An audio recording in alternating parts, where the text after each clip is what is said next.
literally the berserkers. They used to call them dele, which means crazy, okay? That's our K-Hive. They have been training themselves. They've been locked away in the mountainside, slapping fucking rocks, okay?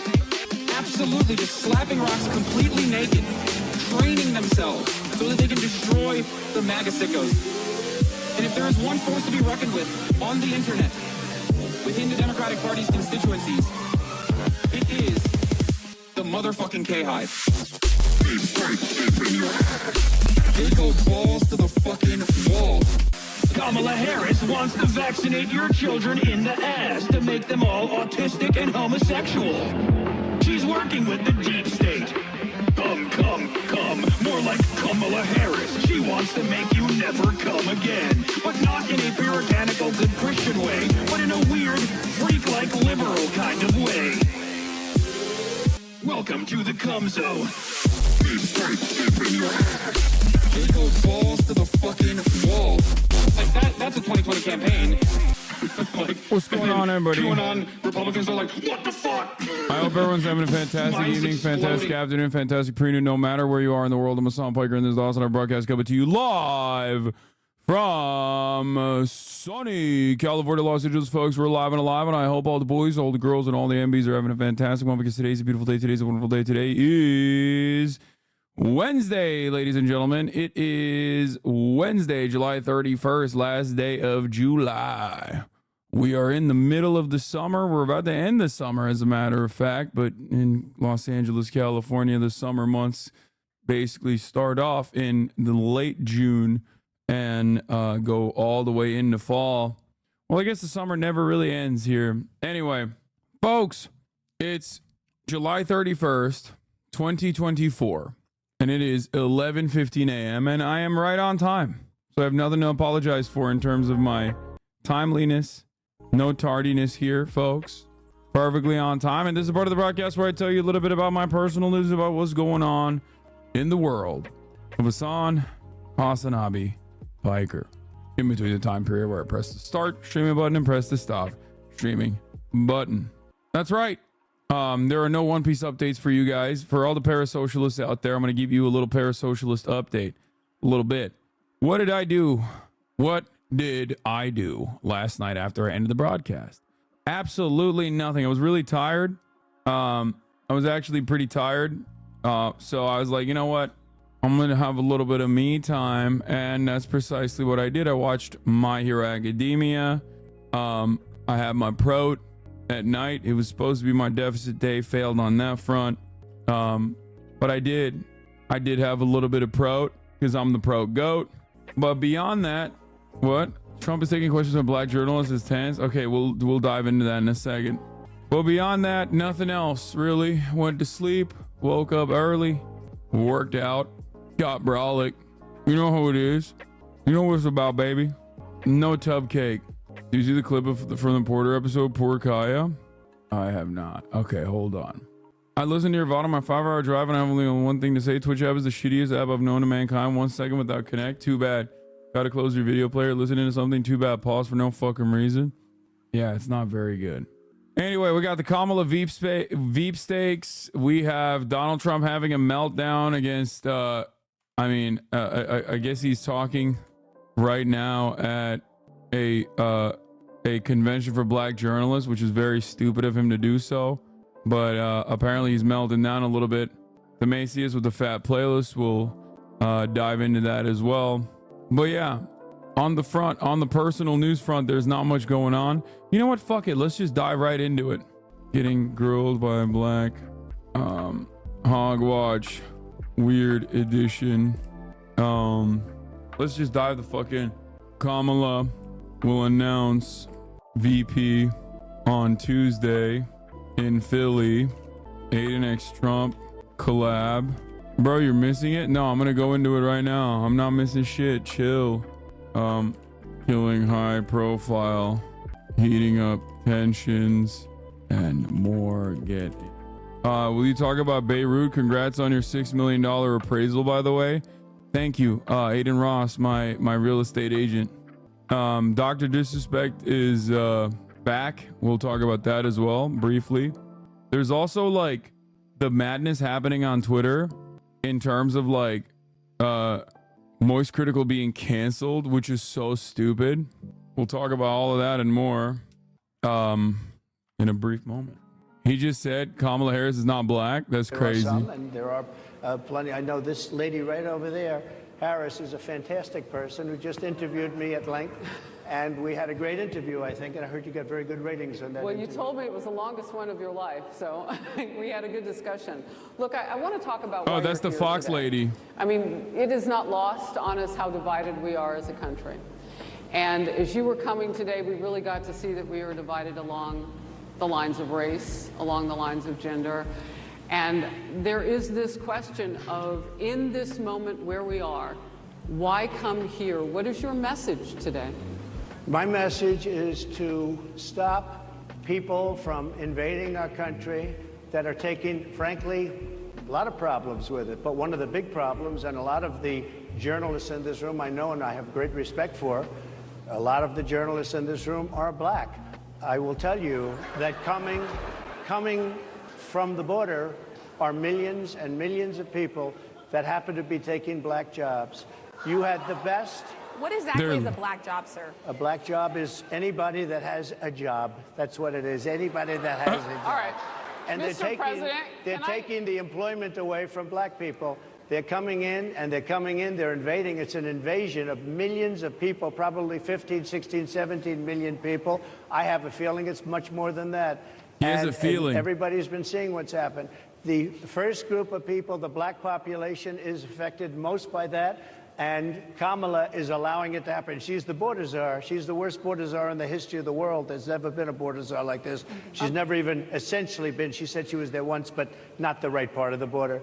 So she was a border czar. She's done a horrible job. These people are coming into our country, and they're taking black jobs and Hispanic jobs, and frankly, they're taking union jobs. Unions are being very badly affected by all of the millions of people that are pouring into our country. And one thing, as we discussed, many of these people are coming in from mental institutions, from prisons, from jails. They're gang members in other countries. Other countries are setting loose their prisoners. They're opening up their prisons and their mental institutions, and they're taking their bad people, drug dealers, gang members, and they're bringing them into the United States. And by the way, their crime rate is going down, and our crime rate is going to be a disaster. Blast off, folks. Here's the blast off. We already dove into the Trump shit, but let the people know that we're alive, okay? I wanted to get right into it. We live in communities of color that are different. We're not all the same. We don't vote the same. We don't think the same. It's not monolithic. So as you come here today, I want to talk about something that bursts, and this is the weight of the Cover inflation Venezuela, on this please. country I right did now. yesterday, man. Shut up. The nonprofit Money Management International recently released data from its mid-year analysis that we have found a 52% rise in people who are seeking counseling for being in credit debt. They're paying for food that is sky high on their credit cards, and now they can't pay that off. The credit counseling nonprofit MMI, as I said, is saying now that they've seen surges that they haven't seen since we were in a pandemic of people in financial trouble. Much of that falls on the shoulders of single moms, single black moms, when you look statistically.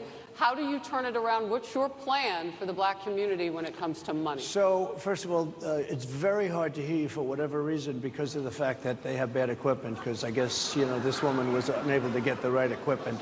But it's very hard for me to hear you, but I can hear every other word. It's very difficult, actually. But so I don't know if they can fix it or do something with it, but I'll do the best I can with it. The inflation is absolutely destroying our middle class, our working class, virtually every class. Inflation is a disaster in our country. Inflation is a country buster. It breaks every country. And we had, in my opinion, the worst inflation we've had. They say it's 58 years, but I think it's much more than that. It's been devastating. And if you just take a look at a lot of things they don't include, like interest rates. Interest rates went from 2.4% to 10%, and you can't get the money. People can't buy houses. They no longer have the American dream. Young people, young black people, they don't have the American dream anymore. They can't buy a house. They can't borrow the money because of the cost of the money. They can't buy it because of the cost of housing, because of the cost to build it, because of inflation. Inflation is a disaster, and it's destroying our country, and it's destroying the black community probably as much or So what do more you do? than any. What's your plan? You know what we have to do? We have to bring down the cost of energy, and that's going to bring down the cost of inflation. This was all started with a bad energy policy by Joe Biden. By the way, just if I might, I was running against a man named Biden. You probably saw that. And he was losing very badly in the polls, and then he had a rather bad debate. I would say it was a bad debate. I would say it was one of the worst debates in history. And his poll numbers crashed. And instead of saying, you know, let's keep going, and maybe something happens the other way, they said, oh, we're going to replace him. Let's just replace him. That's like you're in a fight, a prize fighter's in a fight. He's not doing well. You say, let's bring in another fighter. So our whole campaign was steered toward him, and now we have to steer toward him. But ultimately, it's the same because they have bad policy. They have policies of open borders, unbelievable open borders, horrible energy policies. They want to get rid of, as you say, gasoline in cars. They want to get rid of oil. They want to get rid of efficient heating. Mr. President. Environmentally, what they're doing is killing our country. They're absolutely destroying our country. But the inflation is the thing that's hurting the black worker, the black population, and every other population within our country. Inflation is the worst it's been, I think, in over 100 years. And they'll fact check it. They'll say it's only 58. Whatever it may be, they don't add all the numbers. They don't add the really bad numbers, and you can check that too. But inflation, Harris, is absolutely destroying this country and the people in our country. Yes, Mr. President, can I ask you another question Yes, that is also impacting black Americans? And that's very clear now. Good. I'm sorry? It's very clear. I hear you. Okay. So Sonia Massey, someone from Illinois, an unarmed black woman, was shot the other day in her home by a deputy sheriff. The deputy has since been charged with murder. You've said police would get immunity from prosecution if you win. Why should someone like that officer have immunity, in your opinion? Immunity? Immunity. I don't know the exact case, but I saw something, and it didn't look good to me. It didn't look good to me. Are you talking with the water, right? Yeah, well, police unions are not backing this person either. Okay. But again, why would... Are they going to be charging the officer? I guess they're charging the officer. He's like, because I'm racist. Well, he might That's not. why I defended it. It depends on what happens. I'm talking about people that are much different cases than that. We need people to protect ourselves. And by the way, in Chicago, as an example, a few weeks talk ago, about black on black crime, dude. Go ahead. 117 shootings and 17 deaths. Nobody wants that. Nobody wants that. We need to have our police officers have the respect and dignity back. In this particular case, I saw he's something killing it, that man. didn't look good to me. This is like really it. good. I didn't like it at all. So, can you get a little more specific back to... Yeah, the solution to Chicago's gun violence is more policing. That's For the most part, people not are even protected by their unions, by their police. not even more policing, but giving police more respect and dignity. Or if a group of people would feel that somebody was being unfairly prosecuted because the person did a good job maybe with crime, or made a mistake, an innocent mistake. There's a big difference between being a bad person and right making now, an innocent right now, what you need to understand here, right now, and I'm going to give you commentary, don't yell at me. Trump is trying to message to black men, okay? He made some gains with black men, okay? He's trying to lean into that. The campaign is trying to like make more gains in that on that front, and that's why they're ramping up misogyny. It's just for men in general. It's across the board. It's the same. It's the same gains that they've made in men across the board, specifically non-college educated men. Problem here is he also has a very active white supremacist base.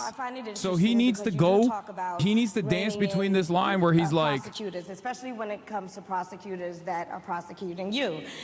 He is trying to dance between this line where he's like kind of racist enough, but not so racist that like he can still bring up some I've been prosecuted. He can still bring over some black men to his side in terms of voting for him. That was the most difficult case. and I just won it. Now, Biden has a similar case, except much worse. I was protected under the Presidential Records Act. Biden wasn't, because he wasn't president at the time, and he had 50 years worth of documents, and they ruled that he was incompetent, and therefore he shouldn't stand trial. And I said, isn't that something?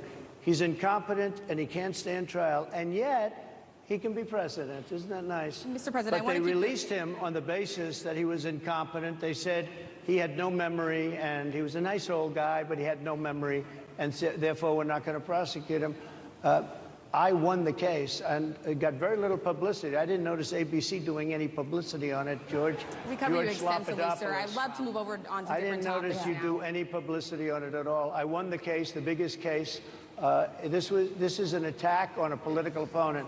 I have another one where sir, I have if you a don't mind, hostile I'd love judge. we have you for a limited time, sir. I'd love to move on to different topics. Excuse you. You're the one that held me up for 35 minutes, just so you understand.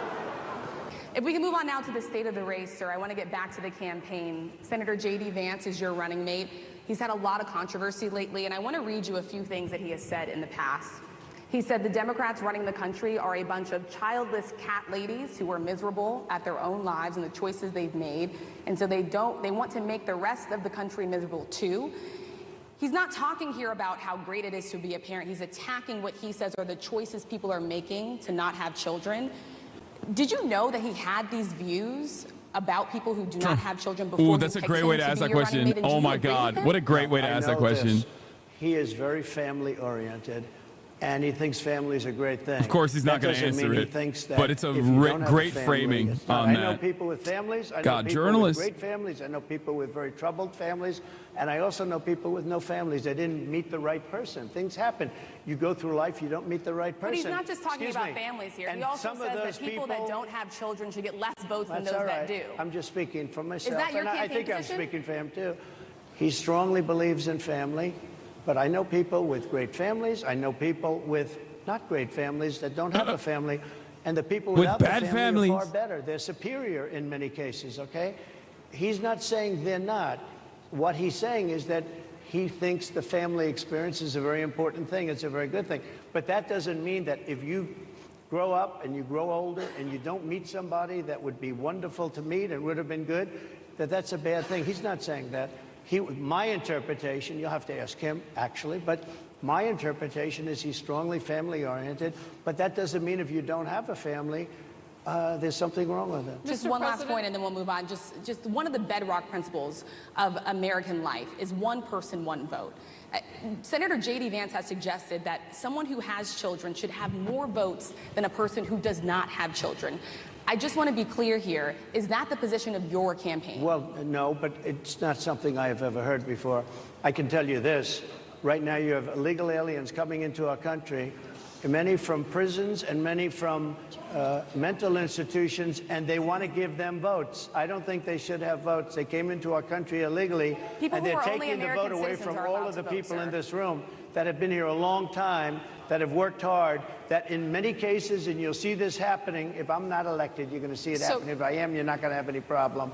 But you're going to see it happening a long time. You're going to see the people in this room and people outside of this room are going to be losing their jobs to people that have come into this country illegally.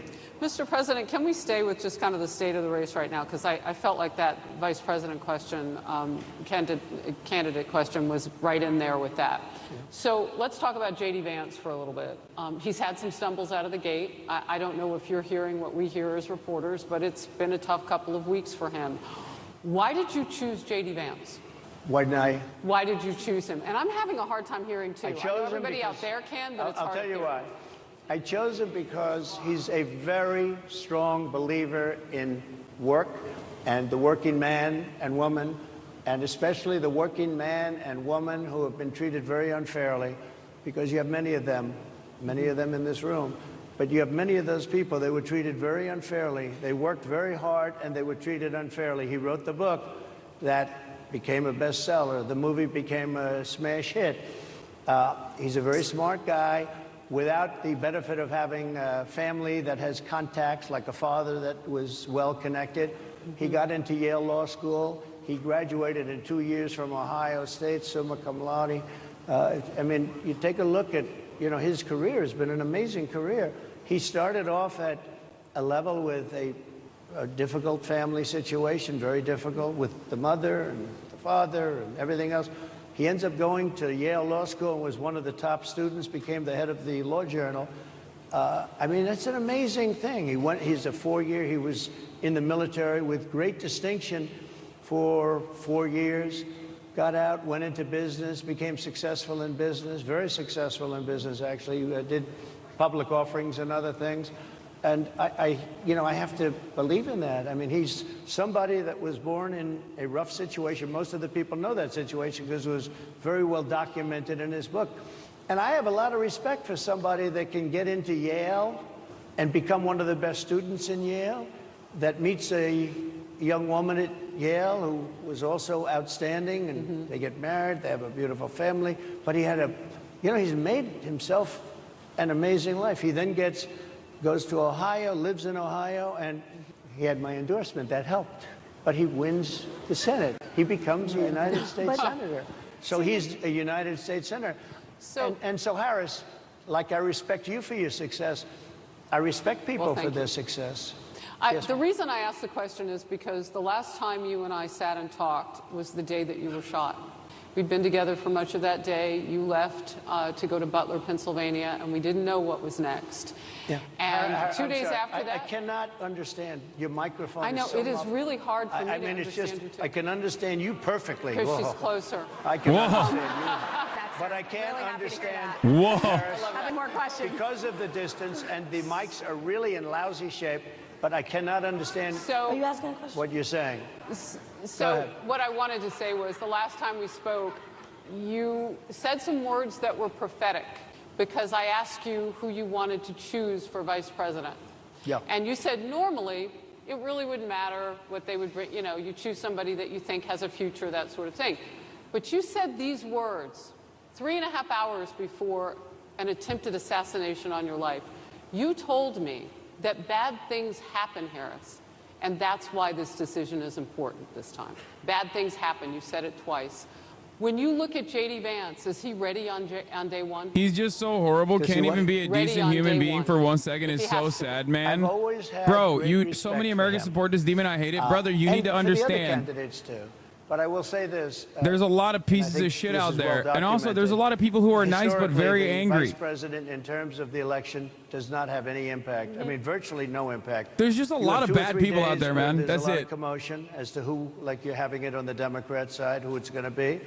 And then that dies down, and it's all about the presidential pick.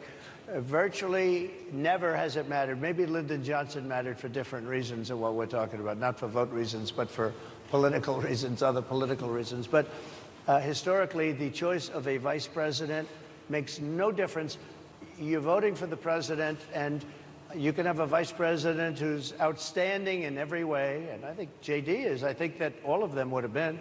But you're not voting that way. You're voting for the president. You're voting for me. If you like me, I'm going to win. If you don't like me, I'm not going to win. I'm going to get my J.D. Vance question in. J.D. Vance? I'm going to get my J.D. Vance question in. To your point and to Rachel's point, he, you know, has a lot of opinions about childless women like myself or divorced people like yourself. Do you think, well, I mean, my point is here. But at least it was said in a friendly manner. My point is, do you think the Republican Party is getting a little bit too judgy about people's lives when you think about abortion or when you think about what J.D. Vance is saying? I don't think, look, I think that the Democrat Party is really the one that has the problem. I think they're radical on abortion because they're allowing abortion in the 9th month. They're allowing the death. But I think it's they're about allowing freedom, the death of a baby after the baby is born, based on Sir, the that governor is of illegal Virginia. in every state in the country. Based on the governor of Virginia, Executing a they're baby in allowing the every death state of the in the country baby is illegal. after it's born. It's a They're allowing crime. abortions in the 8th and 9th month. Well, of Democrats pregnancy. have denied. I think they're right. And I That's think the the thing. Republican Party is actually much less. I think I've made them much less radical, perhaps. But the Republican Party, what we're doing is bringing it back to the states where everybody wanted it. Democrats, Republicans, liberals, conservative, everybody wanted abortion brought back. They didn't want Roe v. Wade in the federal government. They wanted it. Everybody But the wanted majority it of back. Americans oppose Roe v. Wade being overturned. They Multiple don't know polls have about showed that, this. sir. Right now, they're voting. It brought it What? back to the states. Now, I happen to believe in the 3 exceptions. Ronald Reagan most believed Americans don't with know about rape, it. Incest, life of the mother. I do. I think most people do. I think most Republicans do also. But if you take a look, right now they're doing, it's an amazing thing, out of the federal government, it's in states, and people are voting. And I will say, Ohio is, let's call it a more liberal version, has been approved. Kansas, the same thing, a little bit surprising to a lot of people. But the people are now voting. And it's taking this issue that's been going on for 52 years and it's torn our Bro, it was literally apart, it was and it's literally giving it set. to the It was people not to torn vote apart. on. This And is they're just voting. an abject And lie. Many Again, states have already voted. 75% of the country consistently polled on this issue it's said bringing Roe it v. back Wade to is the people good. and a vote It of the was people. considered to be And it's not at all radical. a And super again, precedent. you have to follow your Okay? heart. I happen to believe in the 3 exceptions. The Most people fucking believe in the 3 Supreme Court exceptions. Most justices he Republicans put on there believe in the lied exceptions. But they don't to want to get the see job. an abortion in the 9th month or the 8th month. Almost everybody agrees to that. And they certainly don't want to see, in the Dude, case every of the part governor of of the Trump rhetoric is just built on lies. It makes me so fucking mad when I listen to him over an extended period of time. I forgot how much he fucking pissed me off. Like, immigrants are rapists, drug dealers, whatever. Lie, okay? The exact opposite is the truth, okay? The over, like, 90+% of drugs being shipped over the fucking border are apprehended at regular points of entry by American citizens. American citizens are the ones who are trafficking the drugs into the country. Okay? So that's just an immediate lie. Undocumented migrants are responsible for less crime than documented U.S. citizens. Okay? Natural born U.S. citizens. So that's another lie. The notion that, like, Americans were actually upset about Roe v. Wade, also a lie. No, I'm not going to give you an analysis after it finishes. I have to do it in real time, okay? Because I don't want to forget. The world history, the greatest leaders, some of the greatest leaders in the world were in their 80s. But here's the question. Would you consider stepping down if you felt that your health was declining? Or would you? Oh, absolutely. And who would make, I think I'd know. How would you make that decision? I think I'd know. Look, if I came onto a stage like this and I got treated so rudely as this woman treated Oh my me, goodness. and I'm fine with it because she was very rude, sir. Very rude. That was a nasty, that wasn't a question. She Sir, didn't you ask can me a answer the question. question. She gave a statement. That wasn't a I mean, question. this is classic Trump, though. You said you would. You would Oh, make that absolutely. decision If to I step thought down. that I was failing in some way, I want people to be sharp. I'll go a step further. I want anybody running for president to take an aptitude test, to take a cognitive test. I think it's a great idea. And I took 2 of them and I aced them. Well, can I got just- 'em. I took 2 of them. But let me ask you. Yeah. I would like to have people running for president, and I don't mean because they're 75 or 85.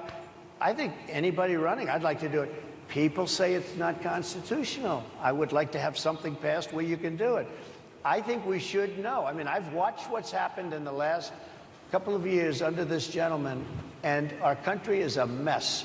We have inflation. We have the millions of people falling in. We have Afghanistan, which was the worst, most embarrassing moment in the history of our country.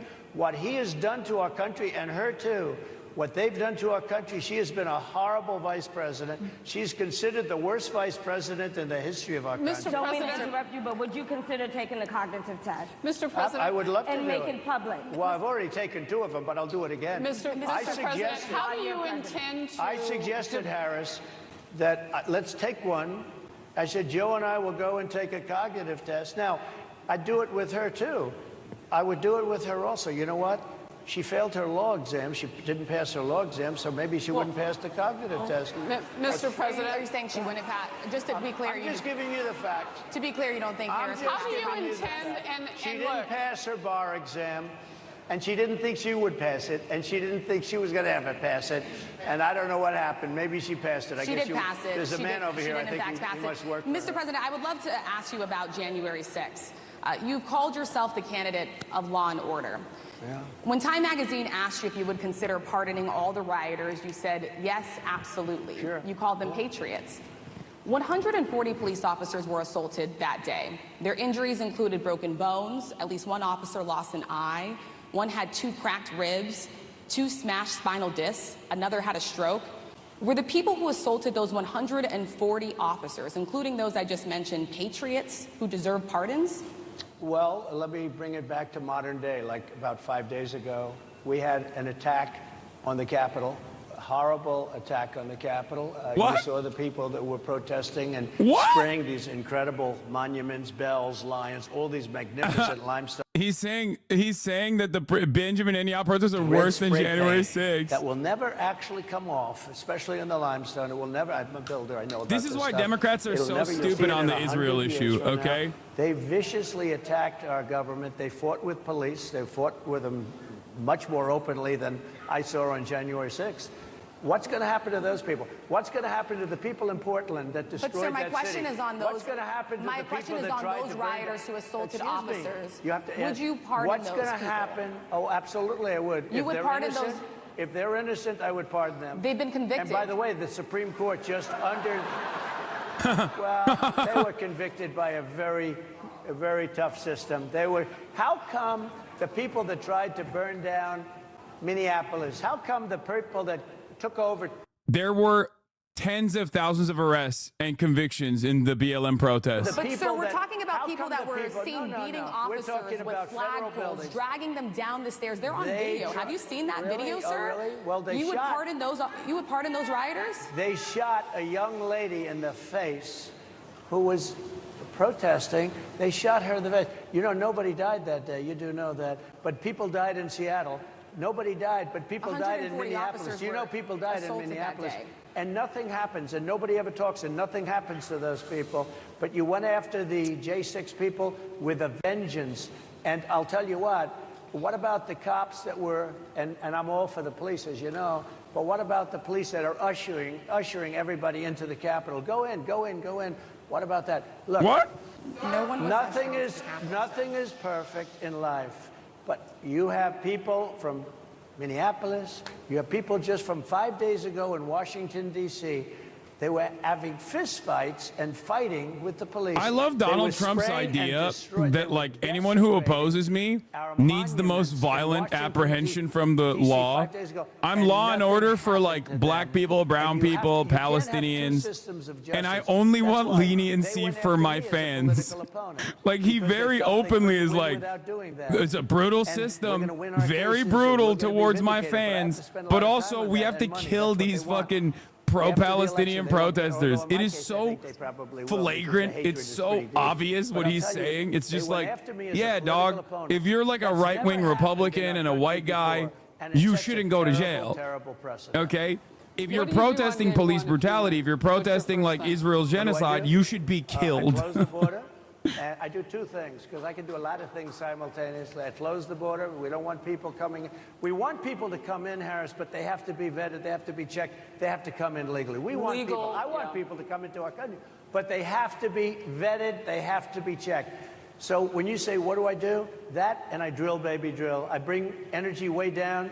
I bring interest rates down. I bring inflation way down so people can buy bacon again, so people can buy He's a fascist and a leftist. So that people can go to a restaurant and afford it.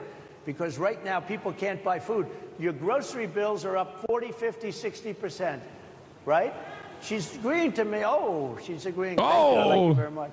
Mr. President, I think we are. But it's true. Your grocery bills are up. And then they're mandating that you buy an all-electric car. Dude, he is so Elon bad Musk endorsed me at this. He is not good at this. He's a good guy. He's a smart guy. But I'm against everybody having an electric car, okay? I'm very much against that. You have to be able to, if you want a hybrid or if you want a gasoline-propelled car. But, you know, we have more liquid gold, gasoline I mean, oil he's very under our entertaining, feet though. than any other country. More than Saudi Arabia, more than Russia, more than any other country. I want to use it. I want to use what we have. I want to bring down prices, bring down costs, and I also have to stop the invasion. Listen. The thing is, this is entertaining, for me at least. I don't know if you guys find it entertaining, because he's getting fucking grilled. But also, one aspect of this is, like, the reason why he made this appearance is something that you have to ask. All right, let's see the last question, and I'll get to the... Well, thank you very much. They've been telling us. Thank you. Thank you, everybody, very much. Great honor. Thank you, Mr. President. Oh, okay. NABJ will email about details regarding the conversation with Vice President Kamala. So here's one thing that I have to stress here, okay? Donald Trump went to this specifically because the Republican Party currently thinks that there's an avenue for them to pick some black male votes from the Democratic ticket, okay? This was a calculation that they were relying on to a certain degree when they were matched up against Joseph Robinette Biden. Now, having said that, it's just the same exact, I mean, it's like significantly less percentages, significantly smaller numbers than like the non-college educated white vote, okay? But it's from the main constituency of the Democratic Party that reliably votes Democrat historically, so it obviously has a larger impact. So that's his goal here. That's why he went. That's why he went. If you're wondering, like, why did he go to the National Association of Black Journalists? Like why did he do that? That's the reason, right? The problem, however, is that that's not exactly a great political calculation for him, because the major base of support for the Trump party, for the Republican Party in general, historically, is racists. Like, we can play a song and dance around it and be like, what do you mean Republicans are racist? Democrats are the real racists? Like, come on. It's just, that's what it is. It's racist vitriol that works really fucking well for the most active parts of the Republican Party's base. That's why they cynically will defend Confederate soldiers and Confederate generals and all this shit, right? So the issue here is that, like, he can't appear too fucking woke. Like, most race people still vote for him. And this looks good for racist people because he's like cooking and being really disrespectful and rude to black women, right? But the goal in this appearance is not to actually galvanize the base of support that was already going to fucking vote for him. Because if you're racist, of course you're going to vote for him. You know what I mean? Like, of course, you're already there. You're already in the pocket. You're already in the fucking 30% Trump cult, right? And the goal here is to basically be able to present himself in a somewhat presentable way to black men, okay? That's what his goal is here. Now, I'm not saying that this is a successful strategy. I'm not even saying, like, I'm not one of those people that's claiming, like, oh, black men are voting in droves for the Republican Party. No, it's just the same exact shit that has been happening with men in general, okay? Like, there is a massive gender gap between the Democratic Party and the Republican Party in terms of male voters, okay? That's just the reality. They respond to machismo, but the Republicans don't understand that if you fucking hit it too hard, if you hit this line too hard and in a weird way, in a gross way, in the same way that JD Vance has been, then you're actually going to come across like really, you're just going to come across as somewhat toxic, right? Trump does a much better job at playing this tightrope than JD Vance does, than, you know, Tim Pool does, than all the Republican commentators do in general. But what he did today, I think, was unsuccessful in terms of like bringing a larger a black male voter constituency to the Republican Party. That was the goal, and he failed on that goal. It'll look great for Fox News. He'll be like, he's a big fighter. Look at him. He's just like absolutely eviscerating these sassy women. You know what I mean? Like, but ultimately, it's also kind of a setup, because like the way he operates around black women who are, you know, being contentious is kind of a matchup for how the public will read how he operates towards Kamala Harris, who's also a black woman who's going to be contentious towards him, right? So ultimately, I think his reaction to the way that the way that they were grilling him is not great. Like, he's not coming across smooth, he's not coming across confident, and he's coming across as desperate, flailing, and very aggressive. Now that works really well, like I said, with non-college educated men in general. He's owning a woman, right? He's owning a black woman, even better. But will that look good? Will that look good to the base of support that he's trying to capture there? I don't think so. That's it.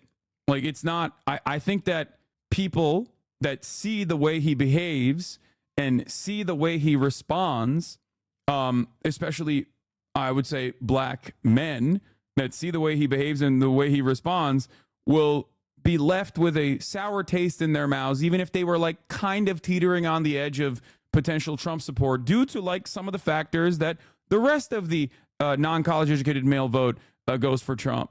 Okay, that's what I think. I think that he comes across as like being super fucking aggro. I mean, there were moments where he just openly was just like, yeah, no, we should institute leniency for my supporters during January 6th. But yeah, if you were doing BLM riots, BLM protests, then fuck you. You should be killed. Like, it's just like, that's so obvious. That's such an obvious fucking double standard that you're demonstrating, where you're like, the criminal justice system is so aggressive, you know, so goddamn aggressive towards January 6ers who are patriots, but also simultaneously not aggressive enough at the top of the hour when there's a 3-minute ad break. And the ad break avoiders that don't subscribe for $6 or for free with a Twitch Prime don't get punished nearly enough with a 3-minute ad break. Now, if you want to be a law-abiding citizen, that's all you need to do. Maybe you can also get gifted a sub. If you're lucky, here's a 3-minute ad break now. Because at the top of the hour, there is a 3-minute ad break. Do you think Harris's speech got Hamas leader killed? What? No. Can you define hog? I hear you saying it all the time, and and then you were talking about Jewish hogs the other day, and I realized I don't know who falls under the hog label. Thanks, brother. Hog just means conservative, and oftentimes religious fundamentalist.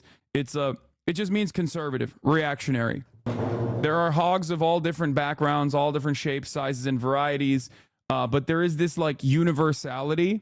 There is this universality to hog culture in general that I find really fun to browse through, to develop a deeper understanding of. I'm fascinated with reactionaries, as you guys know, but hogs come in all different shapes, colors, sizes, all around the planet. They just happen to be very right-wing. And I don't think a lot of Americans recognize that, or a lot of people just don't recognize that, like, there is a universality to the hogs. I mean, the fact that he did that in front of a room of journalists and they were already souring on him and praising Harris for the last 2 weeks, he has to change the media narrative to break the cycle. He just made it worse. I agree. Thoughts on killing the leader responsible for the negotiations after saying U.S. saying Hamas is the one blocking the deal? Oh, don't worry. I got all the smoke for that too. Don't fucking worry. I'm going to talk about that as well. There's a lot going on in the world. We got the Dr. Disrespect shit too. We got Moist Critical drama. We got Dr. Disrespect coming back and just hitting the fucking right-wing pipeline. Pokelaw says, have a great day, Hassan. No, you have a great day, Pokelaws. Pokelaw's my goat. But yeah, I have, we'll talk about Venezuela a little bit more as well. Who cares about that, my man? I know. Well, you know how it is. If I don't cover fucking YouTube drama, people will come after me. People will kill me. Okay. No basketball takes before we dive into the news. We are going to be talking about Israel as well in a little bit. But you know, I just wanted to get started. We went in hot. But the National Association of Black Journalists had Donald Trump on earlier today. Okay. The National Association of Black Journalists had Donald Trump on. We watched it. We watched parts of it, at least. Like, we watched it towards the end.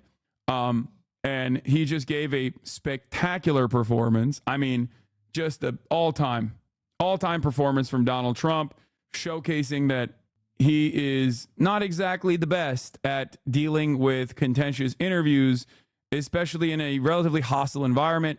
I do wish, I wish, maybe I'm wrong for saying this, but I wish that there was, like, at least on the aesthetic front, if there was like at least one black male journalist on there who was also cooking him, or at least like a centrist, it would look even worse for him overall. Because his goal here is literally to captivate or to capture any kind of black male voters that he can potentially go after. But it's a fucking dud anyway. That, I think, was the old method against Joe Biden. That's not going to work against Kamala Harris, especially when the entire Republican Party is just running the DEI narrative, which is something that every black person, every brown person, every person that's not white has heard a million times over in their lives. So it's just an immediate reminder of what that is. It's like affirmative action, CRT, DEI, woke. These are all substitutes for basically saying you don't deserve your position because a white person deserves your position. You actually were only appointed to your position due to your skin color. It's just a reminder of that white supremacist narrative. And if he doesn't fucking, you know, if he doesn't try to address that in a better way, if he doesn't have a good enough counter to that, if he doesn't have a good enough way to move away from that and like talk about Kamala Harris's qualifications, okay, he's not going to be able to captivate. I mean, he's going to negatively polarize people against him, people that he's trying to actually win over to his side. Mr. President, we so appreciate you giving us an hour of your time. I want to start by addressing the elephant in the room, sir. A lot of people did not think it was appropriate for you to be here today. You have pushed false claims about some of your rivals, from Nikki Haley to former President Barack Obama, saying that they were not born in the United States, which is not true. You have told 4 congresswomen of color who were American citizens to go back to where they came from. You have used words like animal and rabid to describe black district attorneys. You've attacked black journalists, calling them... By the way, every single thing that she's saying is true. You might be like, oh, well, she obviously has an agenda, but it's like, but it's true. He did do all of those things, okay? Like, her bias in this situation is completely irrelevant to the points that she's making, because the points that she's making are absolutely correct, okay? Loser, saying the questions that they ask are, quote, stupid and racist. You've had dinner with a white supremacist at your Mar-a-Lago resort. So my question, sir, now that you are asking black supporters to vote for you, why should black voters trust you after you have used language like that? Well, first of all, I don't think I've ever been asked a question so in such a horrible manner. First question. Doesn't he call white journalists losers and call their questions as well? No, he definitely does do that. But when you're so consistently fucking saying that like a black woman is a rabid animal, like a black DA is a rabid animal over and over again, like it's a little bit racially motivated, right? Like context and nuance is important in these situations, right? You don't call a woman a bitch or a cocksucker. You call a woman a dick, right? When you call a woman a bitch, it's a little bit different. Okay? That's number one. Number two, like I call myself an ape or a monkey regularly, right? But obviously, if you were to do that to a black person, everybody understands what you're doing. Contextually, something that might be appropriate in one situation is not going to be appropriate in another situation. One is unimaginably racist. The other one is just, you know, jokes. Okay? So that's the difference there in terms of like Donald Trump obviously having all the smoke for journalists across the board. Having said that, however, Donald Trump has been extra racially animated in terms of dealing with people of color that are at odds with him. Okay? You don't even say, hello, how are you? Are you with ABC? Because I think they're a fake news network, a terrible network. And I think it's disgraceful that I came here in good spirit. I love the black population of this country. I've done so much for the black population of this country, including employment, including opportunity zones with Senator Tim Scott of South Carolina, which is one of the greatest programs ever for black workers and black entrepreneurs. I've done so much, and, you know, and I say this. Dude, I love the black population.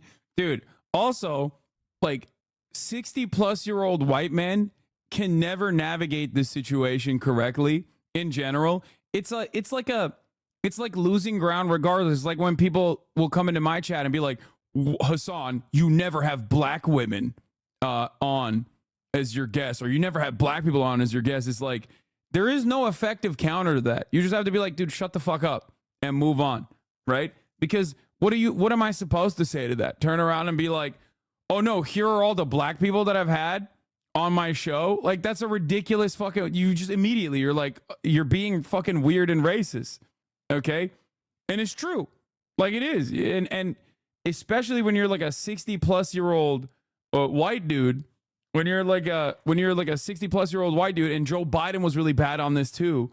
You just always come across like you're saying, I got binders full of blacks in my cabinet, which is what Joe Biden basically said. If you recall on the BET interview that he conducted, he was basically like, I have so many blacks. I have so many blacks, which is, it's never a good look. Okay. It's just never a good look. It's like something that is not going to be easy to address. And, you know, there's not really anything you could do. It's a, you know, you're in a bind in that situation. But Trump, on the other hand, tries to be like, listen, I'm the president. You could just, the only way that if you're Trump to answer this question, the only way to do it is like, listen, I was the president. Okay. I was the president of all Americans. Okay. That includes black Americans as well. Here are some of the policy positions that I pushed for. You know what I mean? Instead of being like, no, I love all of the black people. I love all of the black people of America. Historically, black colleges and universities were out of money. They were stone cold broke, and I saved them, and I gave them long-term financing, and nobody else was doing it. I think it's a very rude introduction. I don't know exactly why you would do something like that. And let me go a step further. I was invited here, and I was told my opponent, whether it was Biden or Kamala, I was told my opponent was going to be here. It turned out my opponent isn't here. You invited me under false pretense. And then you said you can't do it with... Like, I also personally think that this is like a little whiny. This is something that he did a lot after 2020 when he lost the election, where like there's a difference between being butthurt about like liberal elites and then like using that real that real anger and resentment you have towards liberal elites, and then basically packaging that as like real anger and resentment that the white working class has towards liberal elites. He does a really good job with that, and he did a really good job with that in the 2016 election. He did a really good job with that in general. But when you constantly fucking whine about how you didn't actually lose the election, you come across like a whiny fucking loser. And he's doing that here. This isn't a good way to answer any of these questions. You just now look butthurt, okay? You look like you're complaining. You look like it's too narcissistic that even like those in the edges, maybe not like the diehard MAGA loyalists, like that one guy who's like clapping like a fucking seal in the audience, but like the average voter who's like maybe thinking about voting for Trump, maybe hasn't made up their minds even at this fucking point or whatever, like they're not going to look at this and go, oh yeah, no, that's my goat right there. It just, you look like a bitch. Okay. You look like a little baby. You're like, you didn't even say hello to me. You didn't say hello to me at all. It's very fucked up. You lied to me. Kamala was supposed to be here. Right. Like, it's just not great. Also, he did know Kamala Harris wasn't going to be there. Crazy Kamala disrespectfully refused to attend the National Association of Black Journalists Conference, but I'm on my way to meet with them now in Chicago, because of which they'll probably end up doing. She has no choice. But remember, it is only for that reason. He tried to hedge his bets and say Kamala Harris will attend this because I'm attending it, if on the off chance that she does attend it. I mean, to be fair, Trump got cheated during the 2020 elections. What? They did cheat Trump during the elections? No, they didn't. What are you talking about? Oh, yes, hogs are back, baby. Hogs are back, baby. Oh, hell yeah. Hell yes, dude. I love you. Chatter, keep chirping, okay? Tell me everything you believe. I want to examine your beliefs really good, okay? With Zoom. Well, where's Zoom? She's going to do it with Zoom, and she's not coming. And then you were half an hour late, just so we understand. I have too much respect. Also, the reason why he was half an hour late is because apparently, where is it? Where the fuck is the Huffington Post journalist who talked about it? Is it here somewhere? No, it's not. No, that's all my other shit. Where did I put it in the lineup? Oh, here. According to HuffPost, deputy editor of HuffPost, Philip Lewis, I'm told that Trump is demanding that the National Association of Black Journalists do not live fact check, and that's why the event hasn't started. We're in a standoff. It was an ad break, please. Oh, dude, what do you mean? I already ran the ad break. So that was part of the reason why. That was part of the reason why that he was late. But that's pretty awesome in general. Yeah, we're gonna do the Kamala isn't black clip. Hold on, he's gonna keep going. They couldn't get their equipment working, or something Mr. was President, wrong. I would love I think if it's you a can answer the very question nasty on your rhetoric question. and why you I have believe that answered black the voters question. should trust you with another I 4 have years. been the best president for the black population since Abraham Lincoln. That's my answer. Better than President That's Johnson, my who signed the answer. Voting Rights Act? And for you to start off a question and answer period, especially when you're 35 minutes late because you couldn't get your equipment to work, in such a hostile manner, I think it's a disgrace. Let me just ask a follow-up, sir, and then we'll move on to other questions here. Some of your own supporters, including Republicans on Capitol Hill, have labeled Vice President Kamala Harris, who is the first black and Asian American woman to serve as vice president and be on a major party ticket, as a DEI hire. Is that acceptable language to you? And will you tell those Republicans and those supporters to stop it? How do you define DEI? Go ahead. How do you define diversity, equity, inclusion? Okay, yeah, go ahead. Is that what your definition? That is give me a literally definition the then. words Would you give me a definition DEI. of that? Give me a definition. Sir, of I'm that. asking you a question, No, a you very have to direct define question. it. Define it for me. If you He's like, that's what it means. Like, it means diversity, equity, and inclusion. That's what it. She just defined it. I like that in my headcanon, he's like, no, literally, I don't know what it means. Everyone keeps saying it. Like, I don't know what those were. In my headcanon, I'm imagining Trump literally being like, I genuinely don't know what those words mean, and I'm kind of scared because everyone always talks about it.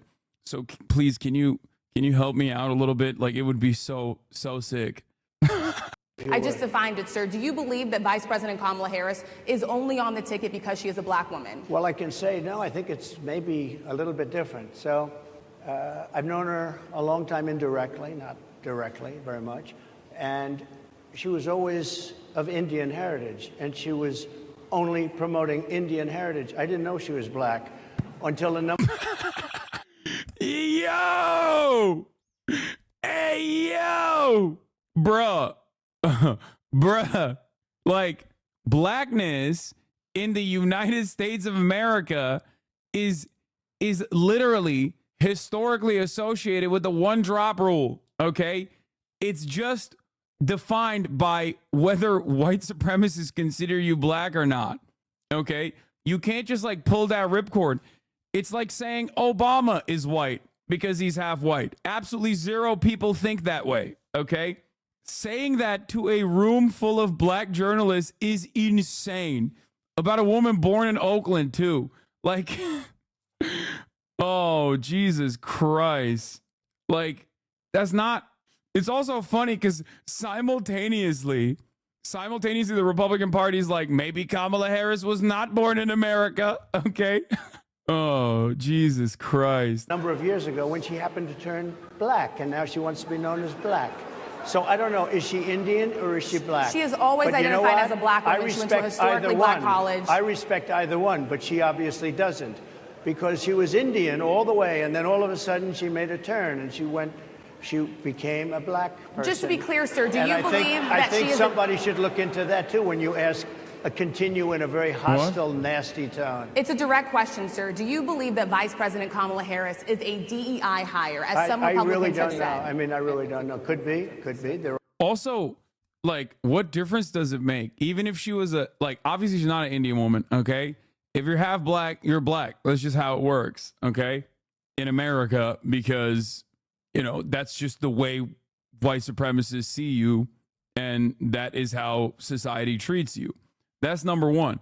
Number two, even if she was just like straight up an Indian woman, that's still calling her a DEI hire in that circumstance would still be the same shit, which is awesome because in a weird way, this almost feels, chat, I'm out of jail. Congratulations to Horny Toad 420 for being released from jail. He's right though. Nope. Like, it just doesn't make any sense unless you mean DEI is just directly a substitute for the N-word. So it doesn't fit in his mind to Kamala Harris, who is Indian and not black, I guess. He's like, what do you mean DEI? It just means the N-word. It doesn't make sense for Kamala, who's Indian. Is that what he's trying to say? I don't get it. There are some, and there are plenty. I know this lady right over there, Harris, is a fantastic person who just interviewed me at length. And we had a great interview, I think, and I heard you got very good ratings on that interview. You told me it was the longest one of your life, so we had a good discussion. Look, I want to talk about why you're here today. I mean, it is not lost on us how divided we are as a country. And as you were coming today, we really got to see that we were divided along the lines of race, along the lines of gender.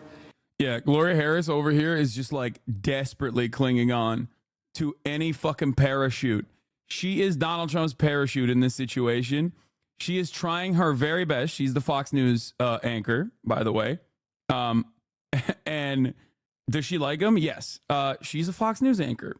Or not Gloria Harris, Harris Faulkner. Is that her name? Harris Faulkner. What is this line? Like, what black person will be convinced on this argument? Is why I hate when people say you are white. I grew up around real racists and none of them would have considered you white. I mean, it doesn't matter. I think plenty of racists, if they didn't know my background, would most likely say I'm white. Harris Faulkner, my bad. So that's the reason. Like I have as a white passing individual, I have a shit ton of privilege. Okay, until they find out my name or my background or anything like that, you know, that's why I say I'm white. And there is this question of, in this moment where we are, why come here? What is your message today? My message is to stop people from invading our country that are taking, frankly, a lot of problems with it. But one of the big problems, and a lot of the journalists in this room I know and I have great respect for, a lot of the journalists in this room are black. I will tell you that coming from the border are millions and millions of people that happen to be... Okay, we watched the rest of this. And then he just like tries to tie back like anti-immigrant sentiment directly to anti-immigration sentiment directly to fucking you know, black people being harmed by immigrants, which I mean, I think that sentiment is captivating for a lot of people because there's no counter narrative to it, which is why I always find it to be a very dangerous one that the Democrats do not actually have any sort of counter to, even though they should have had for years, right? But I guess luckily for the Democratic Party, the black jobs thing became a meme almost instantaneously coming from Donald Trump. And everybody started making jokes about it. But overall, this should really tank his numbers with black voters who for some reason can't see the light. I mean, one Fox host is grilling him and he can't focus on black people for 1 second. Yeah. So there's also an update on, according to the New York Times, the Iranian supreme leader has issued a direct strike against Israel. We're going to be getting to that in a little bit after, obviously, Hamas's Politburo chief, Ismail Haniyeh, was assassinated. World War III, potentially. I don't know. This is entirely in the hands of the American government, for the record. They let Israel fucking go nutty mode in the region and just like kind of got too focused on their own shit. We'll see. We'll see what happens. I'll keep you guys updated on that. Okay. But overall, not good, not great at all. Not a great situation. This happened last night. I will get to it in a little bit. But Black Journals Group president reacts to Trump visit controversy. Wait, is this like before? The administration has seen an even lower number of unemployed. What? Usha Vance got suspended on Twitter? Who's that? Oh, Usha Vance is Vance's wife, JD Vance's wife. Okay. But let's continue with this for now. For let's Black finish Americans. this off, and so then there will we'll be a get lot to of it. fact checking that is expected on the stage live as it happens. It will be published on NABJ's website and elsewhere. I do want to let you know there will also be a protest that is planned here. We're not sure how large, but there is going to be a protest outside of the hotel where Donald Trump will be speaking to journalists. And joining us now is CNN political commentator Jamal Simmons. He was Vice President Harris's communications director. Hi, Jamal. Thanks for coming on. So Trump is wavering on whether he'll debate Harris. He previously said he was willing to debate Joe Biden anytime, any place, anywhere. What has changed? Well, what's changed is I think Trump thought after the Supreme Court rulings on immunization and on immunity rather, and then the Eileen Cannon's rulings on the cases down in Florida, that maybe he was going to avoid having to go back in front of another judge or prosecutor. But if he sits on a debate stage with Kamala Harris, that's really facing a prosecutor for 90 minutes on the biggest stage America is going to have, this big courtroom of a debate. And so I don't know that he really wants to do that. If I'm his campaign, I'm thinking twice about it. The problem is he gets called the chicken, basically. And I think that's what he's trying to avoid. So Harris, for her part, drew in a huge diverse crowd in Atlanta last night. There is new polling out consistently showing Harris outperforming Biden with black voters. But our CNN's Ryan Young spoke with some black male voters who said they didn't feel like she is speaking directly to them. What more does she need to do, you think? You know, before she got picked, she had been spending time traveling around the country doing an economic tour, particularly thinking about African-American men and how to talk to African-American men about their financial future. So when I think about her economic policy, what she's been talking about is wealth and wages, right? How do we get people more wealth, start more businesses, community development, financial institutions, these CDFIs that are kind of an arcane language. But really, how do we get people more wealth? And how do we make sure they get more wages? We've seen wages grow over the course of the Biden-Harris administration. She's also talked about health care and child care, because one of the things for families today that matters is that if you're sick, if your parents are sick, your kids are sick, it's hard for you to work. You can't get that extra shift. Also, if you don't have child care, you can't afford child care. If you're trying to start a company, if you're trying to get an extra shift at work, if you can't figure out how to get your kids taken care of after 3 o'clock, that is a direct impact on how much money you can make. So I think her talking directly about these issues to voters is really going to matter as she goes across these states. I also want to ask you about this. Wait. They pulled Trump off stage? That's what happened? 2025. I think we have to leave it there by the Trump team. All right. So leave it. That is the last word. Thank you so much. Oh, they pulled him. I thought it was weird because I thought, oh, there's one last question about Project 2025. And then he was like, no, we're leaving. I didn't realize that it was his team that pulled him. Oh, dude, that's really fucking. Mr. Trump, for coming today and joining us. Well, thank you, your job. Oh, dude, that's not good. Again, that's another fucking misstep overall. I don't know what the fuck he was thinking, honestly. Like, there's no reason to attend this. You could have just straight up said, I'm not attending it because Kamala's not attending it. In his mind, he did great. I mean, this like plays well for all the fucking weird, sweaty, gross, racist losers where he's like, look at Trump owning black women in broad daylight on a public stage. My goat is back. My king is back. But this like doesn't look that great to moderates in general. I don't think it looks great to the black men that he was trying to win the votes of and win favor with, you know? No, it's to say he did it and he supports black people more than anyone. Yeah, no, I understand that, but I'm saying that like the reason why he wanted to do this is specifically because he thought that he could navigate through this conversation in a way where he kind of didn't look like a fucking asshole. Okay? The problem is there's no spin here. You know what I mean? Now it just looks like he's at odds. According to Adin Ross, the topics for his stream are pre-approved. Dana White, Russia, crypto. What the fuck? That's awesome. He's shifting from disenfranchised extremes to center, but he can't pivot. Yeah, I mean, he's stuck in the middle here. He's stuck in the middle of like his own his background, what he's done so far in terms of his like commentary, in terms of like how he has presented himself. He's stuck in this place where he's like trying to moderate, but he's not having a good time doing so. But also the trying to moderate angle he was doing against Joe Biden. Maybe there's another instinct there now that he's going up against a black woman, right?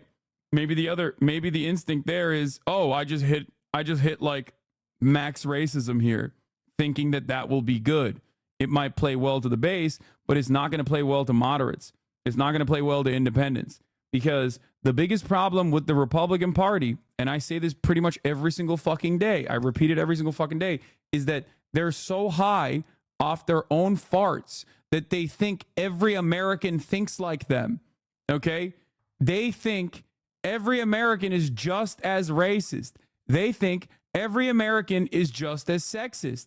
Now, while, yes, a lot of Americans are racist, yes, a lot of Americans are sexist, the level, the degree of like overt sexism and racism has to be managed. This is why Republicans used to at least do something known as dog whistles, right? A will he, won't he type situation where at least there's a little bit of plausible deniability for you, an out, so that you can shift the conversation back to your opponent being hysterical. Donald Trump, on the other hand, has consistently leaned into that horrible instinct overall that is unimaginably toxic to, and this is demonstrable by polling, this is demonstrable by the outcome of the 2020 election. It's genuinely toxic to broader subsects of the society where they just go, that's a little fucking wild for me, man. I don't know about all this. This is at the heart. This is at the heart of the entire conversation surrounding Republicans right now, and the way that they're having a really hard time responding to the Republicans are weird narrative, right? When Democrats say Republicans are weird, okay? When Democrats say that, Republicans double down on the weird shit where they're like, look at all the trans people I have in my phone. That's a weird fucking thing. Why do you have so many videos of trans people on your phone, dog? What the fuck's wrong with you? I don't want to see that. What's wrong with you? I don't want to be around you. You're gross. You're so sweaty. Okay? And that is the heart of the problem here. Okay? This is a more holistic issue. This is a more holistic problem than one Trump could solve. And that's why they're stuck in the middle here, where they're basically trying to navigate this treacherous sea. Okay? Where they want to look moderate, but they can't get themselves to fucking look moderate at all, because all they've done thus far is one thing and one thing only. Republicans have blinded themselves into thinking that everyone else is secretly in agreement with them, but they're just too pussy to say it because of woke, okay? Because they'll get canceled. Do you understand? And they just cannot comprehend a world where, like, no, the average American might actually align with you on some of the fucking... The average American might think trans people are weird or gross or whatever, but they don't think about it as much as you do. And when you are constantly talking about it, then they fucking also feel like you're weird and gross. You're weirder and grosser. Do you understand? This is another great example of this. Obviously, I retweeted this, but like this is the perfect example of this, okay? Conservatives, I'm weird. How about I show you 2,500 anti-trans memes I saved on my phone? Still think I'm weird? Here, look, this is it. I'm curious kind of how you're thinking, you know, when you think about the way that you put out content and the way that you think about growing your media empire. Here, this is a blowjob. It's so beautiful seeing one of the narratives that I have championed for fucking years become the legitimate, like, mainstream talking point finally. Like, out of everything else, I know I say 2024 year of HasanAbi vindication, but this right here is something that I have talked about for fucking years, okay? For years. I even covered this interview, and if you go back and watch my coverage of this interview, you will see exactly the same things that I'm saying about how, like, insanely brain broken Republicans are, and when they are met with, like, a normal human being in broad daylight. Okay, even a liberal journalist such as Taylor Lorenz, friend of the show, like, she is presenting herself in a much better way, than the obsessive psychopathic behavior that Chaya Raichik is demonstrating. It's just like, why do you have a fucking photo of a blowjob on your phone? Like, what are you doing? Empire. Here, this is a blowjob. What? I don't know what. Certain lib communities even made fun of you for saying this stuff was not fact-based when it's the correct response the whole time. I know. You're referencing Destiny and you're referencing Vosh. They are also unimaginably brain broken, and they are also permanently online. That is why whenever these guys would come, whenever like right-wing Republicans would try to be like super transphobic, I would neutralize that argument about being like, why the fuck do you care about this? You're so gross.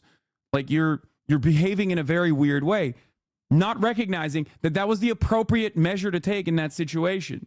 But that's also specifically because those guys are fucking weird. They're weird. They're also weird. They're fucking permanently online. They debate the ethics of age of consent laws and debate like lolly porn and the ethics of child pornography. That's weird as fuck, dog. That's weird. That's my point. That's why I always reiterate my commitment to be normal. Be fucking normal. Now, obviously, because in many respects, especially Destiny gets his fucking lines from the Democratic Party, I'm sure he now says it's good to show how weird these guys are. Okay? I'm sure he has changed his mind now, just like prior to the swap out of Kamala Harris, he was riding with Biden pretty fucking aggressively because he gets his notes and just reiterates whatever fucking MSNBC is saying, but like in an edgy way. Okay, that's his angle. Anyway, so this is why I always try to get people to understand, like, being normal goes a long way, plays a big fucking role in showcasing. I assumed he wanted Biden to drop out. No, man. No, I'm not talking about V. I'm talking about Destiny. He apparently went on a fucking Jubilee, like literally the day of the announcement, a Jubilee video came out where he was like defending Biden, riding with Biden.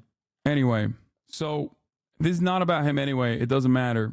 Let's get to what's going on in Israel, because obviously the situation is developing and it will have obvious global consequences. But beyond the global consequences, if you only care about like American domestic politics, this is going to be very important for American domestic politics as well. Because last night, Israel, even though they didn't officially technically take credit for it, Israel assassinated Ismail Haniyeh. Ismail Haniyeh, for those of you who don't know, is the Politburo chief of Hamas. He is not the military commander, okay? He is not a part of the Hamas military wing at all. He is the politics chief, the political bureau chief, okay? As in the main guy who was a part of the negotiations process, the guy who was free to travel from Qatar to Turkey to also Tehran. He was in Tehran for the inauguration of the new Iranian president. The new Iranian president, which, by the way, ran on a reform line as well, or significantly more reformist than prior leadership. And he was there in the midst of the ceasefire talks that he has been engaging in.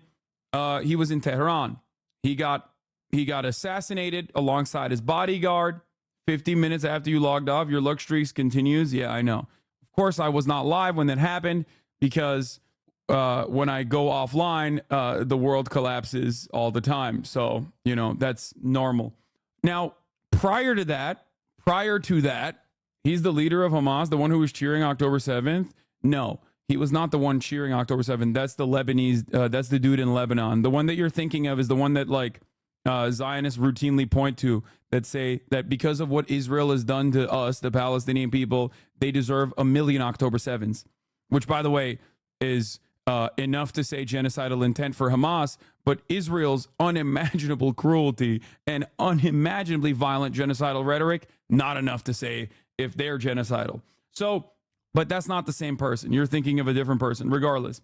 So Ismail Haniyeh is not a part of the military wing. He is, you're thinking of potentially Yahya Sinwar, the person who is responsible for the military wing. Ismail Haniyeh, on the other hand, is the one in Qatar. He was in Qatar. He had freedom of travel. I believe he might have even gone to China to facilitate that Palestinian front deal that China put together. He is functionally the mouthpiece. Is he like a prime minister? He was elected for a brief moment, obviously, on the Hamas ticket, but regardless, he is, the way that you need to understand it is like he is basically like a diplomat, and his job and his responsibility in this circumstance is the facilitation of the ceasefire negotiations. Okay, now the Israeli occupying force had already killed his family, like slaughtered his family completely. Children, grandchildren. I think it was either his like sister's whole family too. Like his extended family was all wiped out already. Okay, which is of course, that's expected. I mean, come on, they're in Gaza. Of course, they're going to get fucking killed. So, that was already expected barbaric behavior from Israel regardless. But functionally, his role is to be the negotiator. And if Israel is in the midst of hostage negotiations with a ceasefire agreement that the American government put together, okay, that the American government basically reiterated their commitment to over and over again for the past couple of months, while simultaneously claiming Hamas is the one breaking these agreements. Hamas is the one actually gumming up the works, okay? And then Israel demonstrably was the one actually saying, fuck no, okay? Fuck no to the deal that was supposedly Israel's own deal, okay? Today's New York Times, the daily episode, spouted that Hamas is the reason we don't have a ceasefire line, and it broke me. I thought we moved past that. No, we have not moved past that, because we will never move past that. That is a State Department line. They have to reiterate their commitment to Israel. If they fucking say Israel is fucking up the bag, obviously people are going to be like, whoa, what the fuck? Why are we still aiding and abetting Israel's genocidal actions, especially when it's deeply unpopular? By the way, as I understand, Hania wasn't in Beijing. That was Abu Marzouk and Azam al-Ahmad. Okay, yeah, I didn't know if he was in Beijing or not. But regardless, by the way, Hezbollah had not confirmed whether or not Fouad Shakur, the Hezbollah top military commander, had been killed until 2 hours ago. They finally confirmed it in the strike in Beirut that occurred yesterday. Israel's been going after top generals and top administration leaders, including obviously militant, leaders involved in militancy within the resistance groups against Israel and America in the region.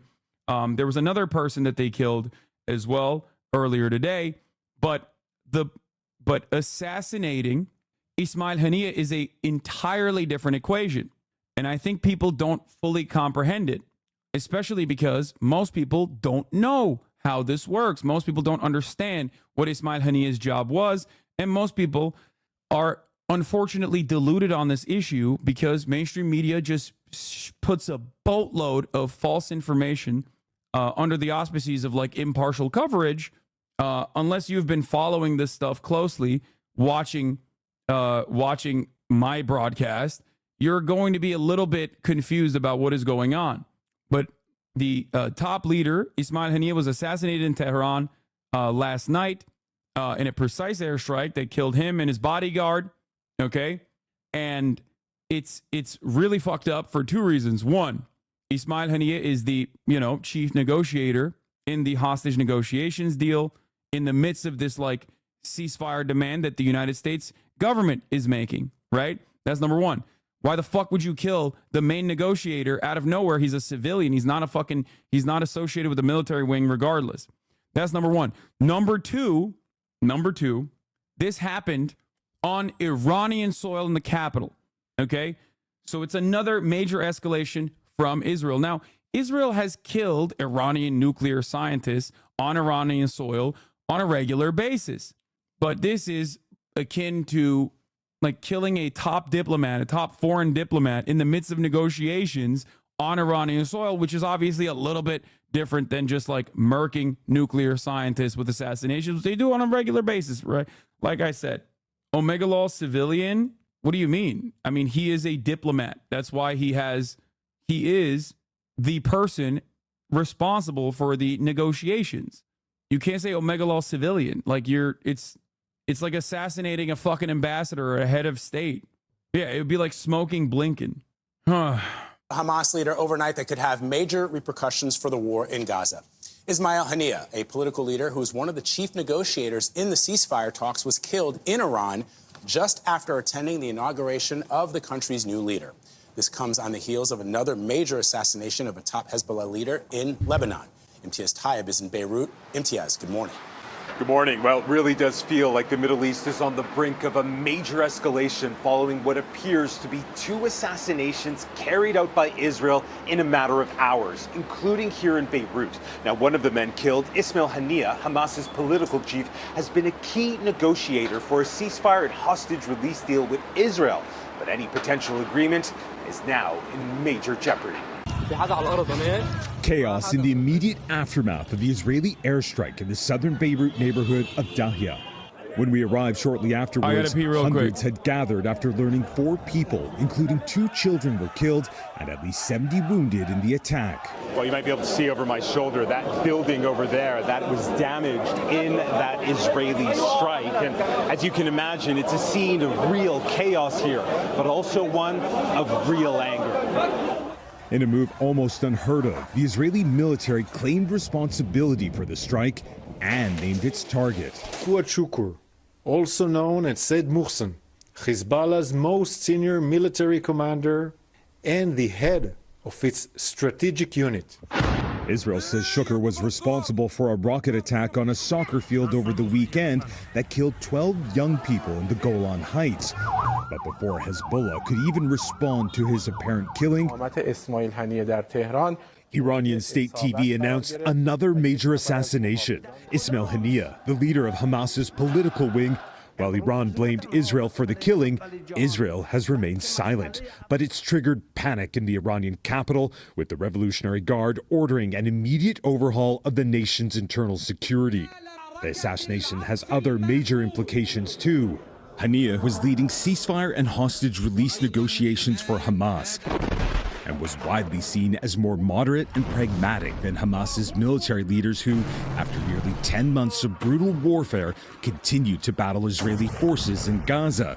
The fear now is those talks could be completely abandoned. Yeah, that's the major issue here, is that there's obviously always going to be internal conflict within any organization.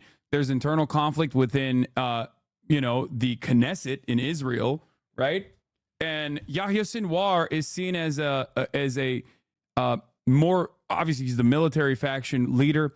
So Yahya Sinwar is seen as like a significantly less moderate figure in terms of the Palestinian resistance than Ismail Haniyeh is. After all, he's the one who's literally negotiating the fucking ceasefire deals. So assassinating the fucking moderate guy who's talking to you about the ceasefire negotiations is the most insane thing you can do if you want to do the ceasefire deal to begin with and release the hostages to begin with. But they don't want that. Israel has never wanted that, especially Benjamin Netanyahu does not want that. Okay? Are you sad Hamas leader is dead? Brick dumb chaser. I'm sad that the Israeli hostages are not returning home. I'm sad that the Palestinian hostages are not returning home. I'm sad that there is no ceasefire in sight. I'm sad that our brutal, violent, barbaric attack dog in the Middle East is completely unleashed and doing whatever the fuck they want to do and escalating tensions with the hopes that daddy, the United States of America, American soldiers, American military men and women will go and defend Israel when they do this kind of shit and get retaliation. Okay? If you don't comprehend this, if you cannot comprehend this, I don't know what to tell you. Now, the IDF didn't technically claim responsibility, even though they did. They did the same thing because they can't fucking help themselves. They're fascists, right? What do we know about fascists? Fascists can never help themselves. They have to fucking flex. So what did the IDF do? On their fucking Facebook account, they posted a photo immediately after the assassination of, they posted a photo of Ismail Haniyeh with the words, target eliminated. Then they deleted it. But of course, everybody fucking saw it. The actual military leader of Hamas, Al-Qassam Brigades, Mohammed Daif, was already reportedly killed by the IDF a few weeks ago in Han Yunis. Anyway, for chatter still being dumb, Ismail Haniyeh held no military rank. He was not even weapons trained. He was the head of the diplomatic arm of the party. I'm sorry, more than 2 moving pieces confuses some barks at noises, chatters, but y'all need to catch up or keep your tongues behind your teeth. U.S. officials already claimed it was Israel anyway. Of course, everybody fucking knows it's Israel. What are we talking about?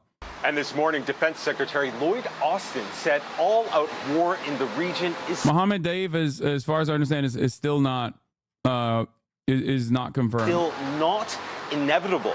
But following Israel's attack in Beirut and the assassination in Tehran, that may be wishful thinking, as Hezbollah, Hamas, and now crucially Iran will no doubt respond. Yeah, you are 100% going. USS Wasp with 2,500 Marines are deployed outside Lebanon right now is just starting. U.S. will need to send 100K plus. Now, why the fuck are we in this suicide pact when the obvious situation here is reining in the fucking attack dog by telling him no more weapons. That's it. Okay? That's all you need to do. Like, you just have to say, if you're America in this circumstance, all you have to do is say, hey, you don't want to do this fucking ceasefire that we presented, that we keep repping, that we keep actually fucking pointing to as a good deal, that people are finally asking, demanding in the Western world even. Okay, no more weapons. That's it. It ends tomorrow. It ends yesterday. Okay? It could have ended on October 8th if America wanted it to end on October 8th. Okay? That's the reality. Iran is going to send another volley of missiles to give America and Israel a 48-hour notice. Anything short of Israel assassinating the Ayatollah on live TV will not have consequences for the state of Israel in the short term. They have passed every single red line. I don't think Iran is interested in doing anything major that puts the existence of the state of Iran as it currently exists at risk. Yeah. Iran said that they will respond, that they will retaliate, but everything that they've done thus far, whether it was after Qasem Soleimani's assassination, which was also illegal and fucking insane, or whether it be after Israel bombed the consulate, it has always been incredibly restrained. Incredibly restrained. So restrained that even Western media has considered it to be restrained. Think about that. Okay? They have no business ever giving Iran any kind of fucking positive coverage whatsoever. Okay? Now, the other side of this story is that Israel only responds to violence, as in Israel only responds positively to violence, positively by their enemies, right?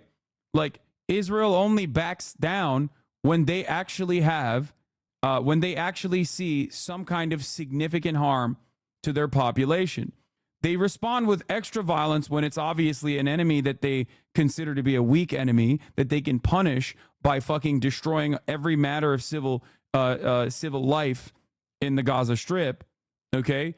But they backed away from further escalations when Iran sent in a fuck ton of drones, including showcasing that they are capable of striking inside of Israel military bases and whatnot, okay? Hezbollah did a similar move when they showed drone footage, okay? Israel also had to back away from their invasion of Lebanon when Hezbollah pushed them out. This is a terrifying lesson to teach the entire resistance group in the region, okay? Like, you're basically telling everybody, we'll fucking murder your children if we find you to be a weak foe. But if you actually show us that there will be consequences for our actions, then we'll back away. That's what they're teaching everybody. They're like, no diplomacy with us. We're rabid. You cannot negotiate with us. We will do everything in our power to keep fucking killing you, especially if we perceive you to be weak. And now they've destroyed the fucking ceasefire talks entirely. Here is what Secretary of State Antony Blinken had to say about the Hania operation that Israel conducted. I think we should look at Lebanon as a far more serious situation. Hezbollah may now use its precision missiles on Israel after its top military leader was assassinated in broad daylight in the middle of Beirut. And Beirut was always the red line for Hezbollah. Civilians were also killed in the strike. The real possibility of war is with Lebanon, in my opinion. I mean, yeah, I think that is a very real consideration. But also, Iran's retaliation now. Iran says that they might retaliate, or they've okayed a retaliation. So obviously, that's three fronts all of a sudden. You have Gaza, you have Hezbollah in the north, and you have Iran everywhere. You then also have the Yemen retaliation that is very much real as well. Yemen literally bombed a fucking Israeli neighborhood with a fucking drone, with like a bathtub drone. That was insane. That's like previously unheard of shit. Okay? Where the fuck is your air defenses? Hania was involved in ceasefire talks in Gaza. What impact is his death going to have? Well, of course, I've seen the reports, and what I can tell you is this.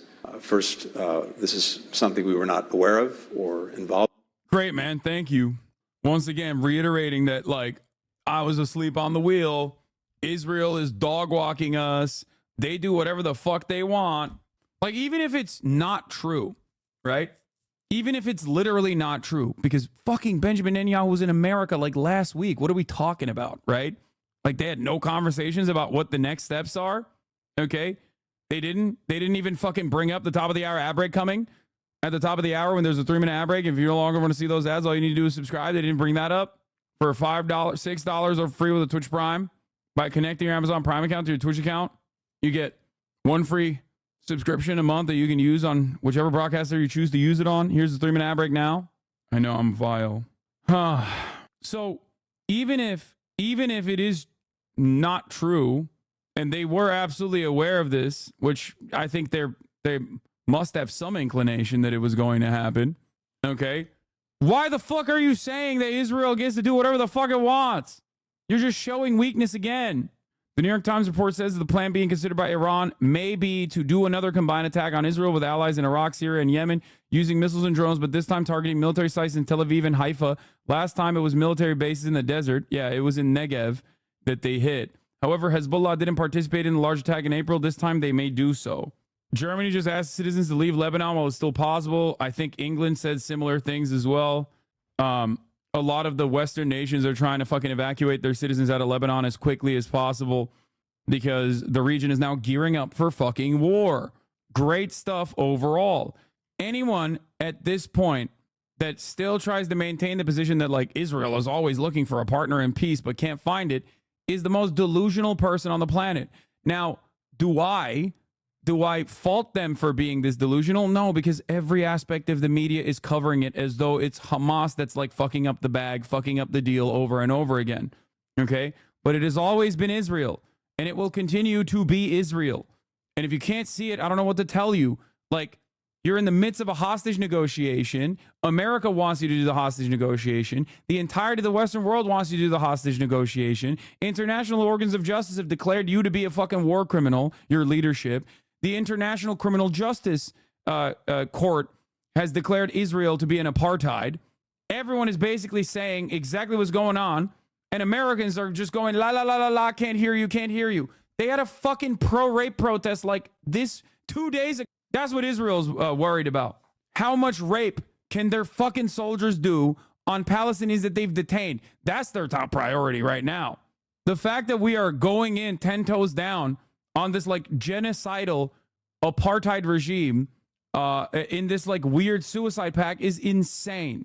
Alden, it's very hard to speculate, and I've learned over many years never to speculate on the impact one event may have on something else. So I can't tell you what this means. That sounds fake.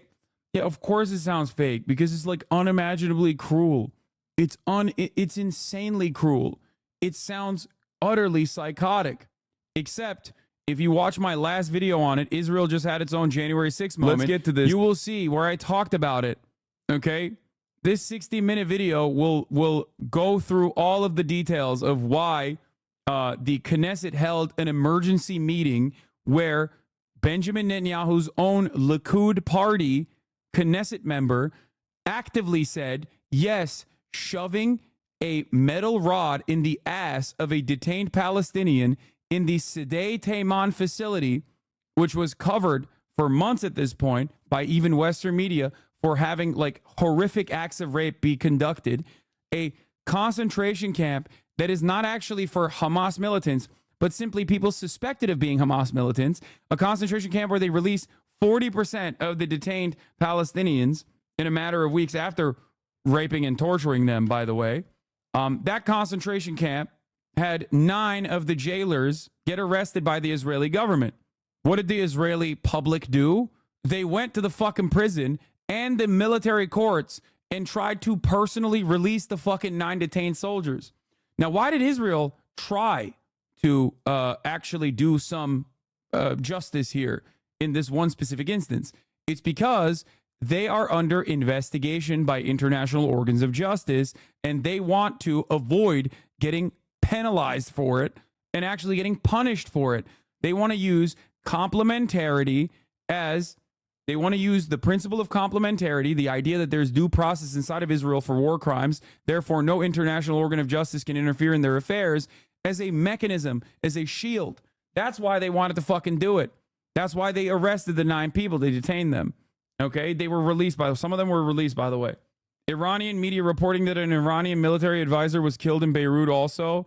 Milad Milad Bedi, one of Iran's military advisors in Lebanon, was martyred in last night's attack by Zionist regime fighters in Tahrir.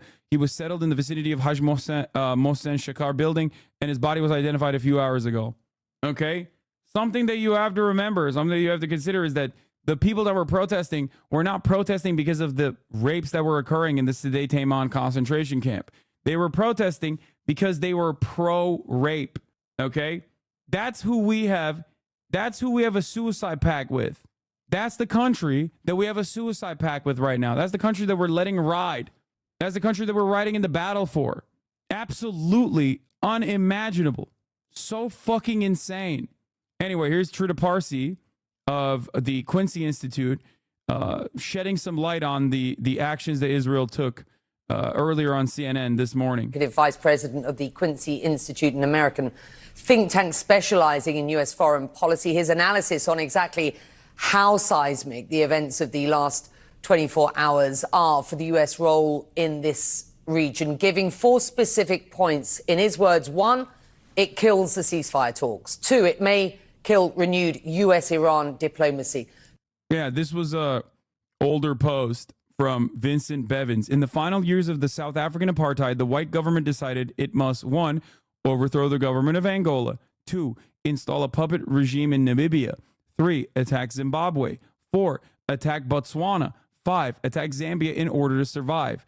This did not work, okay?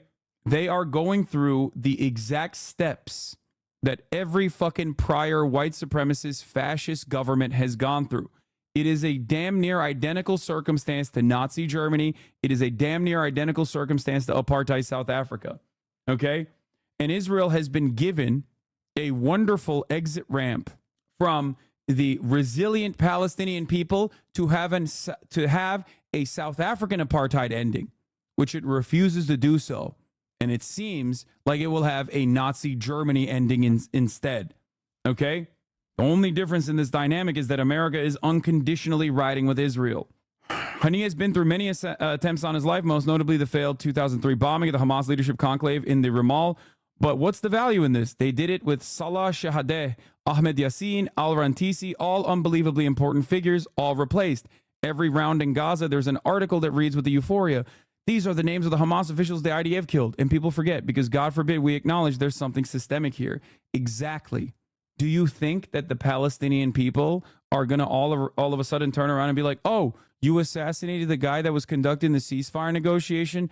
Oh, well, I guess I no longer feel some type of way about you murdering my entire family, you destroying all the water wells, you doing a military operation, you're doing genocide to my people. I guess that's okay now. No, he's just going to be replaced. Of course, because this is not a political strategy, okay? This is a group of individuals that have only known violence their entire lives by this criminal Zionist entity that have no other way out. It's a push comes to shove situation. Anyway. 3, it may get Prime Minister Netanyahu the war that he has been looking for. 4, it corners Kamala Harris. I'm going to bring you back in shortly, Alex, because I know that you'll want to make some comments on these. Teresa, thank you for joining me and Alex this hour.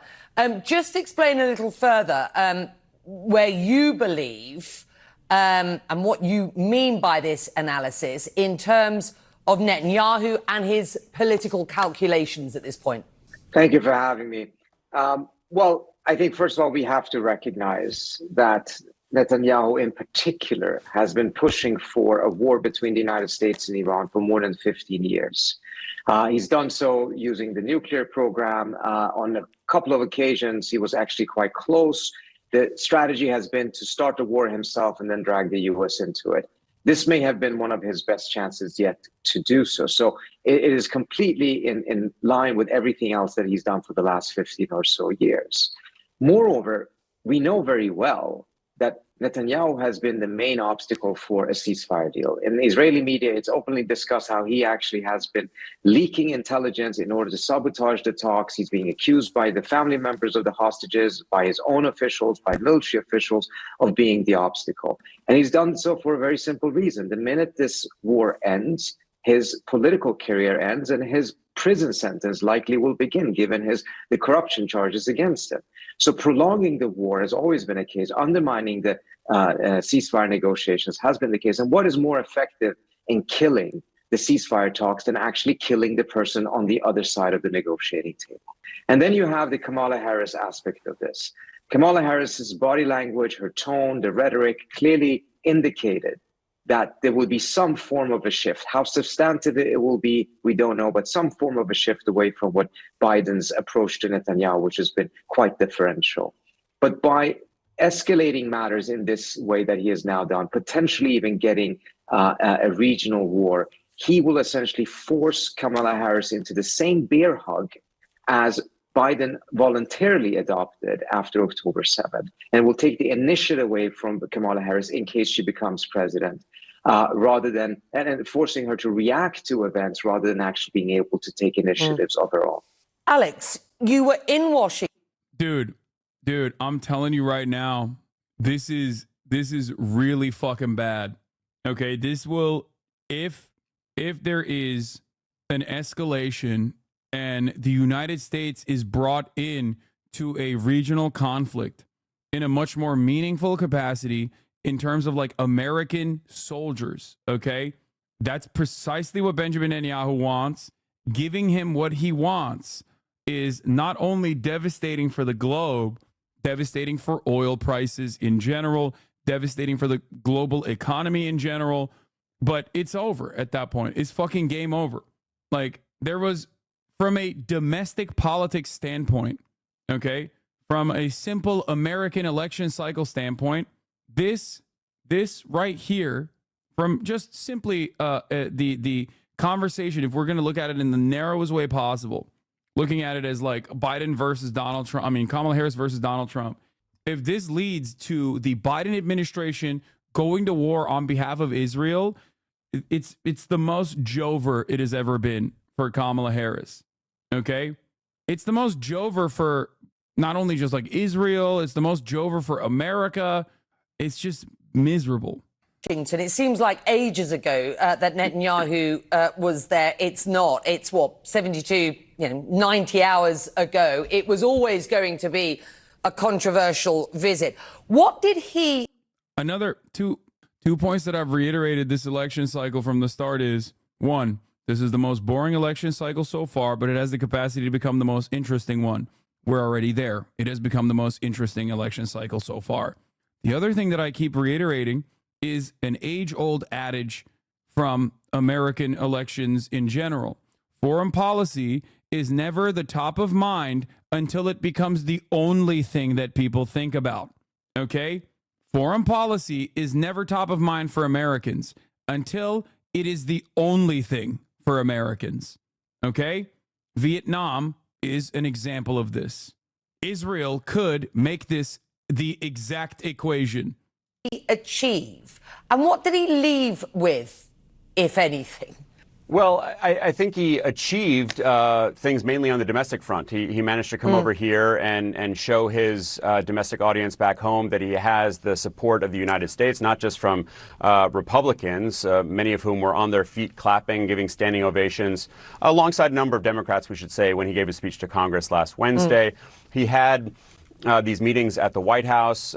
He showed that he is very much welcomed in Washington. So it was mainly sort of for domestic benefit was the sense. But I would say that he left on less good terms because following his meeting with Kamala Harris, she came out and gave arguably the most forceful speech that we've heard about Gaza from the Biden administration. Yes, talking about the U.S.'s ironclad support for Israel, but then talking in very emotive terms about the suffering that we're seeing in Gaza. And she said, "I will not be silent." A couple hours later, we heard from an anonymous Israeli.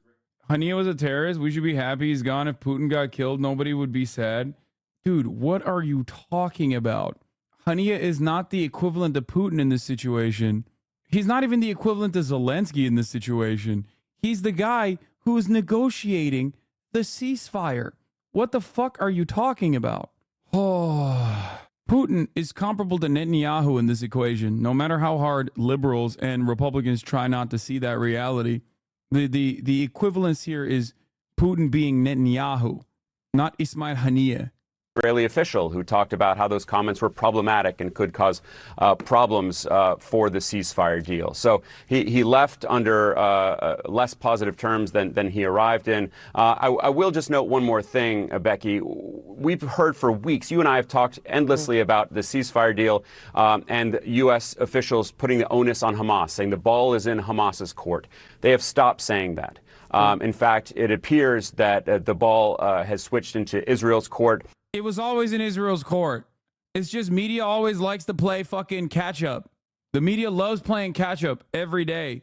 Like months later, they're like, oh, well, I guess this Sderot Haman concentration camp is kind of fucked up. 6 months after the original investigative reporting that comes from Israeli investigative reporters. For the past 3 months, we've said that Hamas is actually ruining the fucking peace deals. But and the ceasefire, but maybe it was actually Israel. The ball's on Israel's court, and it's like, yeah, if you're deluded and if you're just like abiding by the State Department line, then yeah, you're gonna. If you're reiterating what Anthony Blinken is saying all the time, then yeah, you're just lying to your fucking audience. You're shocked about this change of attitude.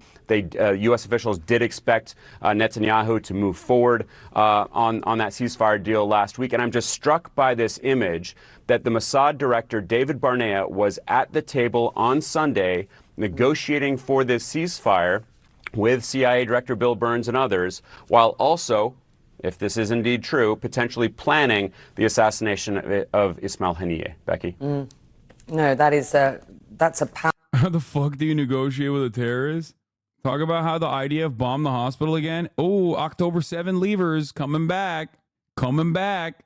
October 7 leavers coming back, dude. Look, last time he was in here, let me pop in and hear the absolute quote from Hassan. Kamala is as garbage as Biden. The copium is fucking crazy. Hassan is the king of copium. On June 27th. Perhaps that should have actually given you your first inclination that I know what the fuck I'm talking about in terms of American domestic policy and foreign policy, and you don't. But no, okay? No. He just still operating. He is still operating on this fucking weirdo attitude. You literally know nothing, you dumbass. Well, I know how to spell no, which I guess you don't.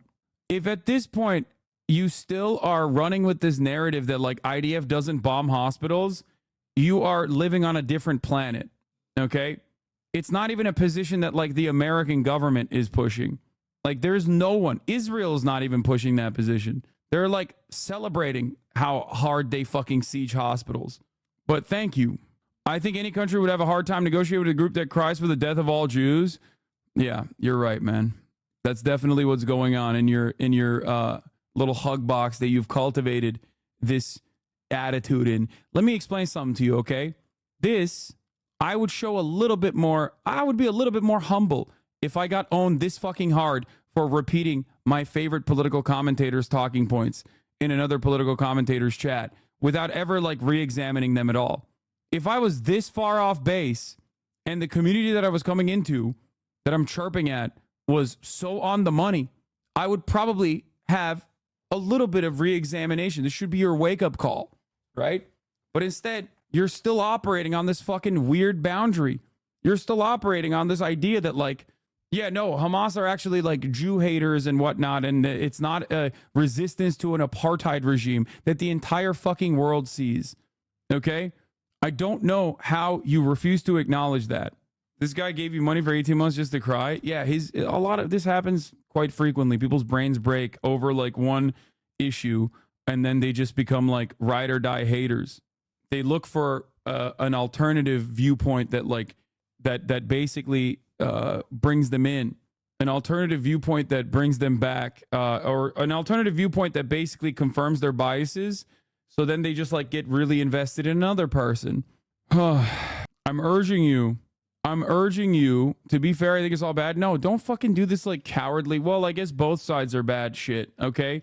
No, you're just like trying to retriangulate your position here in this circumstance because, like, obviously you came in here with the fucking smoke. You were like, talk about how the IDF bombed the hospital again, thinking that that was going to be a good line when Israel has blown up every fucking hospital in Gaza. What the fuck are we talking about? Okay? You have to recognize at a certain point that, like, you're on the wrong side of every single fucking issue. And that's probably not your own fault. It's because you just keep fucking reiterating and regurgitating talking points that you got from someone else without actually thinking about it on your own, without seeking within yourself what you truly believe. Does this actually correspond to my moral compass? Okay? It's just weird to do it when you're so obviously in the wrong. You see what I'm saying? They're on the last talking point for the streamer who has suddenly stopped talking about Israel-Palestine issue now that the rape torture facilities have been exposed. Yeah. Like, Israel 2 days ago was having a pro-rape protest. They had a January 6th for pro-rape. And you're over here being like, oh, actually, these guys are still operating on death to all Jews. Like, no, that's not the reason, man. The fuck are we talking about? There were a lot of people who were not aware of how Israel operates in general on October 8th. They were shocked with the unimaginable amount of violence they saw from October 7th. Okay? They could not comprehend it. They were like, this is insane. This is an insane amount of violence that the Israeli civilians were subjected to. And then the next 10 months, people, the fuck? And then the next 10 months, people started, understanding. No, there is just fucking weird ass noises I'm hearing. In the next 10 months, people started coming to terms with maybe why the Palestinian population was resisting so aggressively towards Israel. And it wasn't necessarily anti-Semitism or Jew hatred or whatever the fuck people think it is, no matter how hard Israel tries to maintain that position. Anyway, I'm not asking you to immediately recognize they're in the wrong here. I'm simply asking that you just, you could just reconsider on your own. You don't have to do it publicly or whatever. Just seek within yourself. 40,000 Palestinians have been murdered over the course of the past 10 months with American rockets that Israel is dumping on the entirety of the Gaza Strip. The majority of those murdered are women and children and the elderly. The overwhelming majority, 2/3. Okay? 2/3. Don't you think that that is unimaginably radicalizing for people? There is no, what is the Palestinian people supposed to do? The so-called peace process is almost identical to this supposed ceasefire negotiation that the media keeps telling us Hamas is fucking up. Think about that. The historical so-called peace process, it played out in identical ways in which this current peace process, this current ceasefire negotiations is occurring. That's why people are so wrong about the way that the way that this was that's why people are so wrong when they talk about how Israel could never find a partner in peace. That narrative is just complete and utter nonsense. And so many people can see that that narrative was complete and utter nonsense by just simply looking at this round of the peace talks and the ceasefire negotiations, especially in the midst of Israel assassinating the guy who was doing the fucking ceasefire. Powerful image to keep in mind. Trita, let's just, for the benefit of our viewers, hear from the U.S. Defense Secretary in the past few hours. Have a listen. I don't think war is inevitable. I maintain that. I think there's always room and opportunities for diplomacy, and I'd like to see parties pursue those opportunities. If Israel is attacked, we certainly will help defend Israel. Well, of course, there is a war in Gaza. What he's clearly referring to there is is answering a question about whether he believes there will be a regional escalation here off the back of what we've seen over the last, 25 hours or so, the assassination of two of Israel's key enemies. I mean, the US clearly still stands behind Israel, and you heard that from the defense minister. Perhaps we are, as Alex suggests, seeing a pivot of atmosphere here. But whether or not this administration in Washington is changing its position, should they not come out? No offense, but assassinating terrorists in Iran is fucking hilarious, and you can't convince me it's not. This is, again, just trying to be edgy and nihilistic and being like, dude, no, I'm just laughing at the situation. Yeah, dude, when your fucking cousin is drafted, when your cousin is sitting on top of a fucking carrier and gets hit with a Yemen rocket, okay, and is blown into fucking bits, I don't think you'll be laughing about that situation at all. Or if he's lucky and he actually does get deployed to Lebanon to defend Israel, by the way, and then comes back fucked up with his dick blown out, ruined for the rest of his fucking life, desperate for medical attention that the American government will not give him, you won't be fucking laughing about that. You won't be laughing. You won't be edgy and cool and nihilistic about that reality, okay? Stop behaving like fucking animals. Not even animals. Animals have at least an interest in like self-preservation, right? It's a primal instinct. This is what I'm talking about. Like, people do not comprehend what these actions, what kind of consequences these actions will have.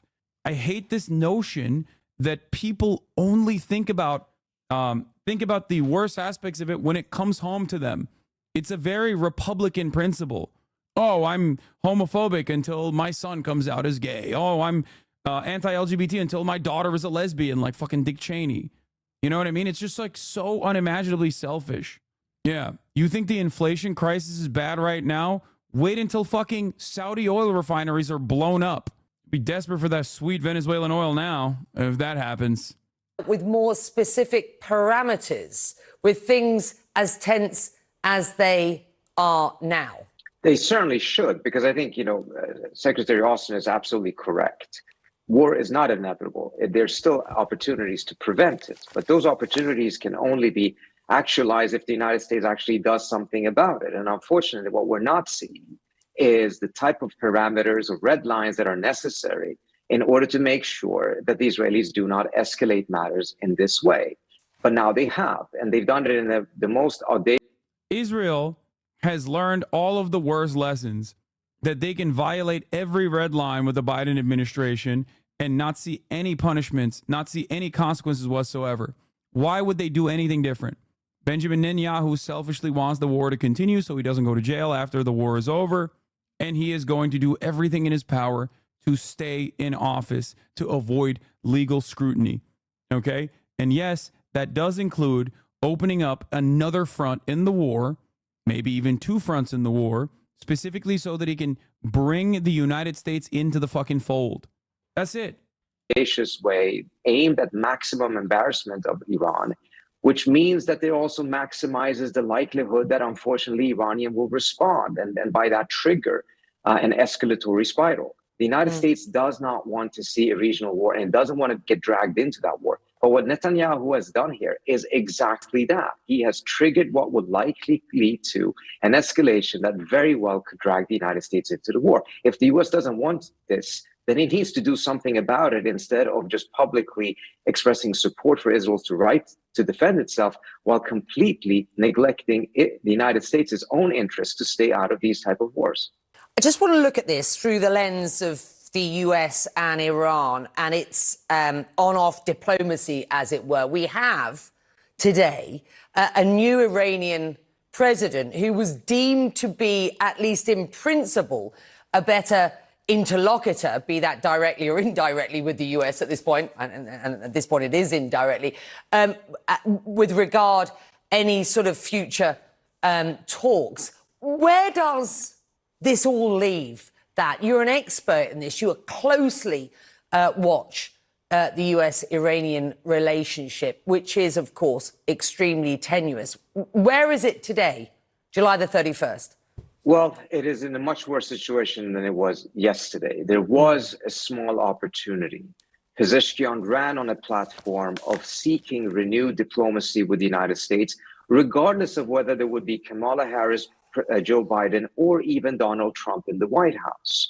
But this would obviously still be a very tough battle, both internally in the United States and internally in Iran. But that battle, the battle of actually being able to create the political space and the political will for sustained diplomacy that actually can lead to success, has now become all the more difficult, if not impossible, in the short and the medium term because of this assassination. Alex Trita, very much appreciate it. Your time invaluable for us. Oh, there can be no ambiguity about this, says Sheamus. Israel wants total war. It wants to drag America into an NSIG that will secure its existence forever. It does not want de-escalation. It does not want peace. It wants the initiation of murder-suicide pact built into the U.S. alliance. Anyway, and now Iran's leader orders attack on Israel for Haniya killing, officials say. Iran's supreme leader Ayatollah Ali Khamenei ordered retaliation after humiliating security failure as Iran once again balances showing strength against the risk of escalation. Mr. Khamenei gave the order at an emergency meeting of Iran's Supreme National Security Council on Wednesday morning, shortly after Iran announced that Mr. Haniya had been killed, said the 3 Iranian officials, including 2 members of the Revolutionary Guards. They asked their names not to be published because they were not authorized to speak publicly. Iran and Hamas have accused Israel of the assassination. Israel, which is at war with Hamas on the Gaza Strip, has neither acknowledged nor denied killing Mr. Haniya, who was in Tehran for the inauguration of Iran's new president. Israel has a long history of killing enemies abroad, including Iranian nuclear scientists and military commanders. Support for Israel in the West isn't as strong as they want us to believe it is. The actions are irrational and stink of desperation. Israel won't have U.S. backing unless it's in direct existential danger, which Netanyahu's trying to manufacture. Yeah, no, I agree. But the reality is, especially in terms of foreign policy, the American government rarely ever listens to the wishes of the population. Do you know what I mean? It's not like Americans broadly are like, oh yeah, no, I love fucking waging war all around the planet. If that was the case, then people that are running for president, like Donald Trump even, would not consistently try to present themselves falsely, but still present themselves as peaceful doves. Okay? Through almost 10 months of war in Gaza, Iran has tried to strike a balance, putting pressure on Israel with sharply increased attacks by its allies and proxy forces in the region, while avoiding an all-out war between the 2 nations. In April, Iran made its biggest and most overt attack in Israel in decades of hostility. But yeah, this is terrifying stuff. In the Middle East, where 2 separate attacks in the space of just 12 hours on the senior leaders of 2 Iran-backed groups have raised fears of a wider regional conflict.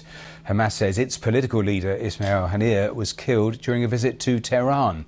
Early indications suggest that he and his bodyguard died when a rocket hit the house where he was staying. Hamas has accused Israel of being responsible and described the killing as a grave escalation. Well, hours earlier, Israel said it had killed a senior Hezbollah figure in a strike in Beirut. The movement has confirmed that Fawad Shukra, one of its top military commanders, was in a building targeted by Israel, but hasn't confirmed his fate. Israel said he was responsible for an attack that killed 12 young people in the Israeli-occupied Golan Heights. Well, let's start this hour with this report from Yolanda. State media in Iran reporting the assassination in its capital of this top Hamas leader.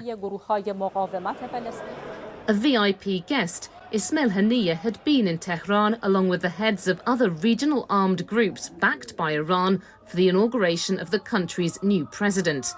But these were to be his last ever public appearances. In Gaza today, news of the killing worried many Palestinians about the implications for ending nearly 10 months of war with Israel. If the leaders die, the political leaders, where are we going? Children are dying, the elderly are dying, the youth are dying. No one is looking out for us. I hope this will be the last assassination, and God willing, the war will end after this assassination. We are all tired. Ismail Haniyeh was from Gaza, but had recently lived in Qatar. He was seen as more pragmatic than hardline Hamas leaders still in the Palestinian territory, and had been overseeing talks on a ceasefire and the release of Israeli hostages. Now hostage families fear a setback. I don't know how this news affects the deal, but I really wish for all of the forces around the world that will gather in order to bring our people back home. I hope our politicians will know to make this news into the release of the hostages. Just hours before the Tehran attack, Israel had targeted a senior Hezbollah commander in the Lebanese capital, Beirut. It said he was responsible for a deadly rocket strike in the occupied Golan Heights last weekend. Fears were already running high about the possibility of retaliation and a wider war. Now, with Iran announcing 3 days of mourning for Ismail Haniyeh and vowing a harsh and painful response, the Middle East is even more on edge. Yolanda Nell, BBC News, Jerusalem. Well, our correspondent What's sad is that less people care about the news in the Middle East, but now that the weird election is going on, I disagree. That's why I said, depending on what the retaliation looks like, depending on what the Iranian and the resistance groups' retaliation looks like to this action, okay, whether or not America fucking has to send troops in to the region, which they're already fucking moving in a way where they like are assuming a defensive posture for Israel. It can be a complete it can be a complete change in the narrative. Gray names have only one speed today. Yeah, me when cousin blows up brown kids in MENA. Me when cousin turns into a 22 a day statistic. Not understanding that blowing up brown kids in the Middle Eastern and North African region is the quickest way for that to happen. But people can't fucking connect the dots. Just like people can't connect the dots between every dollar being spent on the American military industrial complex is a dollar being taken away from fixing your fucking roads, fixing your goddamn healthcare, fixing your education. They just don't think about it like that at all. They only have one thing, and that is American military might. Okay? We're a mighty American military. What the fuck? Other people are going to find out why we don't have healthcare today. Okay? They gonna find out. They gonna learn today why we don't have healthcare. It's like, bro, why are you posting your fucking L's? Why are you posting your goddamn L's, dude? It's crazy.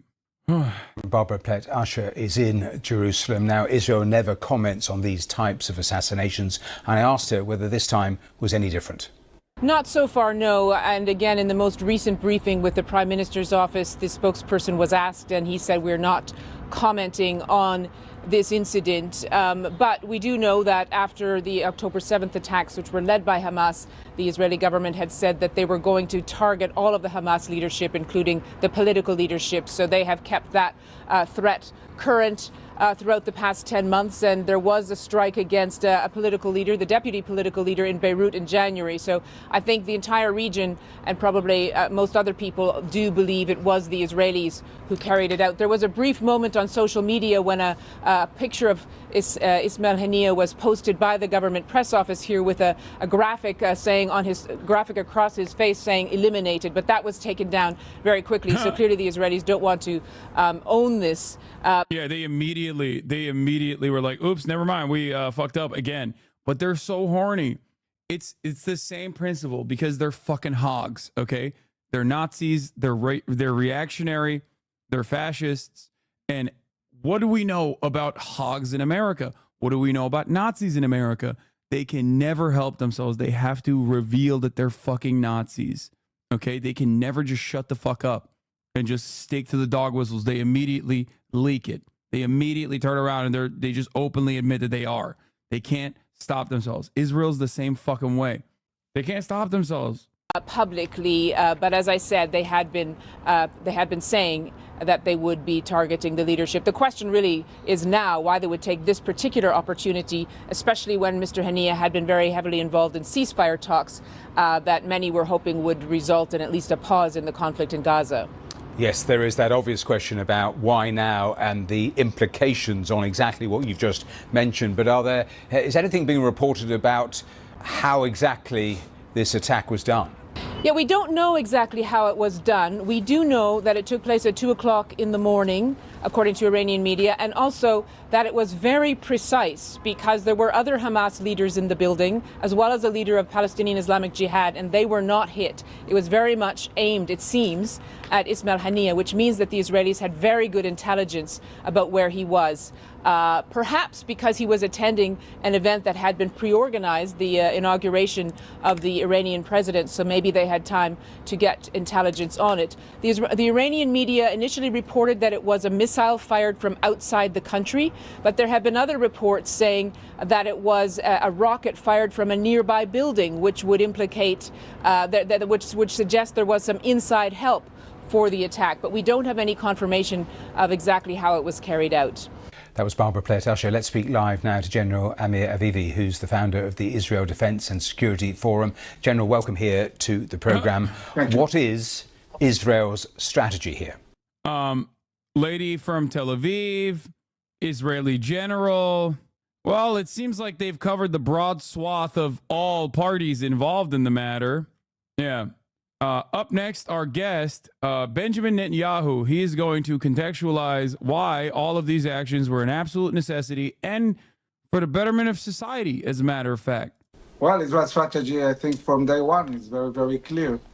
There is a clear goal of war to eradicate Hamas as a military entity and governmental entity. Hamas has attacked, unprovoked, killed 1,200 Israelis, raped women, decapitated head of children, took hostages.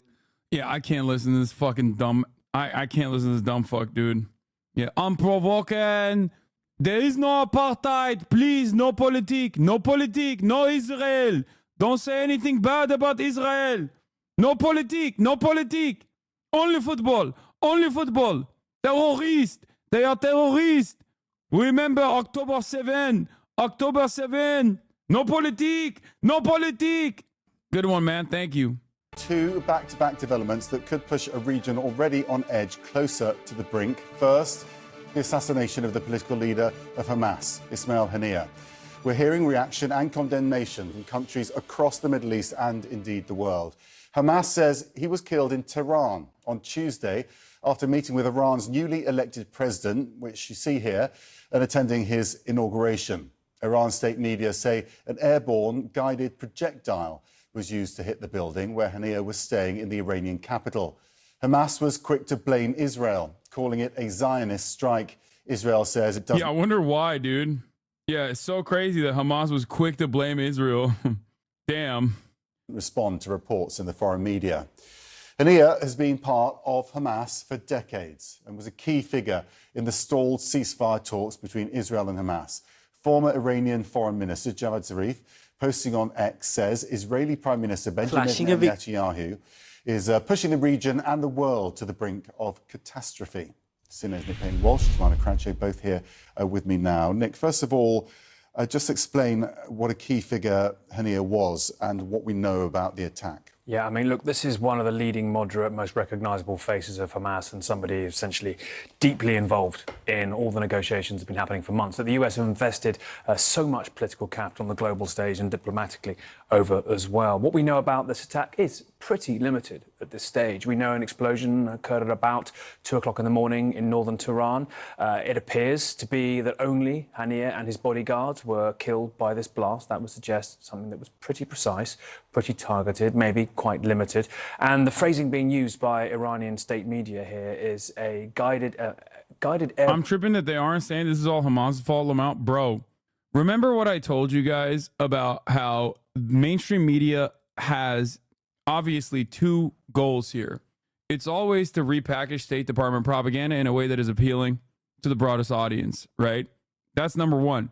But in order to do that, you also have to maintain an air of legitimacy and impartiality.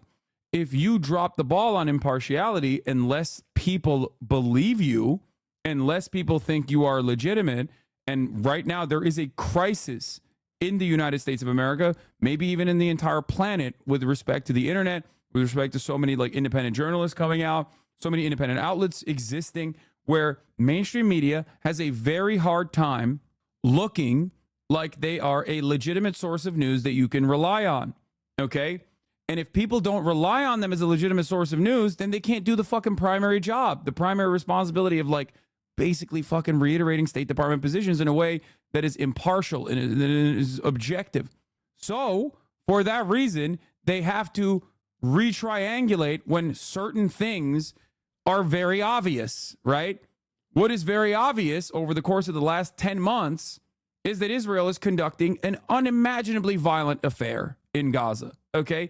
Even if you don't think it's a genocide, which of course it is, but even if you don't think it's a genocide, and many of your parents might not think it's a genocide, but they still see 40,000 dead Palestinians. They see all of the fucking death and destruction that Israel has brought forward, and they go, yeah, that's pretty messed up, actually. That's undeniable. So the mainstream media has to change course and kind of cover that with a little bit more honesty, because if they don't do that, then everyone's going to go, what the fuck are you doing? Like, I can see what's happening. I see it on TikTok. I see it on Twitter. I see it on every other outlet. Like, I know what's going on. I've seen it, even on accident, right? So For that reason, they have to change their trajectory. They have to change course. They have to change the dynamics a little bit. And when Israel is the one that is fucking up the peace process, fucking up the ceasefire negotiations consistently, and the American government keeps reiterating the position that it's actually not Israel, but it's actually Hamas that's fucking up the peace process, that's one thing, right? And they did that. They did that since Biden launched the ceasefire three-phase proposal. Said it was the Israeli proposal, even though Israel kept saying, no, it's not. Actually, we hate this thing. We're not going to do it. And kept violating Biden's red lines. They could continue just reiterating that position over and over again. But when Israel fucking decapitates the leadership that is responsible, that is more moderate and responsible for the ceasefire negotiation on the Palestinian side, it becomes an unavoidable reality. So they have to be honest about it. Because if they're not honest about it, if they still try to run cover, if they still try to make it seem like, no, it's actually Hamas. It's actually Hamas. Even in this situation, even in this moment, then everyone's going to go, dude, what the fuck? I'm done. I'm never trusting mainstream media ever again. That's the reason why there is a noted shift in the coverage of Israel's actions in mainstream media. And I observed this shift since 2021. It's dramatically changed since 2021 after a lot of the American NGOs, many of which I'm super critical of, openly declared Israel to be an apartheid regime. Okay? Just making every member of Hamas come forward and surrender, willingly nuke them. Yeah, no, that definitely will make everyone else forget how they've been orphaned by Israel. Hamas is not simply just an armed wing or an armed militant group, okay? You kill every Hamas person, there's Hamas too. Hamas itself is a evolving resistance faction that evolved into the violent and even in certain instances Islamist fundamentalist faction as a direct consequence of Israel's 76-year occupation, its apartheid, and its maintenance of the apartheid, which is incredibly violent. Do you understand? It's an army of orphans. That is precisely the reason why you cannot try to deal with this in violent ways unless you kill them all, which is seemingly what Israel's trying to do, or at least mass displacement. Airborne projectile, which frankly could be anything. That might suggest it's less likely to be an Israeli jet firing a missile, but we still have so many holes in explaining how this extraordinary violation of Iranian security even occurred. And of course, it's 24 hours after the inauguration that Hania was attending. It's a challenge to the comparatively moderate new Iranian president, Masoud Pezeshkian, and it's also clearly a direct challenge to the supreme leader of Iran, Ayatollah Khamenei. He's said that Israel will face harsh punishment for attacking what he referred to as a guest in Iran house. I'm paraphrasing there, but we're into a dark and very hard to fathom chapter here. The southern Beirut attack against Hezbollah left many deeply concerned. We could see a conflagration along the northern Israeli-Lebanese border, but now we have a whole extra thought to have about quite how Iran, Hezbollah's key backer, respond to this extraordinary violation of their sovereignty. I mean, they'll feel insulted, they'll feel violated. This was sovereign soil. Quite an embarrassment for the Iranians, as Nick was saying.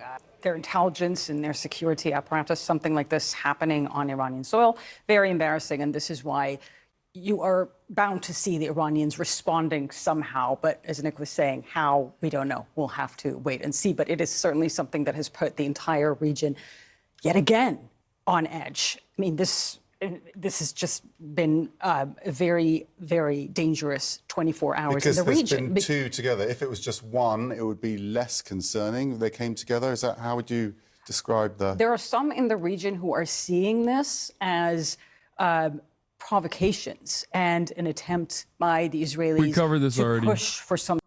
We covered Trita Parsi's take because he went on CNN to talk about exactly these takes. Good. Kill all of Hamas. Brother, killing all of Hamas is not going to magically make Palestinians feel good about Israel's death and destruction. Okay? This is just violent posturing for no reason. I know a lot of you are coming back after you left because of my initial commentary post October 7 because you were uninitiated. with the subject matter. You didn't know enough about it. Okay. But like, you cannot just kill, unless you kill every single person, you cannot kill an idea. Okay. You just cannot kill people's willingness to survive.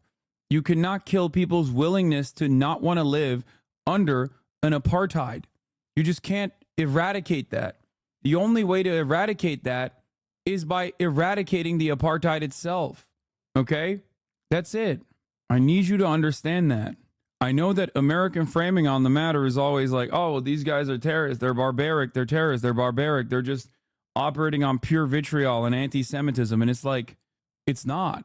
Hamas is a response to 76 years of violent occupation. Okay? That's it. Hamas is a response to Israel increasing the violence in its maintenance of the occupation. What about the charter? What, the 1988 charter or the 2017 charter where they retriangulated and were like, we're actually not anti-Semitic, we're just anti-Zionist. Charter of the top of the hour? Okay, that's a two-parter. You're getting a week off. Some sort of retaliation, some sort. Do you think Israel has a right to exist in the region? I do agree that Israel has been an oppressive nation in the region, mainly as a satellite of the West, and they claimed way more than they should have of Palestine since 1947, but I believe the Jewish people deserve a nation of their own. Israel does not have a right to exist in the way that it exists currently. Israel cannot and will not exist as a demographic majority Jewish ethno-state that is currently occupying territory it does not legally have ownership over, where 5 million Palestinians live. Okay? Anyway, that chatter is, the other chatter was right. It is the top of the hour. I'm going to serve you a 3-minute ad break. If you no longer want to see those ads, if you want those ads to be destroyed, then all you need to do is subscribe for $6 or for free with a Twitch Prime. There is no state that deserves to exist, by the way. Okay? Rhodesia did not have a right to exist, and neither does Israel, nor does the United States of America, nor England, nor Germany. Okay? No state has nor Turkey, no state has a right to exist. You have to analyze these situations by looking at the actions and how a state exists. Okay? Wabbit Rabbit, thank you for the 5 gifted subs, allowing 5 people to no longer see the ads at the top of the hour. Anarchism much? No, that's not even what that's not even what I'm saying. I'm not saying like all states are bad or anything like that. Although I do believe that a borderless, classless, moneyless society would be an evolution from what we're experiencing currently, a good, welcomed evolution. But that's not what I'm talking about. Okay?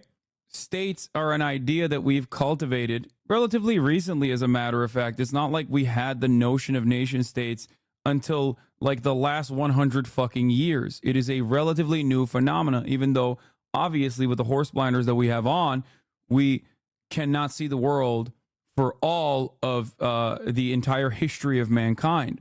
Okay?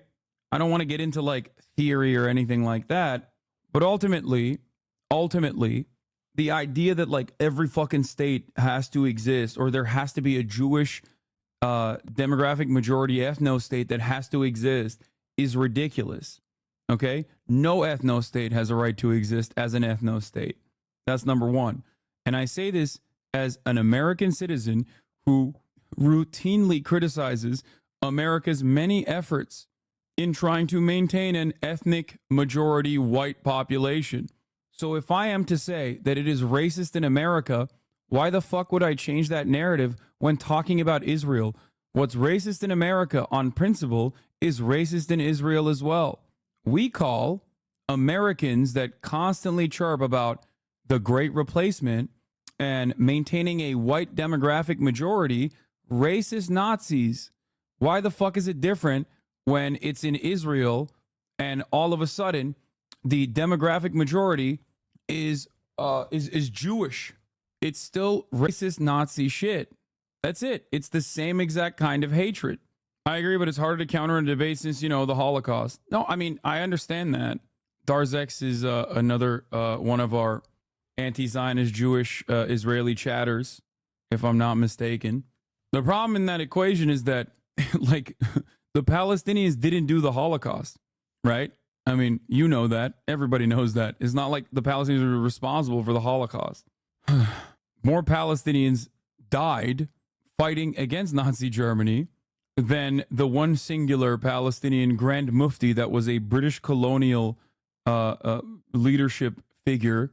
Anyway, Israeli anti-Zionists exist? Yes. And they're all in here. They're all in this community. Sort of an escalation happening within 24 hours when you have these two targeted killings taking place in Beirut and in Tehran, especially really in Tehran. Their feeling is that this is pushing the Iranians, their proxies in the region, to some sort of a response. What that is, we're all waiting to see. And we keep hearing that no one wants a war. Iran doesn't want a war. So how do they respond? By making their point and asserting themselves in this incident, but not escalating to the extent where we're now in a war. Nobody wants a war, really, because it would be catastrophic for everybody involved. The US doesn't want it ahead of an election, messing up. On March 22nd, 2004, American-made Israeli helicopter fire 3 missiles at Sheikh Ahmed Yassin, killing him as he left his mosque prayer. On the 23rd, Abed al-Aziz Rantisi is already declared as a replacement. On April 17th, 2 missiles fired at his car killed him too. Khalid Mashal then put out an order to elect a new head in secret, later revealed to be Ismail Haniyeh. This never works, and for a simple reason. As long as there is a supply of apartheid, there will be a demand for resistance. Exactly. Up their foreign policy, Israel probably is overstretched after its long war in Gaza and is facing in Hezbollah an enemy with a phenomenal rocket arsenal that could do significant damage to their population centres. Lebanon does not want the spectre of Israeli airstrikes over its key cities like Beirut, where Hezbollah has a stronghold. And Iran, look, you know, they try and walk 10 foot tall the whole time. And you heard the fiery rhetoric from the Supreme Leader today, but they're suffering from sanctions. They've just had years of unrest. Now there's a more moderate president in power than Khamenei, frankly, would probably have liked to have seen. So none of them really want it, but none of them can afford at this point to lose face, particularly Iran, after something like this. But it's important to look at the two events of the last 24 hours in sort of slight separation. They're completely connected in what will happen afterwards, but the strike on southern Beirut, you could argue... By the way, the no appetite for more death and destruction in Israeli society narrative is completely fucking false. It's sad. I'm sure it's hard to feel much empathy for it, considering our action, but even supposedly left-leaning Israeli Jews can sometimes be afraid of being anywhere that isn't their ethno-state. I have family members who will probably never leave the country. And when I speak about where I want to immigrate to, a lot of times I get told, there's a large Muslim community in X country. Yeah, of course. No, I get it. It's just fear-mongering. That fear-mongering is set at the heart of the Israeli national mythos. There is obviously valid justifications for being fearful if you're Jewish, considering, I don't know, centuries of fucking Jewish history of oppression, struggle, and being victim to violent pogroms, the Holocaust. The problem is that the Israeli government, since its inception, has nefariously utilized that to create an offensive campaign against people who are helpless, people that were not even remotely related to the violence that Jewish people were subjected to. That fear-mongering is, in my uneducated opinion, can sometimes be the first step into fascism. No, it is. And Israel delivers a steady cycle of reinforcement to that fear-mongering. Like, Israel is the perfect demonstration of how a society can completely turn fascist. If you want to know what happened in fucking Nazi Germany in the lead up to World War II, look no further than what is going on in Israel and how the average Israeli feels about the current government's actions. It is the exact same one-to-one logic. It's pure fascism. Fascist leadership demands a steady cycle, a steady reinforcement of an enemy that is both weak and strong, an enemy that is in every corner. It is, of course, additionally ironic that for Nazi Germany, it was the Jews, right? And now for Israel, it is the Palestinians, the Arabs, the Muslims. Was a targeted Israeli response for what happened in the Golan Heights over the weekend, the killing of predominantly teenagers playing football who were Druze. We knew there would be an Israeli response, and they went a little bit... Like, it's wild. I was listening to Gideon Levy this morning on Democracy Now!, and he was talking about, like, interviewing the Druze population. And yes, there were some, and he said that there were younger Druze that, like, want to become Israelis. Whereas, like, the older Druze population very much so identify as Syrian and Druze, and do not want Israeli citizenship whatsoever. But there were still many people in the immediate vicinity in this small town where the bombing occurred that said, fuck you, Israel. We do not want you to go and do more violence in our name, which is crazy. Like 12 children are fucking blown to bits. And in the immediate aftermath, the Israeli government shows up at your doorstep and your reaction is like, nah, dog, we don't want this shit. You want to do this for your own self. We don't want this shit at all. Further, I think, than anybody might have expected by hitting southern Beirut. But after that, you might consider a tit for tat had occurred. This extra assassination of Haniyeh, fully within what Israel has always said it would do. They've always said they go after Hamas leadership. Did they say they'd go into northern Tehran and carry out an attack like this? Well, they've done it before, frankly, with nuclear scientists in 2020. And so a lot of questions as to what Iran is actually going to be able to do next and what's within its sort of pain threshold. And a lot of this will... I've just been given an evacuation order and told to leave TLV. Apparently, we're getting charter flighted out tonight. I think things are getting a little too hot for the State Department's liking. Tel Aviv, be safe. What does it mean? What does the chatter mean? The chatter is probably in Israel and is saying that there's an evacuation order in Tel Aviv. Have been factored in. This comes after the Iranian leadership said that they were going to strike back on Israel in retaliation for the Ismail Haniyeh assassination. By the Israelis, before they even launched an attack like this. But there's a key question, and that's really US involvement here. Secretary Blinken has said that they were not aware, they were not involved in this attack. It beggars belief to me, frankly, that there'd be no heads up to the United States of a move like this. It would be a courtesy, wouldn't it? I mean, yeah, 5 minutes beforehand. But we simply don't know the full extent, and I'm sure Secretary Blinken is telling the absolute truth here. But if this means that a key move like this was made by Israeli Prime Minister Benjamin Netanyahu without telling the United States, then where is that relationship now? What traction does the Biden administration even have after his recent visit to Washington? And what does it do next? Where does, the role of U.S. diplomacy right now to try and de-escalate this situation, right? I want to ask you about the peace process, because Qatar made an interesting comment, which was how can, these negotiations continue? Qatar's obviously hosting them if one of the key negotiators has been assassinated, effectively. I mean, it's a very strong statement coming from Haniyeh the was, right? Key player in these negotiations, of course, that have been, they've stalled over the past few months, but they have been ongoing and quite delicate talks at this point in time for the release of the hostages for a ceasefire deal in Gaza. And there are critics of the Israeli prime minister who have accused him time and time again of attempts at sabotaging these talks because they've always felt that it is in his interest to prolong any war, the wars that are going on, to stay in office. It's all about his political survival, really, as many have seen it. So you've had this very strong statement coming from the Qataris, the prime minister posting on X saying that the approach of political assassination does prompt the question of how can mediation succeed when one party assassinates the negotiator on the other side. So really big questions about what happens next, but clearly at this point. This is it. It's like you cannot maintain the facade in the Western world that you cannot maintain the facade in the Western world. I need to clarify, it's not Israel government who's given the evac order. You cannot maintain the facade that it's actually Hamas that is fucking up the peace process and the negotiations when Israel killed the principal negotiator.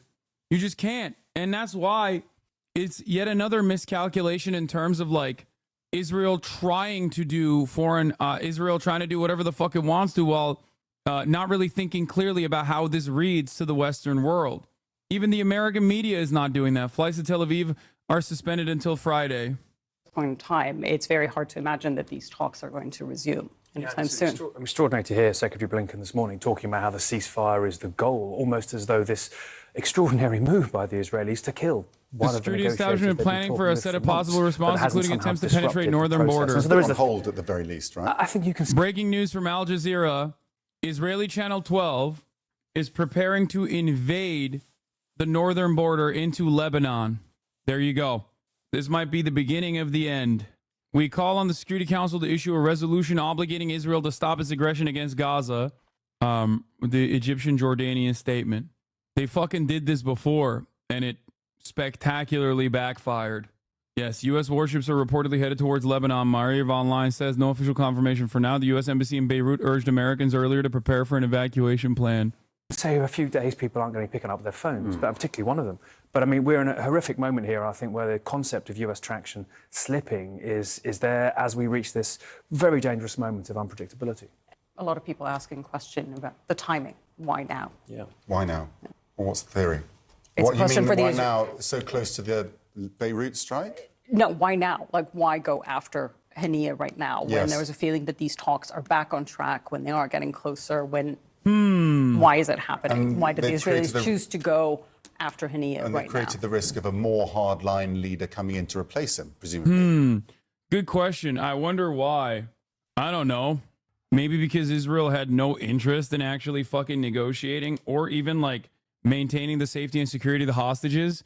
That's a really good question to ask, especially since October 10, Israel's first retaliation, both internally in terms of like maintaining its security, was to kill Israelis and then also immediately start bombing Gaza where the fucking hostages were, which again killed hostages. It feels like I'm going crazy repeating myself over and over again for the past 10 months, but there was never a moment where like it seemed like the Israeli government even made inferences to the safety and security of the hostages. It, like, their actions showed that reality over and over again. What more should Israel do in order to show the world that they are not interested in the safety and security of their own hostages? It seems like blowing them up into fucking smithereens was not enough of an indication for many. This video charts the rise of Hezbollah. Really informative given the current context. Yeah. Profile, who is Hassan Nasrallah? Let's take a look at this video. This will allow you to understand what happened last time Israel invaded Lebanon, by the way, in the potential eve of a possible invasion of Lebanon again. I think that posted that Israel is preparing a response by Lebanon, including an attempt to invade the north, not Israel preparing to invade the northern border. Oh, okay. Okay. My apologies. The Twitter translate function is broken for once. But here, let's watch. هي مسألة غير قابلة للنقاش ولا المساومة ولا لإعادة النظر ولا للتفكير ولا للتأمل أيا تكن الأثمان وأيا تكن تضحيات. Hassan Nasrallah has been the dominant leader of Hezbollah for nearly 3 decades. He is seen by many as a resistance figure credited with driving Israel from southern Lebanon. But for others, he's a controversial militia leader whose command of Hezbollah has led to an escalation of conflict in Lebanon and the region. By others, as in So America who is and Hassan Israel. Nasrallah? And how has Hezbollah evolved under his leadership? Nasrallah was born in 1960 to a working-class Shia family in an impoverished suburb in eastern Beirut.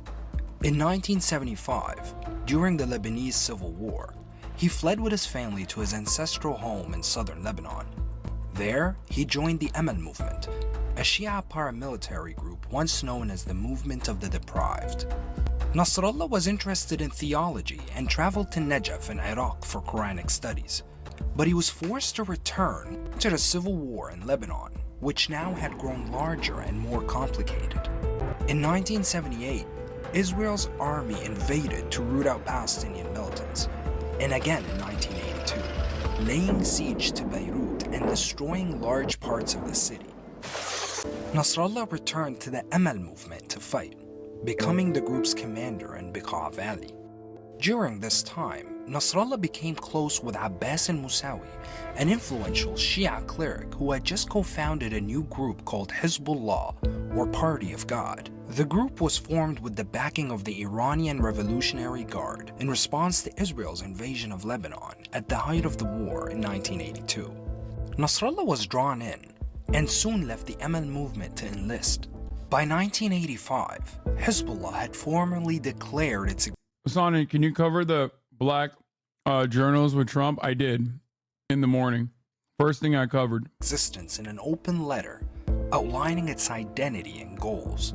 It called for an armed struggle against Israeli occupation and declared its allegiance to Iran's spiritual leader, Ayatollah Khomeini, and his doctrine, Wilayat al-Faqih, which demanded loyalty to him as the highest religious guide, the Faqih.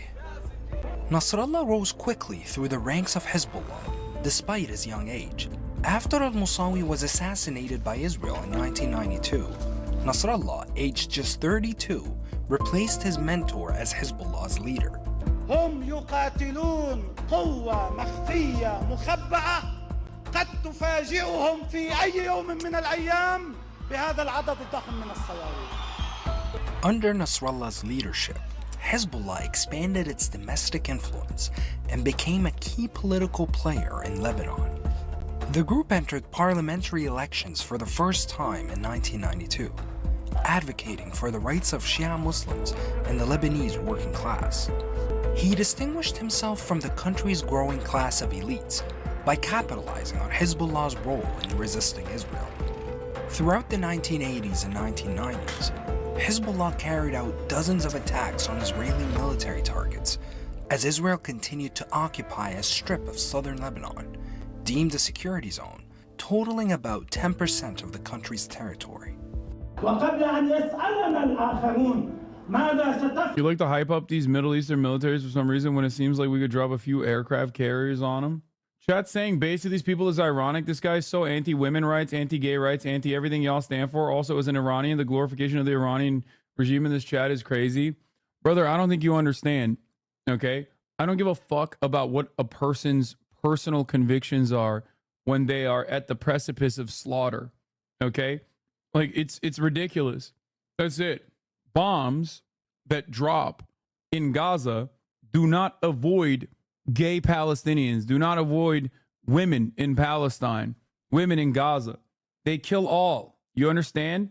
People that are predisposed with survival from a genocidal entity are going to be hyper-focusing on survival instead of gay liberation at that moment. It's ironic that you are from the Iranian diaspora and don't recognize the hardening positions in your country, in your home nation, as a direct consequence of an incredibly violent coup that took place with Western influence, with Western backers that set up a Western-aligned figurehead that tortured the shit out of your people, which then led to a incredibly fundamentalist retaliation against that. This has happened historically everywhere that America has meddled in the affairs of.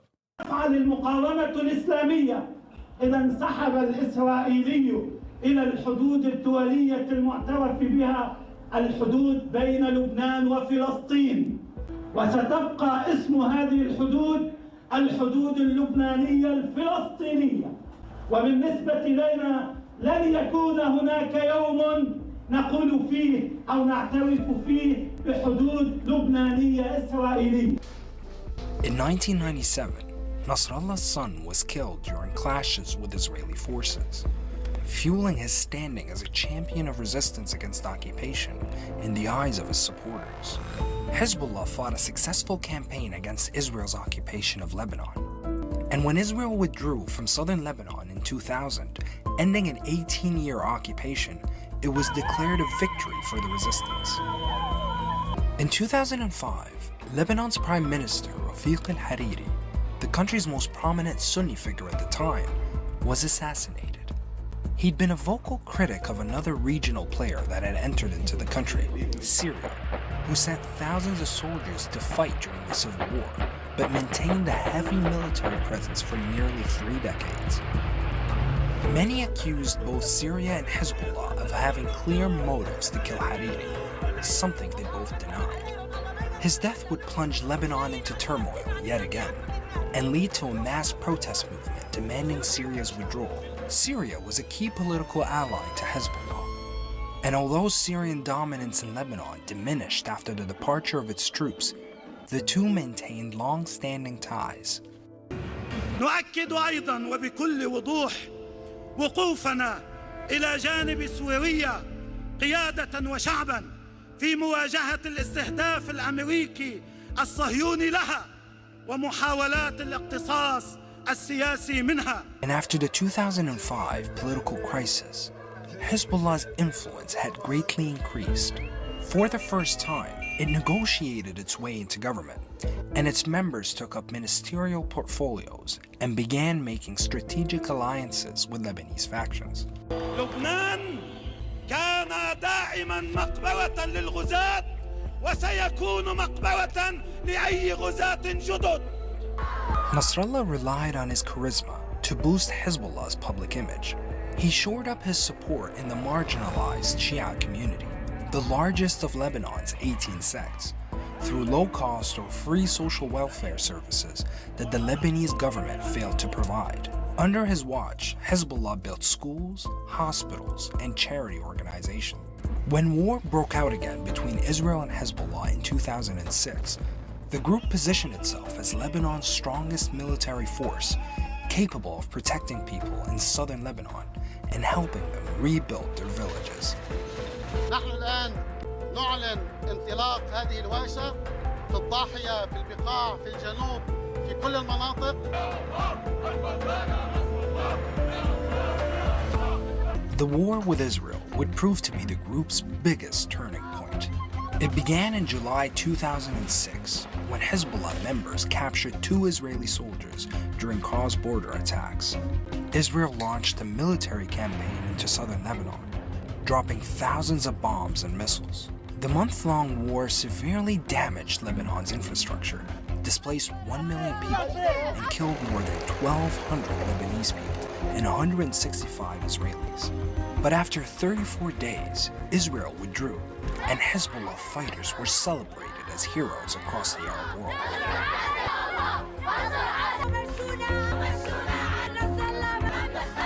Nasrallah's speeches were broadcast on Hezbollah's Al-Manar TV and watched by millions around the region.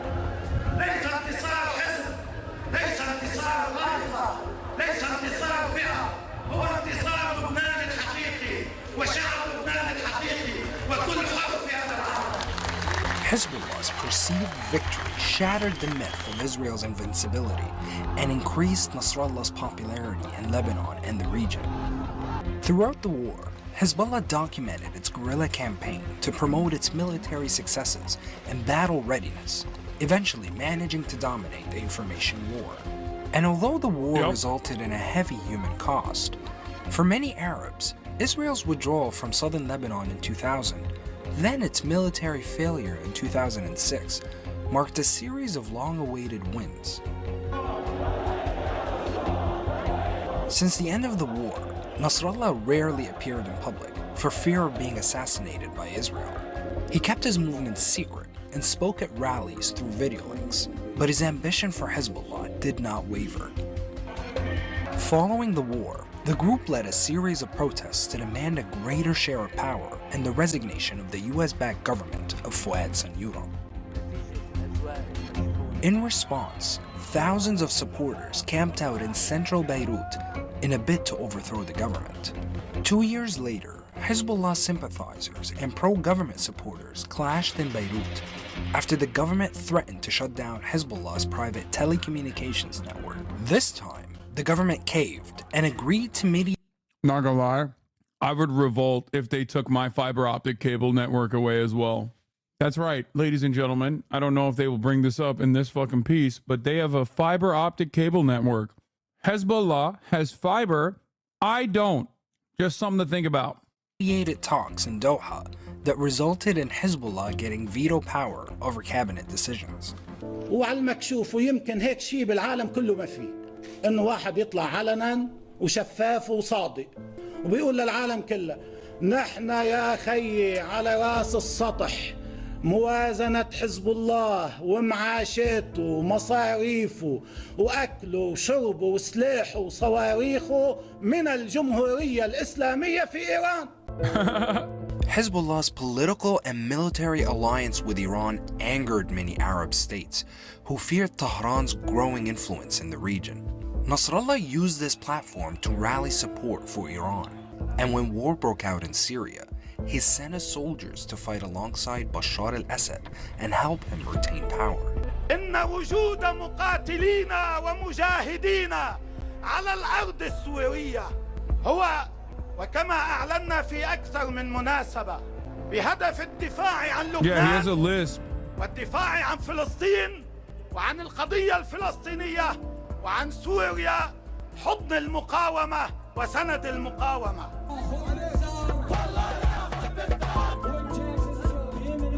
والجيش السوري منها يا جمال يا نصر الله يا جمال. Hezbollah's intervention enraged the Arab world. It also made them a target for reprisal attacks. In 2013 and 2014, Islamic State militants carried out more than a dozen car bombings in Shia areas in Lebanon, killing dozens of people and injuring hundreds. At home, many Lebanese blamed Hezbollah for exacerbating the situation in Syria and dragging the conflict across its borders. 1.5 million Syrian refugees fled to Lebanon, further straining the country's economy. In 2016, the Gulf Cooperation Council designated Hezbollah as a terrorist group and began to apply pressure on Lebanon's government to limit the group's power. Damn, bro. The Gulf Cooperation Council doesn't have that kind of smoke for ISIS, doesn't have that smoke for any number of different Islamist, fundamentalist, Wahhabist groups, doesn't have that smoke for Israel, only has the smoke for Hezbollah, Iran. Look, I'm Sunni, okay? I'm Turkish, I'm Sunni. This is not like a big distinction. It's not something that like normal people care about. I feel like Westerners know about the distinction and care about it more, or like think that this is like a legitimate difference when most normal Muslims just see themselves as Muslim. They don't see it as like Sunni Shia as a distinction. But ultimately, only one group of individuals. Hamas is Sunni as well, by the way. Palestinian resistance is Sunni. Palestinian people are Sunni. It is originally an Islamic charity, an Islamist charity that started as a Muslim Brotherhood cutout. Okay?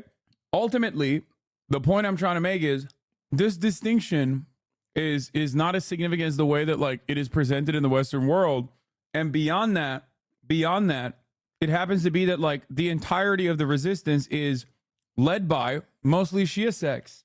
The entirety of the resistance against Israel and America in the region. Or even if they're not Shia sects, oftentimes they are secular as well, or at least secular presenting. Some of these guys are not great. Some of these guys are horrifyingly bad. Okay? But ultimately, it goes from decent to bad to really unimaginably bad. And the really unimaginably bad part of that equation is almost always secretly or openly backed by Saudi Arabia, UAE, these guys that have openly and privately maintained a relationship with Israel for quite some time at this point. Just saying. Countries like Saudi Arabia, which had been a key investor in Lebanon, began to shun the country's leaders. They threatened them with sanctions if they didn't curtail the party's grip over domestic politics and their role as a proxy for Iran. This diplomatic pressure, alongside Lebanon's economic crisis, began to push the country towards a breaking point. With skyrocketing prices, a deadlock in parliament, and a failure of basic services like electricity and waste management, the Lebanese people had had enough of the ruling elite, Hezbollah. Do they hate Israel, or do they hate Shias more than Israel? For Saudis, the answer is absolutely fucking yes. Not like Saudi population, but Saudi kingdom, Saudi monarchs, not even a question. Absolutely. Like that is the most common joke in the entirety of the Muslim world, is that like the Saudis would invade Israel if Israel declared to be Shia tomorrow. Included. In 2019, mass anti-government protests swept across the country, uniting people across sectarian lines.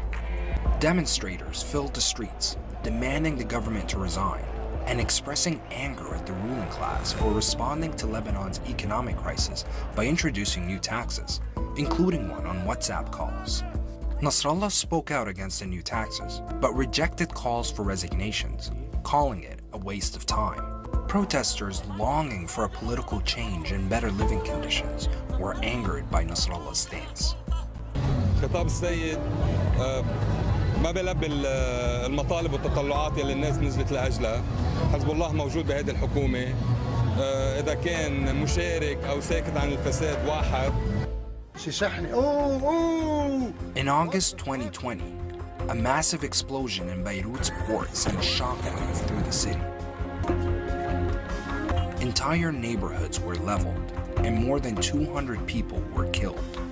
But when investigations questioned the role of senior officials in ignoring the threats that led to the explosion, Nasrallah hit back, accusing the judge leading the case of political bias and calling for him to be replaced.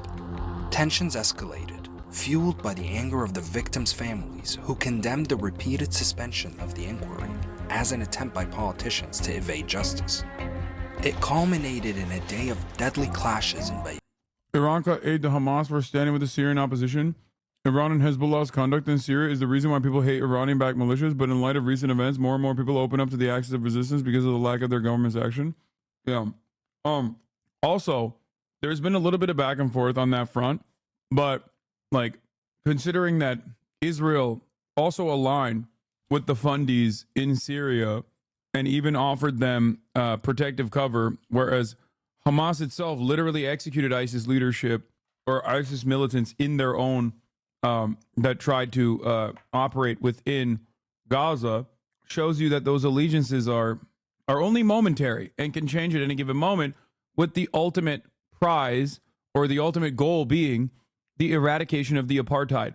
I mean, you know, it's pretty funny to think about people accusing me of being like a Bashar al-Assad supporter when, you know, I have had a militant that worked within the YPJ on my broadcast and am good friends with him.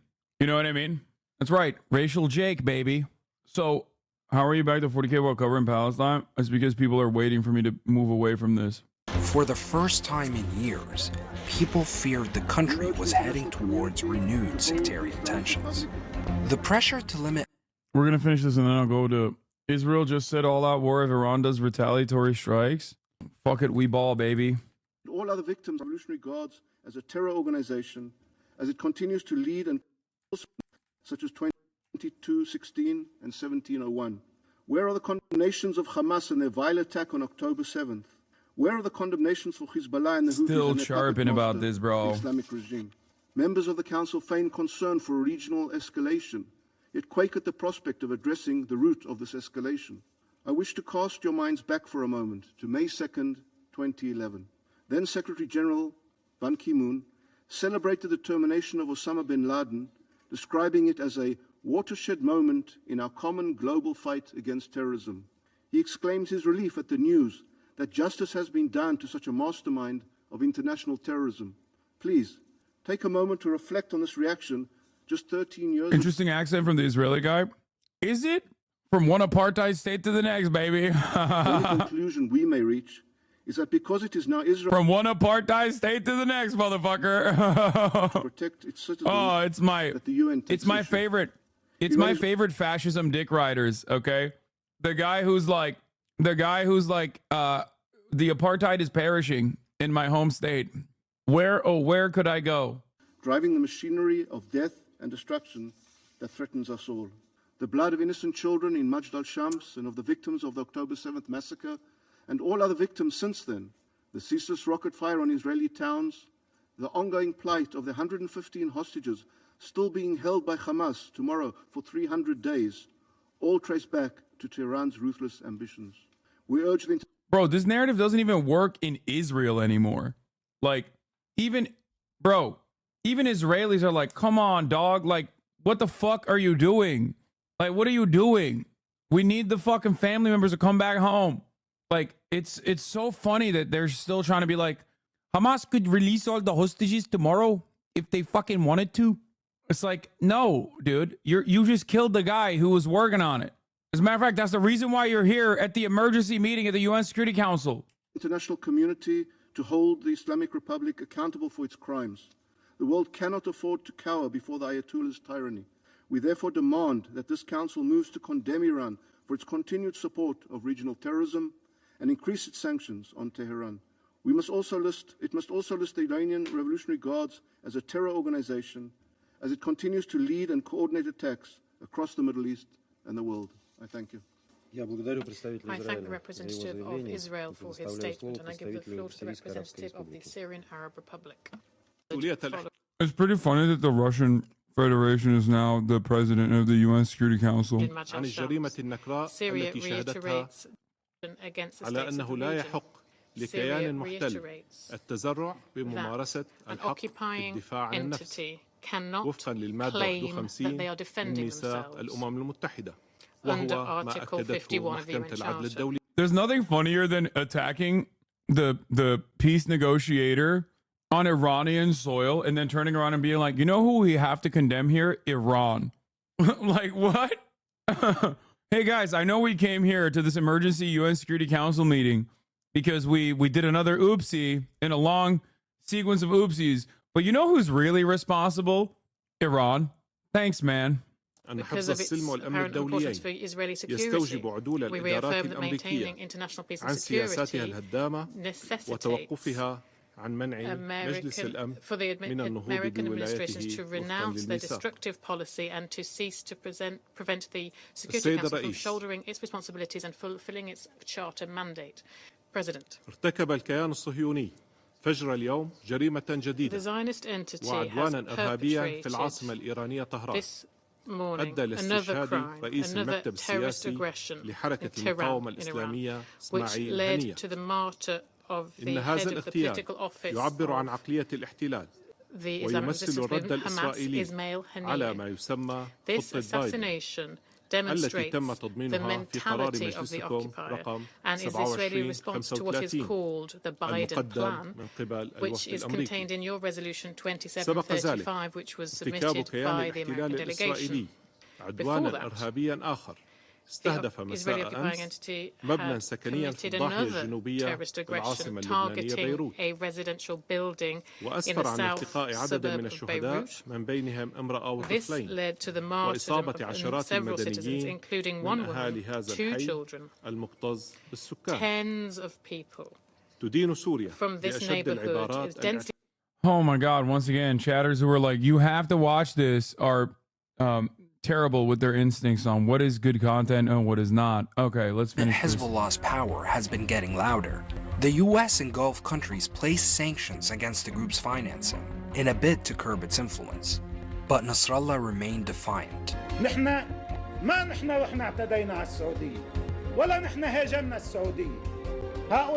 I feel like Israel hate being addressed as Zionist instead of Jewish. I mean, yes and no. It depends on who's listening. Internally, I mean, there is no, like, a lot of Zionists use Judaism as a shield, a simple defense mechanism. هم كانوا شركاء في المؤامرة الكبرى وفي الحرب الكونية التي كانت تدمر المنطقة. But depending on who you're talking to, if it's like a liberal Zionist, they will also yell at you for saying like, well, how dare you say Israel's actions are responsible for anti-Semitism increasing in the Western world and all around the globe? Like, Israel is not. Israel is completely removed from Zionism, or rather, not Israel. Sorry, Israel is completely removed from Judaism. And it's like, yeah, I know that. Okay, but Israel, you should probably take that up with Israel because they keep fucking saying they're doing this for Judaism. You know. نحن كان لنا شرف أن نقف في وجه هؤلاء القتلة المتآمرين على بلدنا وعلى شعوبنا وعلى دماء ورجال على دماء وأعراض الرجال والنساء في لبنان. With each crisis that befell Lebanon, Hassan Nasrallah was there to maneuver his party to ever-growing power. For 3 decades, he amassed a political and paramilitary force no one could challenge in Lebanon. A hero to his supporters and a dangerous menace to his adversaries. Now, he faces complex challenges, a country in economic meltdown, tensions with political rivals, and growing international pressure on Hezbollah to put down its arms. Here's the Channel 12 update. Israel sent messages through diplomatic channels to Lebanon and Iran where Israel says they are ready to go go to the point of all-out war if Hezbollah and Iran respond in a way that will severely damage Israel, according to Israel's Channel 12. Israel's preparing for various scenarios, including the possibility of Hezbollah attempting to breach the northern border in response to the assassination. So the Channel 12 thing was actually a wrong translation. They're saying they are preparing for an all-out invasion of Israel, not that they're preparing for an all-out invasion of Lebanon. New details. What?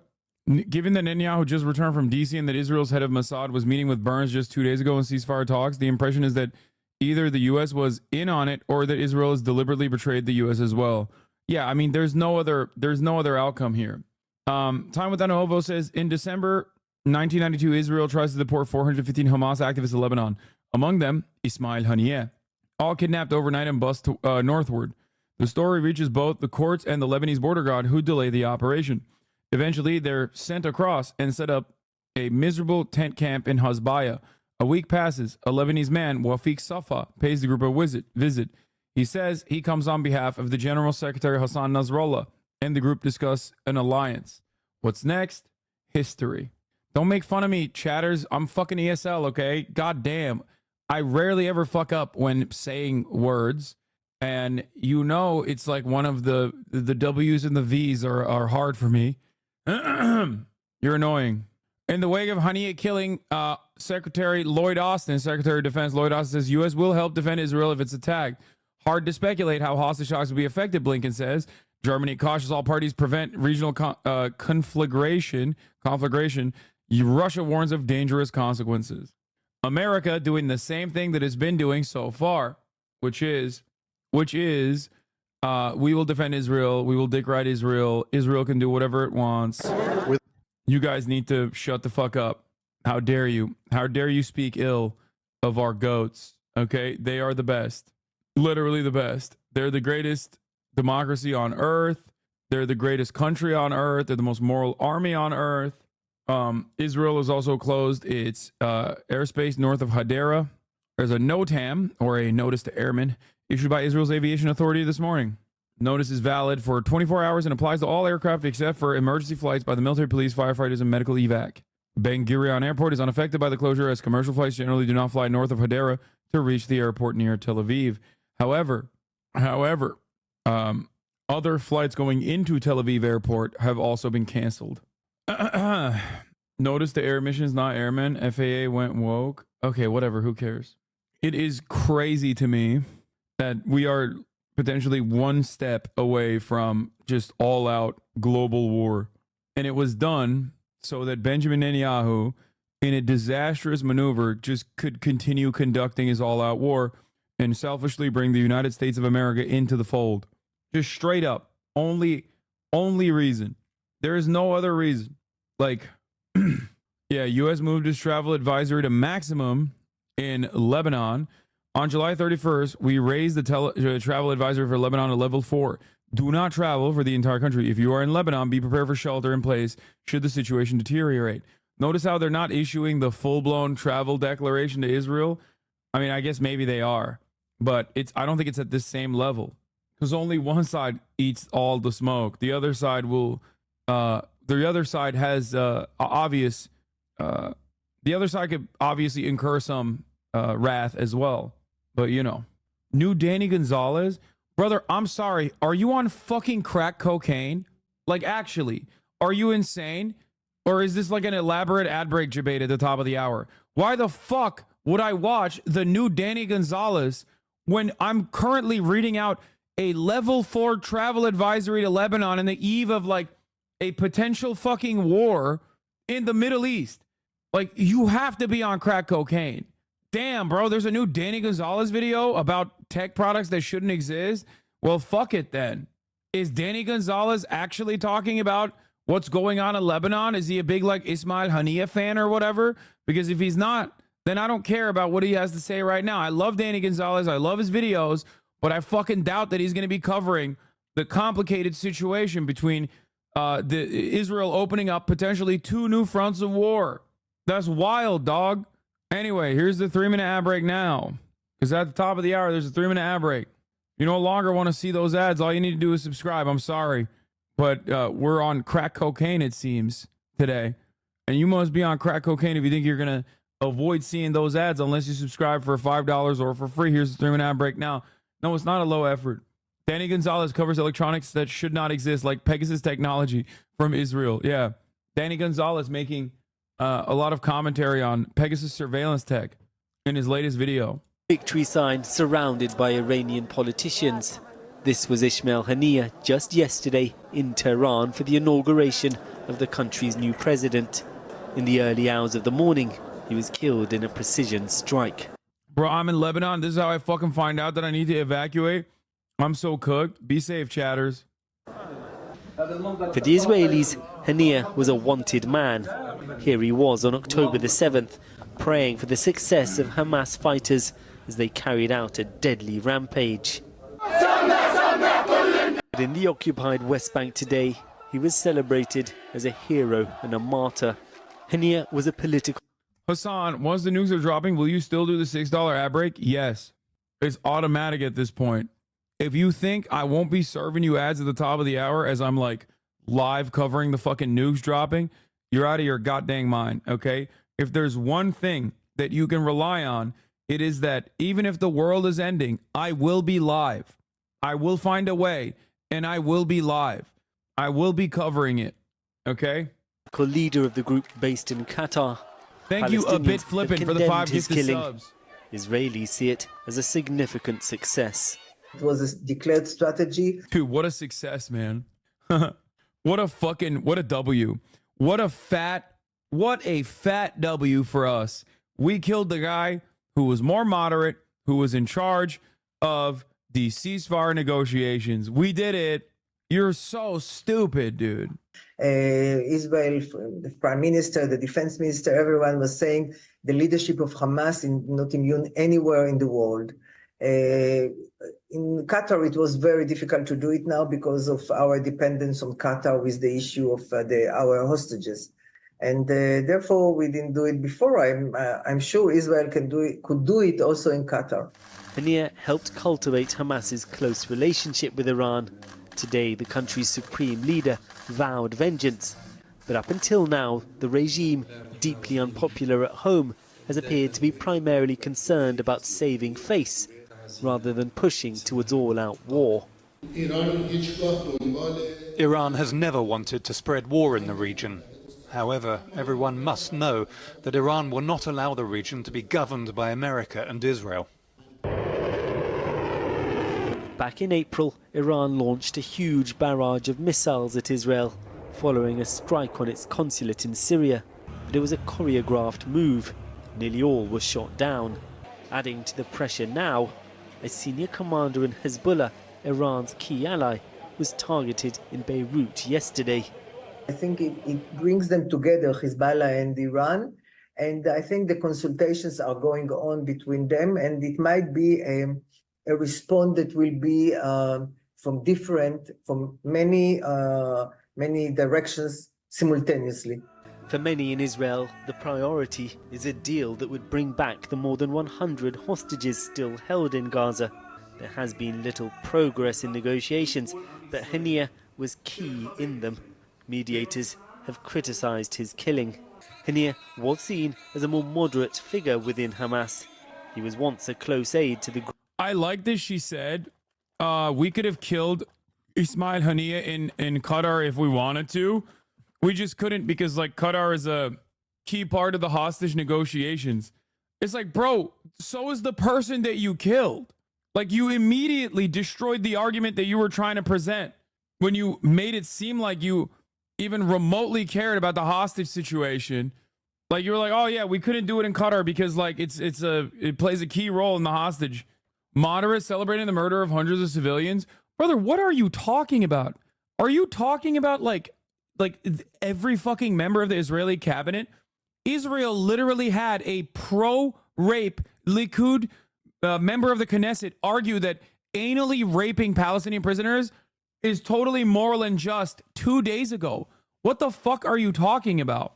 Shut up. You have no leg to stand on, okay? You have no fucking leg to stand on. When I say Ismail Haniyeh is more moderate, I'm talking about him versus Yahya Sinwar. And for the record, virtually every Palestinian is more moderate than the Israeli government. So I don't give a shit about what you have to say about that. Make no mistake, okay? No, it's not. Yeah, brother, I have 40,000 fucking deaths to point to, okay? The Israeli government is infinitely more violent than the worst aspects of Hamas. The worst aspects of Hamas, okay? Straight up. There is enough mathematical proof for that reality. Reported by, what? Is this your big gotcha? The Palestinian Health Ministry? Is that what you're going to say? Because the American State Department agrees that the Palestinian Health Ministry is correct on its fucking numbers. As a matter of fact, the Israeli government also uses the Palestinian Health Ministry's numbers, and the Israeli government also has the Palestinian Registry that they can cross-reference all of the deaths on. And yet, they don't fucking come out and say the numbers are wrong. They say the numbers are right. They just call them terrorists. So don't say fucking yes. You just don't know anything. Group's founder, Sheikh Yassin, himself assassinated by Israel. He went on to lead Hamas in Gaza before moving abroad. Hania is the second Hamas leader to be assassinated by Israel outside Gaza. Another senior figure was killed in Beirut in January. Nazi bitch. Inside Gaza, the head of Hamas's military wing, Mohammed Deif, is thought to have been killed earlier this month. His deputy was targeted back in March. But Yahya Sinwar, leader of Hamas in Gaza, remains alive. The group's fighters have been weakened, but are managing to regroup in areas Israeli forces have withdrawn from. Hamas was also built as an organization to be able to sustain these blows, and it did sustain these blows before. Its original leader Ahmed Yassin was killed. Abdulaziz al-Rantisi, who was also the head of the political bureau of Hamas, was killed. But despite that, Hamas continued to develop its resistance project.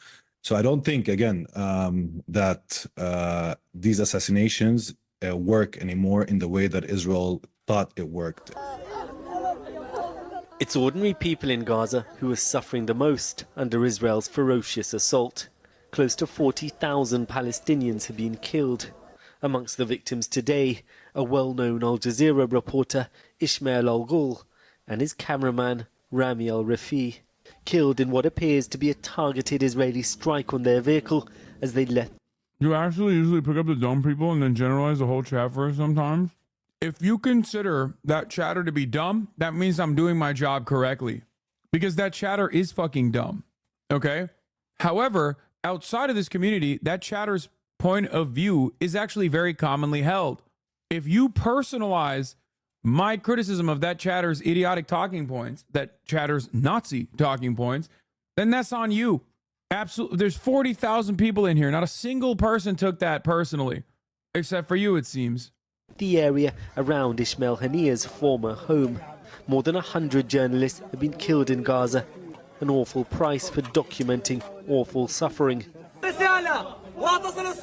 Crouched over his body, a colleague. 176 journalists have been executed by Israel since October 7, by the way. 176.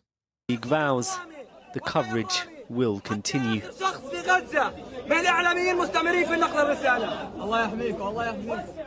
Well, earlier I spoke to Mohammad Marandi, an Iranian political analyst and professor at the University of Tehran, who told me he believes Iran's response will be even bigger than the last time it fired hundreds of missiles at Israel. We began with what the reaction would be. This time round, I think, yes, the response will be more severe, and the Israeli regime is going to have to pay the consequences. It's going to have to pay the price because the regime has... Why are you picking on chatters? How would you feel if I presented you to the mass and belittled you? How would you feel? Bunksha, I already served the 3-minute ad break at the top of the hour. That's why you got banned. The support of the West for all of its lawlessness, for all the crimes that it carries out. The West is its partner in crime. And so the Iranians know that the only way to stop it is to punish it. You're an academic, but I know you are well connected with the Iranian government. Are you saying this on your own gut feeling or based on conversations with people in government? No, it is my belief, from my understanding of what's going on in Iran, that the response this time round will be more severe than what we've seen in the past. Not only because Martyr Haniya was a guest of the Iranian government, but also because of the fact that he is leading the resistance of the Palestinian people. I mean, it seemed clear before that Iran did not want a full-scale military confrontation. It did not want war.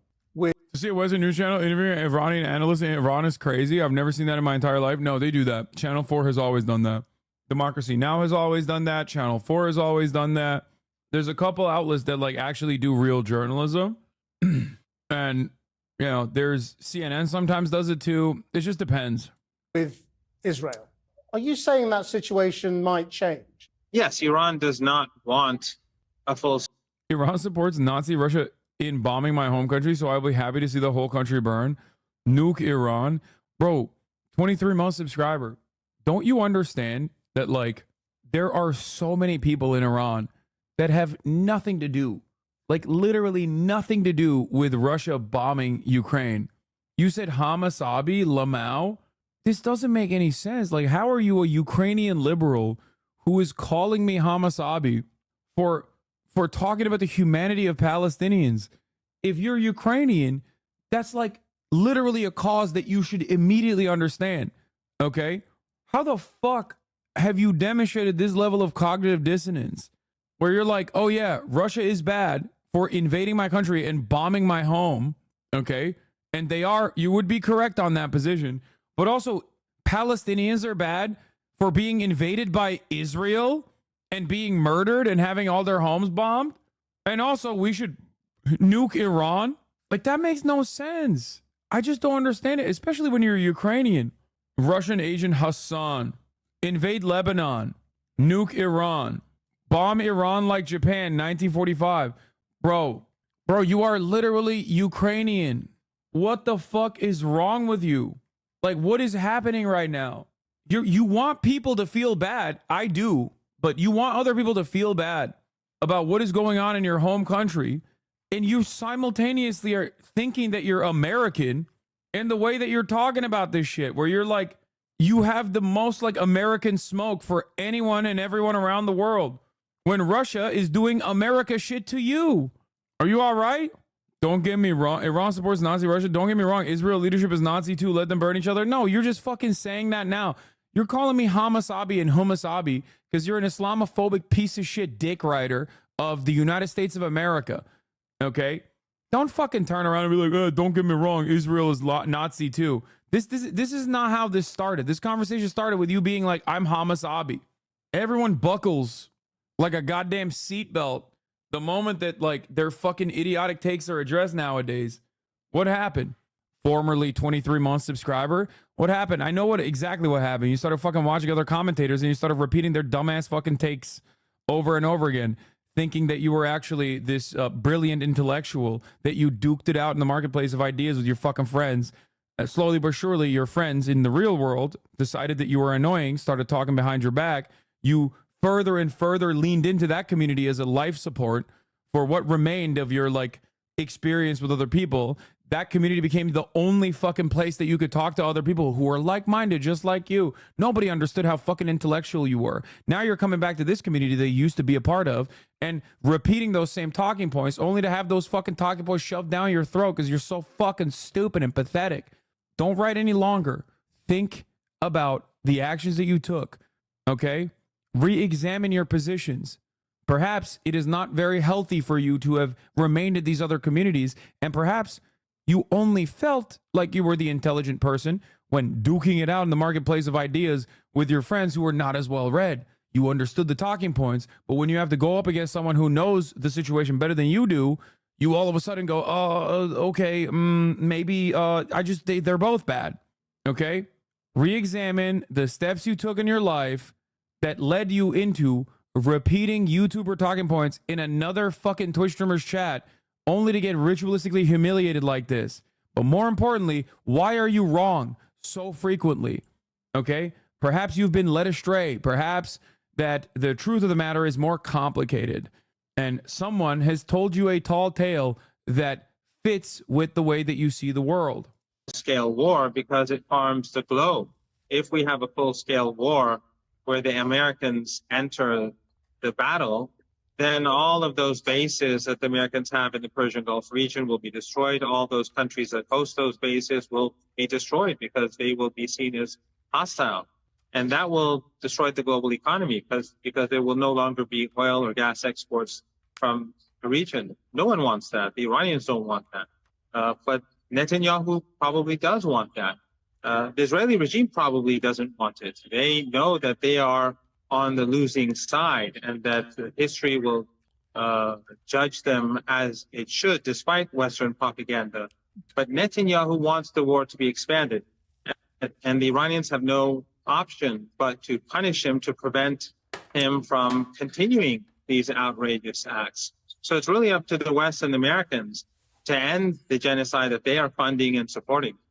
Do you not feel that the Iranian people, or some Iranian people, will not feel annoyed at the lack of Iranian capability to have stopped this? You know, a missile attack on Israel would almost certainly have been shot down, as the vast missile attack on Israel was last time round. You know, Iranian air defenses were unable to stop this happening. Has that not highlighted its weakness? I think it's very clear that the Iranians had the upper hand, and that's why the Israeli regime was very careful not to continue the confrontation. And after the attack on the Iranian embassy, they discontinued. Wait, that's what your takeaway was from that fucking ritualistic undressing?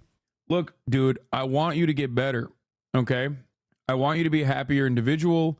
It is a little bit, obviously, it's self-serving of me to want you to get better and be a better individual, because then you probably won't be chirping in my chat, or maybe you'll be welcomed with open arms if you reform your positions once again in this community, okay?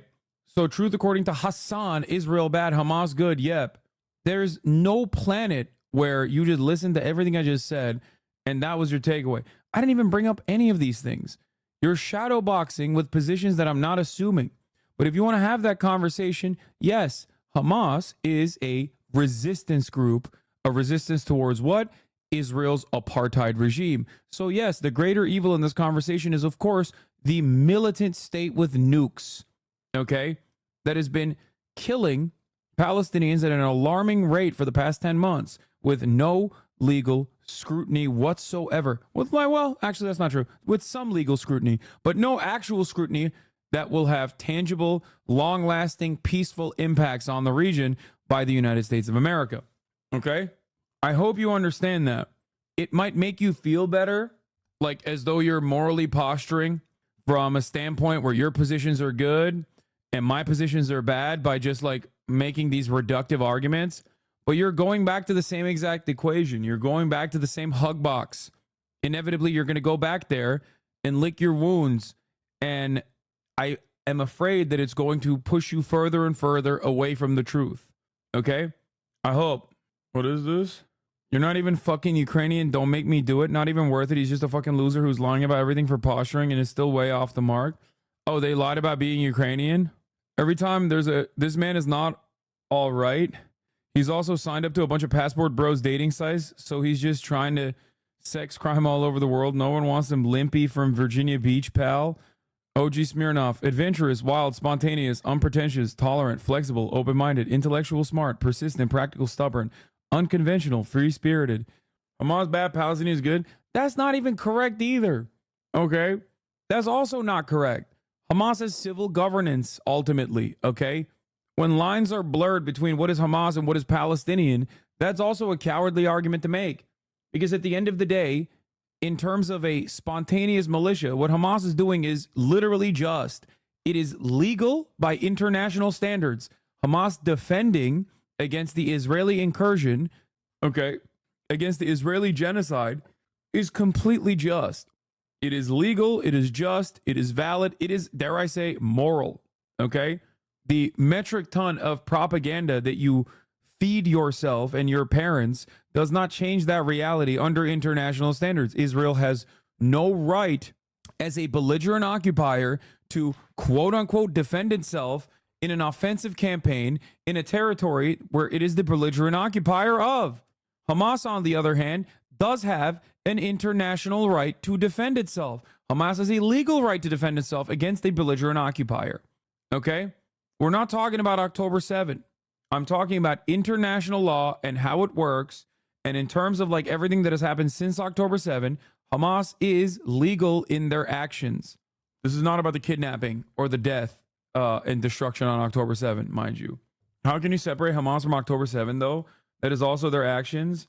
Yeah, I can separate it in the same way that you say killing civilians is never just.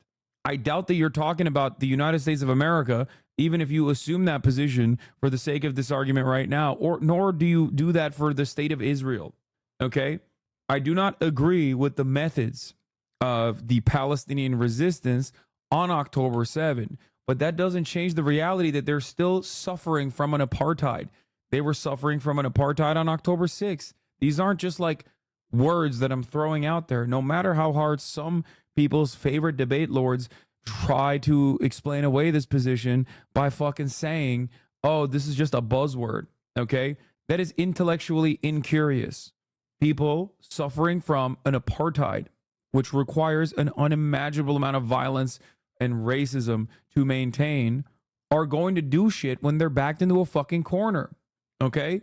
This is exactly what I said on October 8. Killing civilians is never just, but nuke Iran? No, this is a different chatter. There is just not a world in which like you can fucking keep pushing people into a goddamn corner and killing and killing so many of their family members and controlling every aspect of their lives and then not expect any kind of violent resistance. The standard of violence is always set by the colonizing entity. In this case, it is the standard of violence that was set by Israel. Israel is the colonial entity in this equation. It's not the people resisting against said colonial entity that are at fault. Okay? If you trace the origin of every part of Palestinian resistance, you will recognize that they didn't start off with Jew hatred and anti-Semitism in the way that Israel tries to present this false narrative. It's fucking ridiculous. Continued attacks on the Iranians. Because they know that Iran has a very powerful drone and missile capability that they cannot match. But in any case, if they want to try, the Iranians will punish them, and the punishment will become increasingly severe. The West supports Israel, and therefore it's not going to stop it from carrying out these atrocities. And so the Iranians know that the only way to stop the Israeli regime is to hit it where it hurts. And tell us a little bit about the new president, who most people here don't really know anything about. I mean, what is his likely disposition going to be? His position on Palestine is very impressive. And how do you not go insane from repeating the same intro to anti-Zionism dialogue tree 3 times a day, every day? It's not 3 times a day, it's 300 times a day. And it used to be way more frequent, but I will do it till the day I fucking die, okay? Because if I can change 300 people's minds, maybe not the immediate person that I'm addressing, but all of these other people that may have had similar opinions, then I've done my part. Okay? That's it. And he supports the resistance. He supports Hamas and Islamic Jihad and the collective axis of resistance in Yemen, Lebanon, Iraq, and Syria, which is supporting the people of Palestine. And I think that the Iranian people are united on this issue. And I think the whole world is now united. It's only in a handful of countries in the West where they continue to insist to invite and engage and applaud a mass murderer. Mohammed Marandi, thank you very much. Thank you. In the last hour, there's been reaction to the killing of Ismail Haniyeh from the US State Department and the White House. Let's go live to Kieran Moodley in Washington. Yes, Krish, this has a certain sense of deja vu going back to April when, of course, the Iranian embassy in Damascus was hit by Israel. And the Americans today were saying that none of these events helped to bring the temperature down, but that all-out war is not inevitable. And so ever since the weekend, really, the State Department has been saying that the ceasefire in Gaza, getting that deal, that is the best way to bring things under control, and that that's still possible, if not very complicated. And the Americans have also, of course, been engaged in some dialogue between Israel and Hezbollah. But with the US again today stressing that firstly, Israel has a right to defend itself, it does feel like, once again, back in April, the Americans don't really have much control over how Israel seeks to retaliate. And indeed, the Secretary of State, Antony Blinken, said today that he had no prior knowledge of an attempted assassination on Ismail Haniyeh, although, of course, Israel have said they were not responsible. This is what Mr. Blinken said today.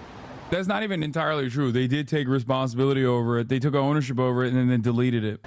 First, this is something we were not aware of or involved in. It's very hard to speculate, and I've learned over many years never to speculate on the. Oh my God. Lebanese officials appear increasingly anxious that the assassination of Ismail Haniyeh in Tehran would complicate efforts to contain the violence along the Lebanese-Israeli border.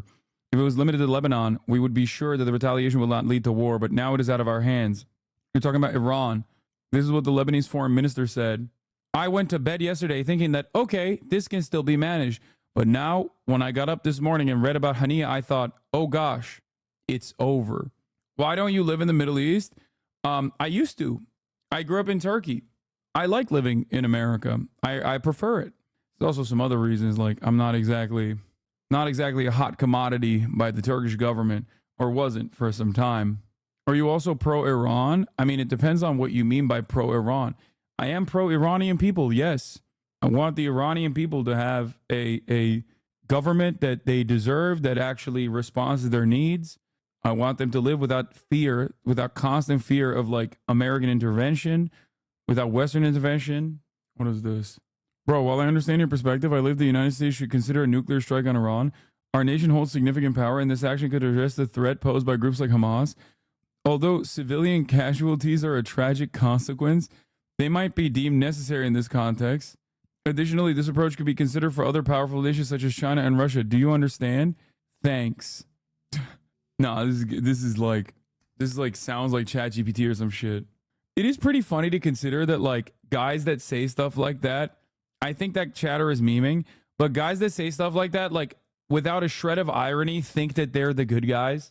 Western chauvinism is such a beautiful phenomena that like people legitimately will say that and then simultaneously think like, I'm saying this for the greater good, not realizing that like you are the Nazi in every story. You're the Nazi in other people's stories, but you're the Nazi in general. Like you are the bad guy. It's not a good guy that says things like that. Okay. It's a bad guy that says things like that. I'm using good, bad dynamics. Normally I don't like it, but in this circumstance, maybe like to the Marvel brained dipshit liberals, like maybe they'll understand this. Like you're a bad person. Okay. You're an evil villain, and not in like a scary way either. You're just kind of a stupid evil villain. You think you're part of the team, but you're like a peon. You know what I mean? You're like sitting in the fucking lair going, yeah, we're going to do all of this. And like, you're first to go. You know what I mean? You're the goon. You're goon maxing. You're a henchman. Barely. The Iranian people's only hope right now is U.S. interference, which is fucked up. They literally write graffitis asking Israel to bomb Iran. They will do the rest of the job. Yeah, they're insane. Okay? Like, I understand hating your administration. It's understandable, especially with the Iranian leadership, but that's fucking ridiculous. The impact one event may have. On please kill me because I hate my government that might. What do you mean? Something else. So I can't tell you what this means. I can tell you that the imperative of getting a ceasefire, the importance that that has for everyone remains. Now, the Americans have just said that it's too soon to know how recent events have affected the chances of a ceasefire. But one other big event that's already happened over here, of course, when it comes to that deal, is that Joe Biden is no longer running for re-election. And he said he's determined to get as much done as he possibly can in the next 6 months. Does that mean that he can now be really radical and get a deal done? Or is he just seen as a lame duck by both the Palestinians and the Israelis?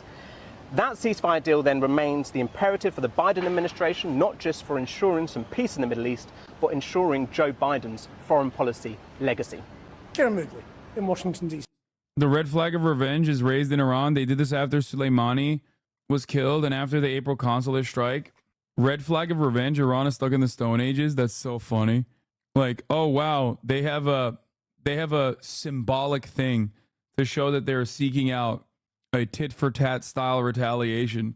That's why they're stuck in the Stone Ages. Me, on the other hand, I don't have a red flag of revenge. I have the rainbow flag strapped to my AC-130 bomber. So obviously I'm woke and not Stone Age. Nice, dude. Sick. Oh, by the way, if you want to know, this is so completely in line with what Israel has done.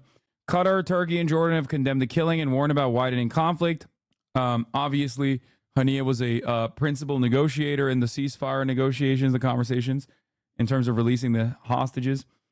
In 2012, Israel and Hamas held truce talks. Israel assassinated Hamas leader Ahmed Jabari hours after he received the draft of the truce. In 2024, Israel and Hamas held truce talks. Israel assassinated Hamas leader Ismail Haniyeh, the primary negotiator in the truce talks. That's great. Which, by the way, of course, is another instance where the proof is in the pudding. The notion that they have no partner in peace is fucking idiotic. Okay, that's it. Anyway, this is the last piece that we're gonna do. Well, I was actually, you know what? No, I'm done. I'm done with that. We're getting back to domestic politics for now. Before we're getting back to domestic politics for now. Now to the presidential race, and until there are new updates on World War III. What could be the biggest hint yet about Vice President Kamala Harris's choice of a running mate. It comes after a raucous rally last night in Georgia, her largest campaign event yet. Ed O'Keefe was there and has new reporting from Atlanta. Ed, good morning. Nate, good to see you. Now, she hasn't chosen a running mate, but the Harris campaign now tells us where she'll be headed with that new partner next week. They're going to start Tuesday night in Philadelphia.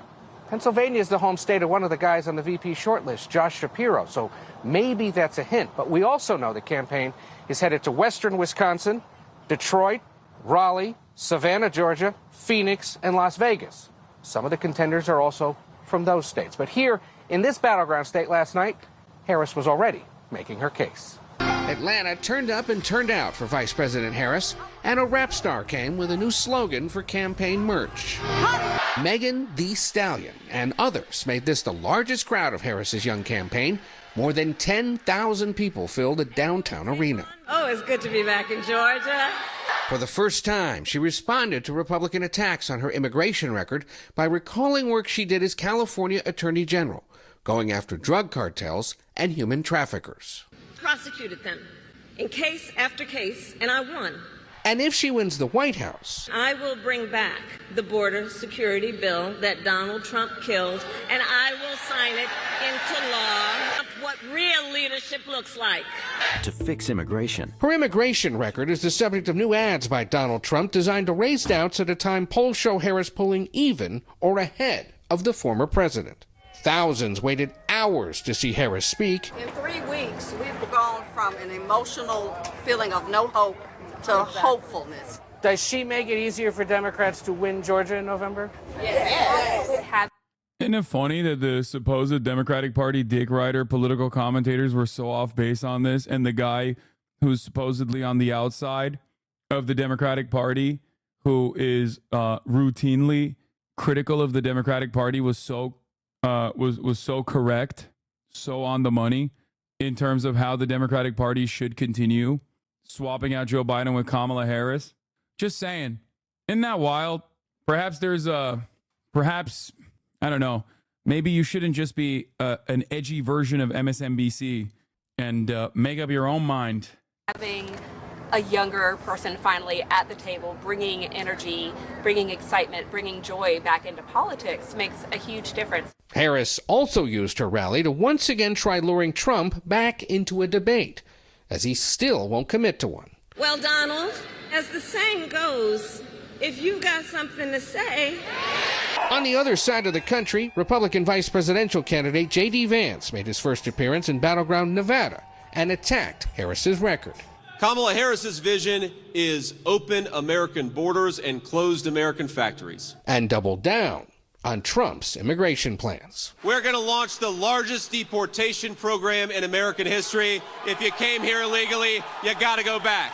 Now, polls have shown in recent days that the race between Harris and Trump is starting to tighten a little bit in these battleground states. If she continues to draw big crowds like she did here in Atlanta last night, you can understand why.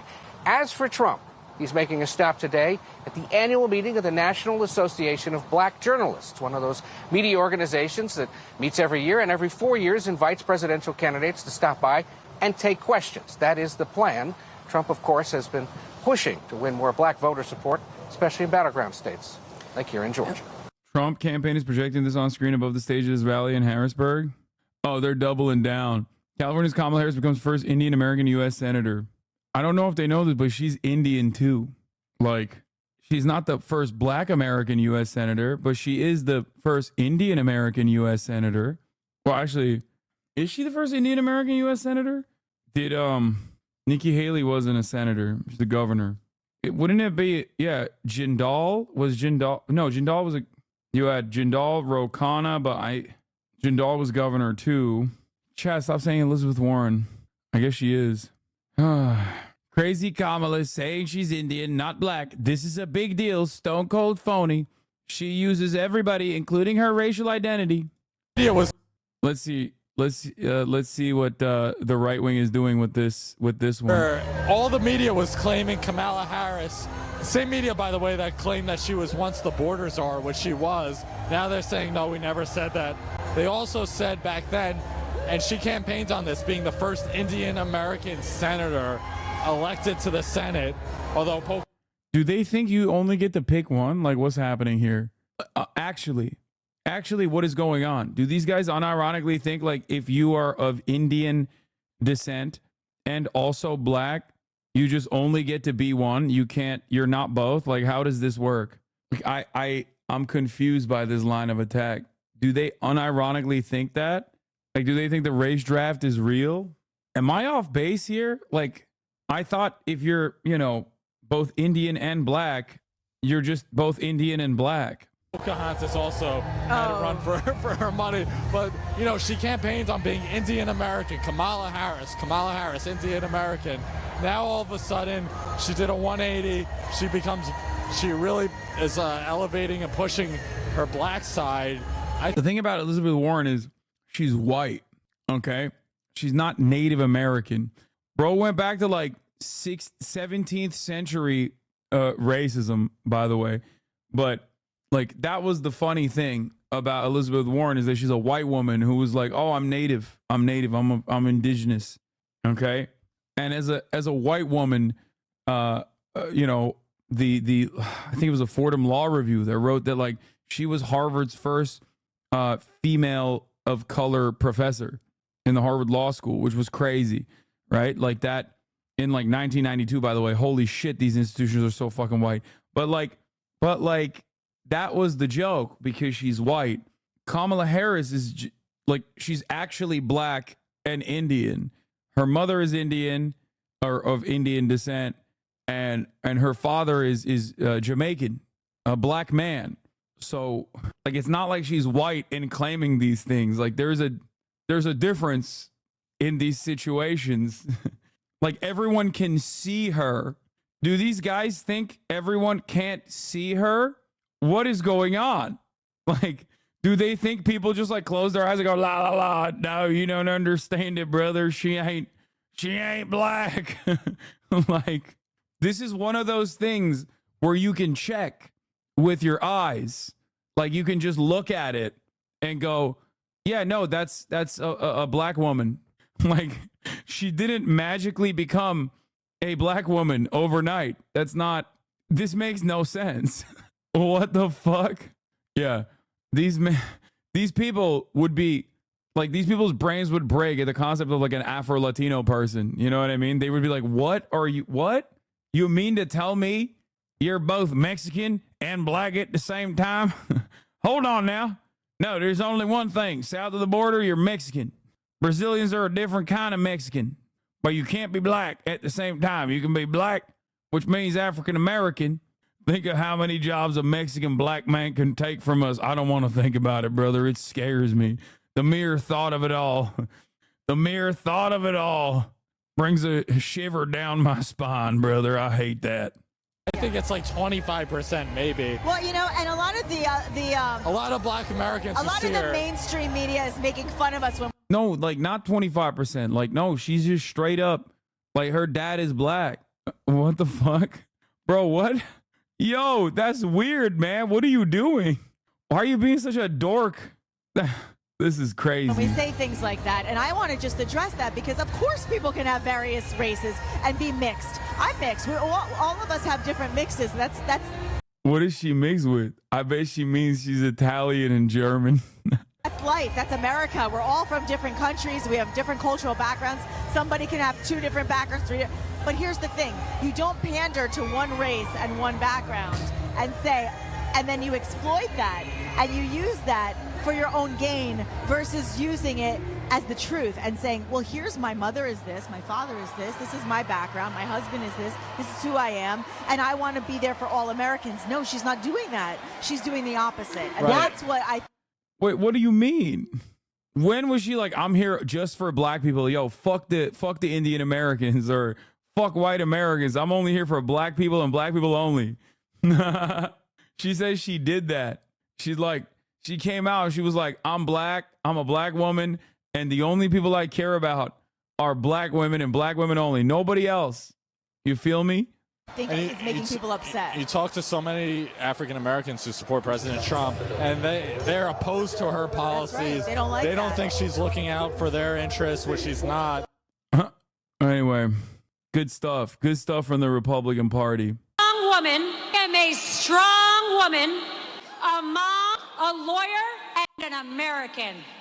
Alina Habba, you'll never make me. They'll never make me hate you. Okay. Like you, Kamala.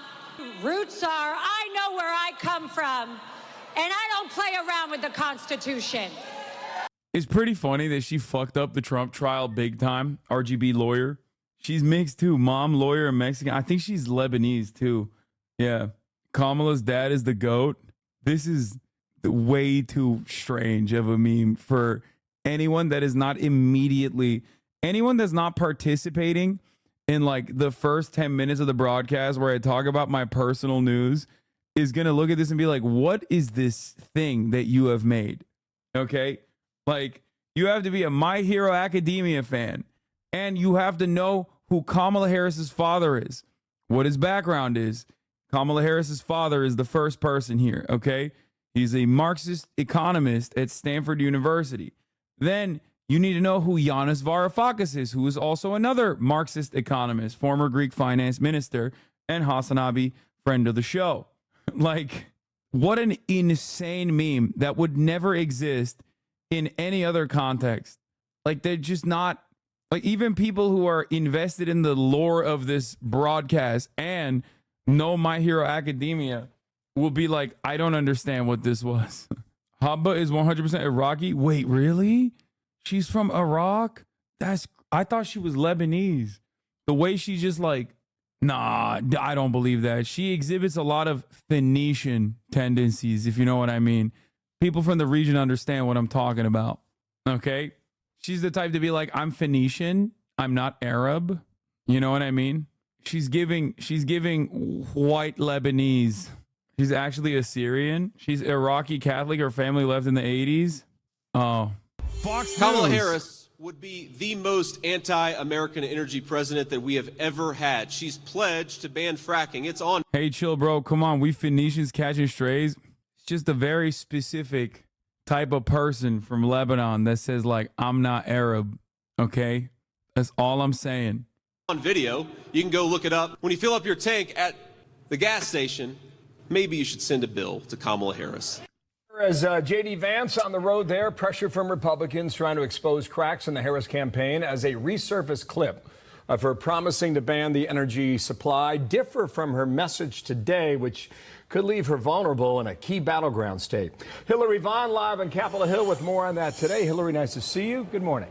Good morning, Bill. Well, Vice President Harris's presidential campaign insists she will not ban fracking if she becomes president. But that is exactly what she promised to do the last time she campaigned for the job, promising Americans in 2019, quote, there's no question I'm in favor of banning fracking. But when she joined the ticket as Joe Biden's VP, she adopted his position, moving to the center on the issue. Harris's campaign today insists she has had a change of heart on the issue forever, saying, quote, she would not ban fracking. We caught up with some Democratic senators facing fierce re-election bids in battleground states like Ohio and Pennsylvania, where fracking is a key industry, and tried to ask them about Harris's old campaign promises.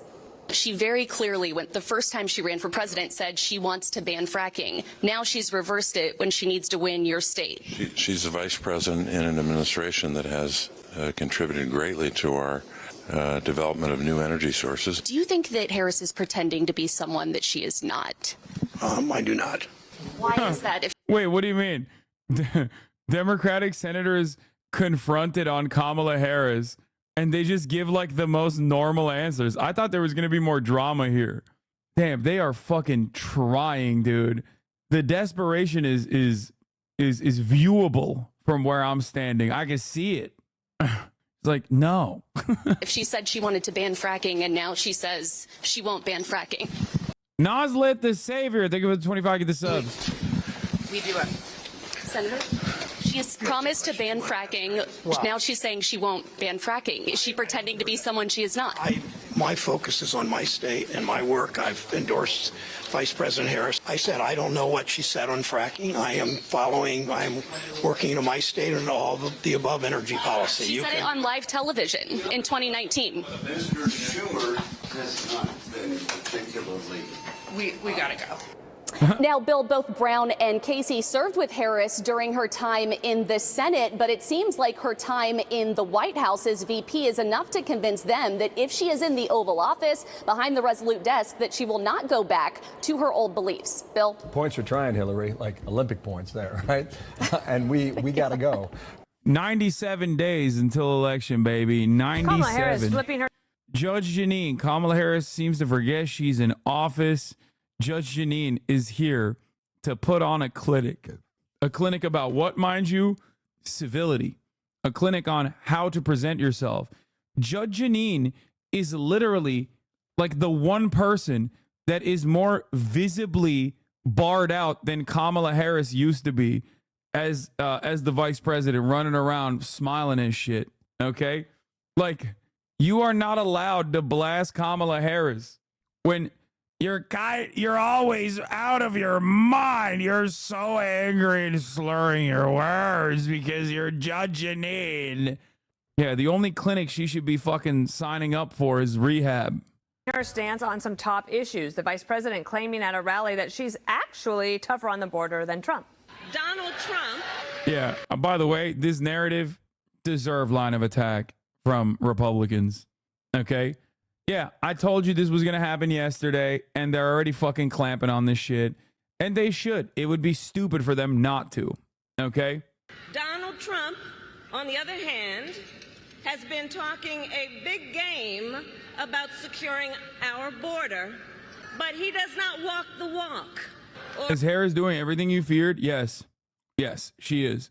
She is. She came out in front of a Georgia audience, predominantly of young and old black Georgians, and got them to cheer for a right-wing anti-immigrant policy, claiming that she was going to be far more aggressive on the border than Donald Trump, who doesn't take the border issue seriously. Okay? It is so bad, and it spells trouble.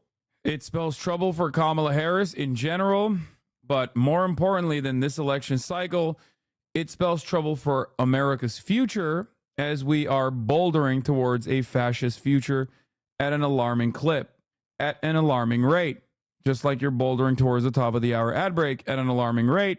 When I serve it to you at the top of the hour, there's a 3-minute ad break at the top of the hour. And if you no longer want to see those ads, all you need to do is subscribe for $6 or for free with a Twitch Prime by connecting your Amazon Prime account to your Twitch account. You will get 1 free Prime subscription a month. Capitulating the right-wing framing on the top of the hour is not the right way to avoid the ad breaks, but getting gifted a sub, if you're lucky, is. Here's the 3-minute ad break now. Or as my friend Quavo would say, he does not walk it like he talks it. And when I am president, I will work to actually solve the problem. And this comes as anonymous campaign officials are telling the New York Times that Harris all of a sudden supports fracking, wants to increase border funding, does not want to require selling assault weapons back to the government, and no longer supports a single-payer health insurance program. But Harris might have a hard time rebranding herself as a moderate because of these past statements. There's no question I'm in favor of banning fracking. There's no question that we've got to critically re-examine ICE, and we need to probably think about starting from scratch. What would you do about the millions of specifically assault weapons that are already in circulation. We have to have a buyback program, and I support a mandatory buyback program. You support the Medicare for All bill. I believe it will totally eliminate private insurance. So for people out there who like their insurance, they don't get to keep it? Let's eliminate all of that. Let's move on. Jesse, I was thinking today about how the media has tried, and Democrats have tried to superglue. Law, isn't this good for moderates who somewhat care about the border but aren't racist? Brother, what are you talking about? In the year 2020, when Joe Biden was running to the left of Donald Trump's border policies that were unimaginably cruel, okay, he, on certain polls, was defeating Donald Trump on the issue of immigration, but on many polls, he was trailing behind Donald Trump by like 10 points, sometimes 15 points. Joe Biden, in the last poll conducted on the issue of immigration against Donald Trump in 2024, when he was running on a right-wing slant on the border, claiming that, yes, this is a national security problem, and basically running with Donald Trump's 2020 agenda items, building the wall, included in the border bill that he was presenting to Congress, was trailing behind Trump by 30 points. Okay? 30.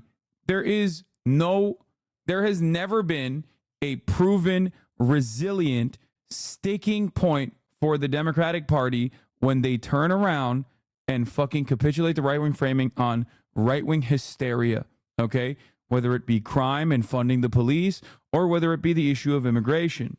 You have to understand this. Democrats, for some weird reason, don't understand it, okay? My fear with Kamala Harris was also that she is very malleable, okay? She's very malleable, and she's not very strong in terms of her like ideological commitment to any sort of issue. Having said that, this presented an option. Maybe she would be influenced by unions and maybe move in the right direction, stay the course, influenced by Joe Biden actively championing progressive legislation in with respect to the economy, of course. I thought maybe she would do that. But I was fearful that they would call her a woke, socialist, Marxist, much worse than Joe Biden, and that she would immediately get scared and turn around and recenter her focus to the political center, or what they think is the political center. Trump is speaking of Pennsylvania, by the way, as Harris dares him to debate. I just want you guys to understand. I mean, I don't want to go through another Trump speech. Okay, the fucking craziest thing that could have ever happened at a Trump speech already happened. And now all of those other speeches, you're just like, we already nutted one time. You know what I mean? We're just not going to nut again in the same way. Your concerns on Kamala basically echo a 2008 Obama rerun? No, it's worse than that. Because Obama in 2008 was still uncompromising when he was running. He, of course, immediately switched his positions as soon as he assumed the office. But when he was running as a progressive champion. Whereas Kamala Harris is not done running yet. And she already is retriangulating her campaign positions at a time when the only thing that was good about the Biden reelection was his unyielding support for a progressive agenda in terms of the economy. Okay? No matter what happened, he just kept sticking to the message. He was not a good messenger, and he barely could stick to the message. He would flub quite a bit, but the message was still there. He was like, no, we're doing rent caps. Fuck you. Whereas Kamala Harris, fearful, exhibiting that old school Democratic Party instinct, is, I am afraid, going to immediately fucking retriangulate and act like she is not a champion of progressive causes at all. And actually, she's a total moderate, and it's a good thing. And that sucks, okay? That shows that she's wishy-washy. So that's bad on the aesthetic front, because obviously voters care about the aesthetics. It looks like she's flip-flopping on shit, okay? That she has no coherent identity. That's not good. That will cut away at the momentum that she has currently. And not only that, but also, it's not good policy anyway. Democrats need to be fighters, not cowards and losers. Okay? Yeah, this is a direct swap, by the way. Do you think X's age would have an impact on their ability as president? Trump, severely all the way to little impact, 60%, no impact, 30%. With Kamala Harris, no impact, 60%, severely/little impact at 27%. This literally was the exact flip for Joe Biden. The exact flip for Joe Biden. The Project 2025 project to Donald Trump, even though he says he didn't have anything to do with it. He doesn't meet the people. He doesn't like them. He's disavowed it. But the media is basically erasing her past statements and saying that she doesn't have to deal with any of them. I'm used to it. This could last forever. Yeah. I sometimes go from thinking it could be a landslide, and then the next day I wake up and I'm saying, oh my God, it's going to be a nail biter. Because she hasn't done a single interview since she's been the nominee. She hasn't done a real interview since May.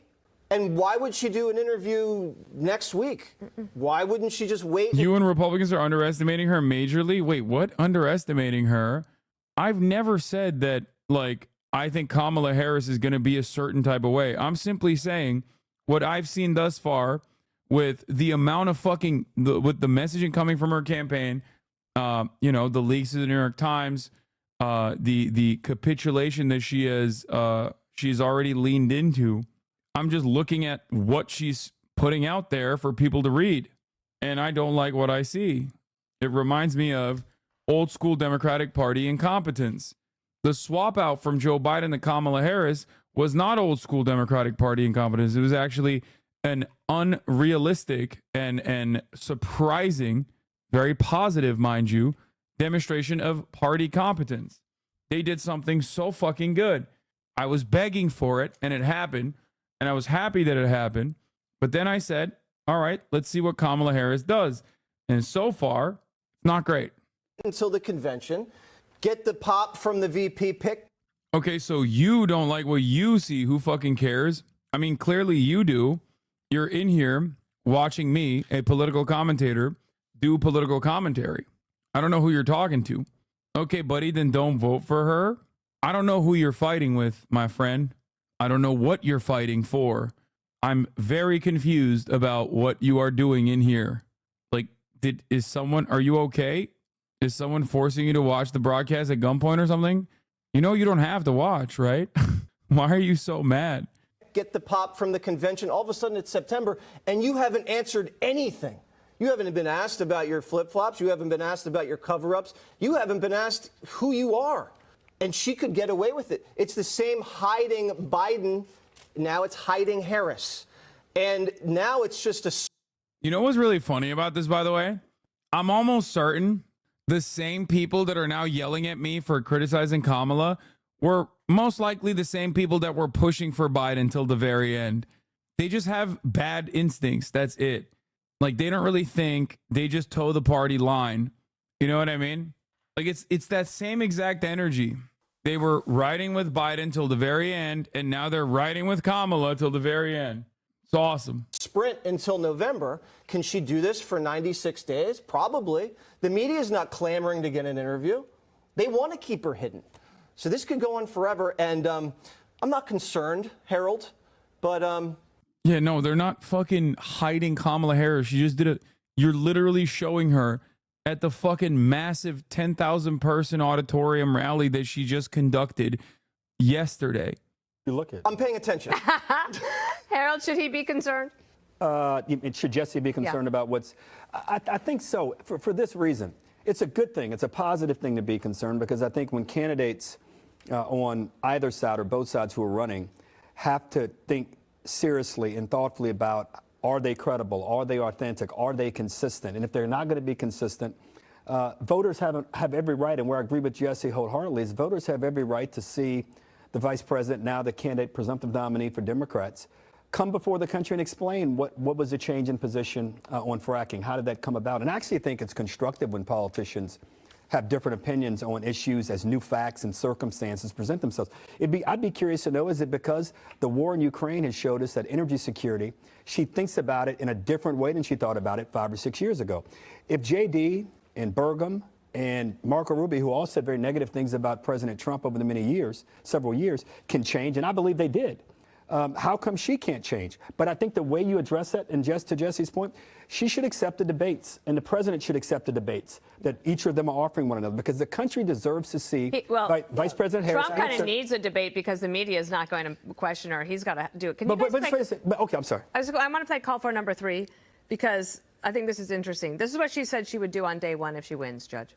Kamala Harris supports increasing the number of Border Patrol agents. So bad. Donald Trump blocked a bill to increase the number of Border Patrol agents. The one that I wanted said, on day 1, I will work to take on price gouging and bring down costs. Okay? As if she's not part of the Biden-Harris administration that caused the inflation in the first place. Well, yeah, and that's exactly the problem. She seems to forget that she is currently in office. And I find it so incredibly insulting that she says, when I am president, I will work to solve the problem of immigration, or the sound that we just heard. Are you kidding me? You were the border czar. And the fact that big tech or the mainstream media is playing games with the Democrat Party again, and don't you ever think they're going to change? And they're pulling out all indications of her being the border czar. I mean, you can't just change on a dime, Harold. You know, it's one. Let me finish. Sure. It's one thing to, you know, say I'm for this and I'm for that in a debate, and they should debate. But she's got to sit down with someone and explain. Harold, you want to attribute to her some brilliant understanding as to why she evolved on the issues. I can't recall. What did I say yesterday that Republicans would immediately say?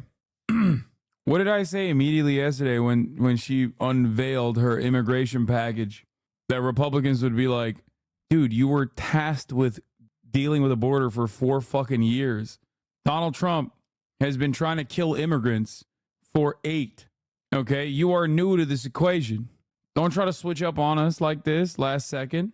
Ain't nobody believes you. No, she wasn't. She was the VP.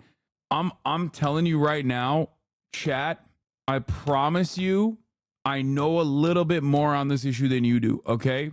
You can Google it before you write stuff in the chat, okay? I'm not a very smart guy, but I just have this, like, super weird autistic talent of just retaining this kind of information, okay? I promise you, I'm right on this, okay? Just Google it, and you will find out for yourself. Okay, so tell me. What do you mean tell me? You already don't trust me. What do you mean? Kamala Harris was tasked with dealing with the border. That's why we have that famous do not come emote in the chat, where she went to Guatemala and told Guatemalans, do not come. Okay? That was one of the first actions that she took in 2021. Joe Biden put her on border duty. She was declared the border czar. Okay? This is a big weakness for Kamala Harris. I fear that I'm going to have to repeat myself to liberals who are really fucking excited on the Kamala-mentum. Oh, what do you mean? And what else? That's it.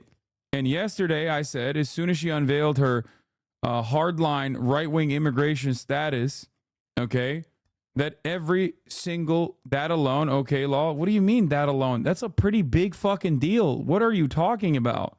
The fuck? That alone? Very nice.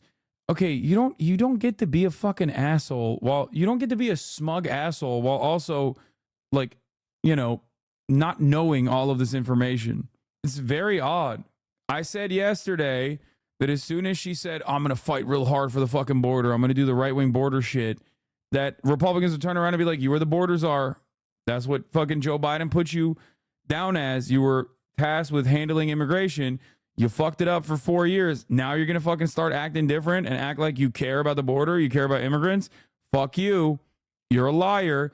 Even you recognize the border is bad now. Donald Trump has been good on the border. That's his major fucking role for the past 8 years, as a matter of fact. Why would anybody trust you? Why would anybody believe you? We had a 3-hour stun log on this issue yesterday.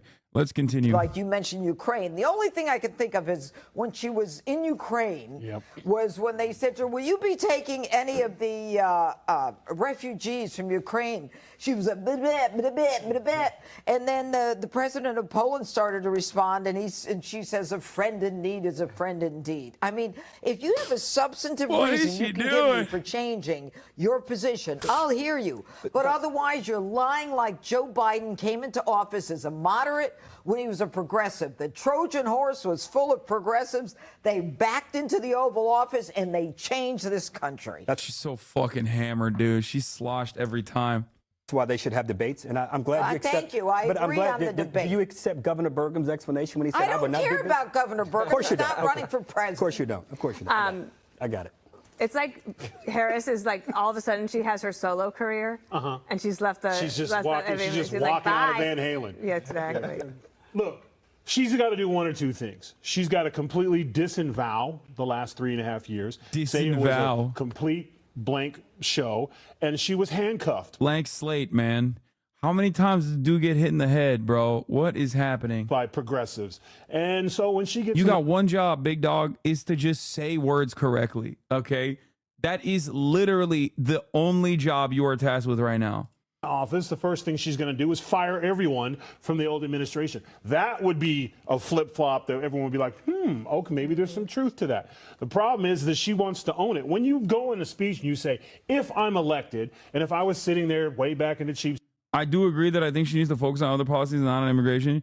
She should never bring up immigration. Voluntarily bringing up immigration, unimaginable dumb shit, okay? Dumb shit. Especially because, like, even for the reactionaries, okay? Right now, Biden's incredibly restrictive policies on the border have already cut immigration dramatically. So it's not even a fucking point of contention at this moment. Just, if you're going to talk about immigration, talk about how Donald Trump is psychotic and walk through the steps of how Donald Trump wants to set up concentration camps. Okay? That's it. He wants mass deportation. They're waving mass deportation banners at the RNC. What are we talking about here? That is insanely cruel. That's the only thing you should say. Donald Trump is advocating for the Bracero program, or rather the mass deportation of 1.3 million Mexicans that occurred, Mexican Americans included, where they were dumped into like random places, sprayed with toxic chemicals, put into concentration camps under the Eisenhower administration. Donald Trump is talking about that positively, okay? It's a forgotten part of American history and a long sequence of awful policies that we've pushed for time and time again. What? I have a copy of Kamala Harris's birth certificate. Nowhere on her birth certificate does it say she's black or African. Donald Trump is correct. Kamala Harris is not black and never has been. She's a descendant of slave owners. Kamala Harris is the daughter of Donald J. Harris, who was born in Jamaica, and Shamala Gopalan Harris from India. Kamala Harris's 4 times paternal great-grandfather is a guy named Hamilton Brown. Yeah, dude, they did this with Obama too. Like, dude, bro, do Republicans not know like one black person? Like just one. That's all I'm asking. Like, talk to a singular black person. Just one. Okay? One black American. The fuck? The fuck is this beeping? One singular black American. And you will understand that, yes, a lot of black Americans have white people in their lineage. This is oftentimes not a consequence of consensual acts of mutual love and respect. Hazan, I may be having a stroke, but I do believe Jamaicans are black. Brown emigrated to Jamaica when it was a British colony, and once he arrived, he became an avid slave owner on the sugar plantations in Jamaica. Hamilton Brown opposed the abolition of slavery in the British Empire and promoted slavery and slave ownership till the day he died. Are these people okay? Just one. Talk to a singular black person, okay? For example, notice how black people that are first generation, second generation migrants from African nations, from the African continent, are oftentimes darker than black people in America. Let's think about why that might be the case. Think it through, okay? Why could that be? It's very odd. That's a generalization, man. No, it's not a general. What are you talking about, dude? What the fuck are we talking about? Up until like literally 100 years ago, this process often was not consensual. Okay? Yes, a lot of black people in America have white ancestors as a byproduct of mass rape that occurred during chattel slavery. What do I have to do? Spell this shit out for people? What the fuck? Open a goddamn book, man. What is happening? What the fuck is going on? Bro, they banned CRT. Yeah, they really fucking did a number on American education. Seats, and I raised my hand and said, a question. Aren't you currently working there now? Couldn't you just call the old guy? It's not like you can't talk him into stuff. You don't just putting that out there. So couldn't you have all this stuff done between now and elections so it would just be easy because we're just seeing what it looks like? He only works the office from 8 a.m. to 4 p.m. with a nap and a lunch in there. 10 to 4. So pretty much I'm clocking in at 4:01, ladies and gentlemen, and I'm working the night shift till I'm elected, and I'm going to get things done. That would be great. But I don't think that's what's going to happen. And to Jesse's point, I am paying attention too. Everyone's paying attention. To be fair, rape is a lesser known aspect of slavery. Most of the media focuses on slavery. Bro, I genuinely don't get it. I don't understand how you can't even like walk through the steps. Like read a book, a singular book, and you will understand how this happens when you trace the lineage of many black Americans. And you find, I'm actually black and you're flattening the truth of history to push a point. Colonization has a 600-year history in Africa and people are light-skinned there for the same reasons. Wait, what? Black Jamaicans are black? That's a generalization, man. Wait, what are you talking about? What? I never said that there aren't like the very same there aren't like the very same process that occurred on the continent of Africa. You made that inference all on your own. What the fuck? You said the black Africans in Africa are darker than blacks here? No. I said, ever wonder why first generation African migrants sometimes tend to be darker than black Americans in the United States of America? This does not mean that there aren't lighter shades of black people, or rather, rape did not occur in Africa. I'm not lying about history. I'm trying to explain to Americans, specifically white people in America, how this very simple concept, a historical reality, exists, and why black people in the Western world have white ancestors at times. Oh my Lord. What a fucking weirdo ass way to laser in on a point that I'm not making to just like get upset. Now you say sometimes tend to be. Man, shut the fuck up. Shut your bitch ass up, dumbass chatter. Jesus Christ, dude. Well, now you say tend to be. Yeah, you got it, dude. You're right. I was actually minimizing the impact of colonial violence on the continent of Africa. Dumbass. You're going to get canceled on Twitter again? Twitter can suck my cock, dude. Who's going to cancel me? The fuck? It's all Nazis up in there. Yeah, go ahead. Clip it and post it on Twitter. The point I'm making is that black people, African descendants of slaves, okay? African descendants of slaves, specifically in the Western Hemisphere, okay, can trace their ancestry back to some white people. This is a byproduct not of consensual loving relationships in most circumstances, but instead a byproduct of mass rape that occurred under chattel slavery. When that's the point I'm making, and you're fucking lost in the minutia trying to make it seem like I'm saying something different, you're a fucking dumbass, okay? You're selfish little dumbass, and in your narcissistic tendency, you wanted to turn the conversation and the entire attention in a fucking 38,000 person stream back to you, okay? Me. I don't care what your background is, okay? You're a narcissistic, selfish dumb fuck who purposefully tried to act like you're fighting for the cause of social justice and advocating for historical atrocities in the way that they are represented on this broadcast. But in fact, that's not your main point here. Because if that was your main point, you would understand the point I was making. Okay? You wouldn't try to fucking attack me. Keck mad. Okay, well, that's an easy ban. Oh, it is one of the most annoying tendencies that fucking trolls have. And everybody understands that it's fucking annoying, right? Everybody understands that it's fucking annoying. The whole Oh, I like waffles. Oh, you mean you want to fucking kill everyone that eats pancakes? I didn't say that. There's a whole different sentence. Is a very common trope on Twitter. Okay? But for some weird reason, that shit gets a lot of mileage in every fucking community. Okay? Suck my dick. Not here. Anyway, what an insane fucking argument to make, by the way. Like, this is, again, if you knew a single black person, they could probably educate you on this. They could be like, yeah.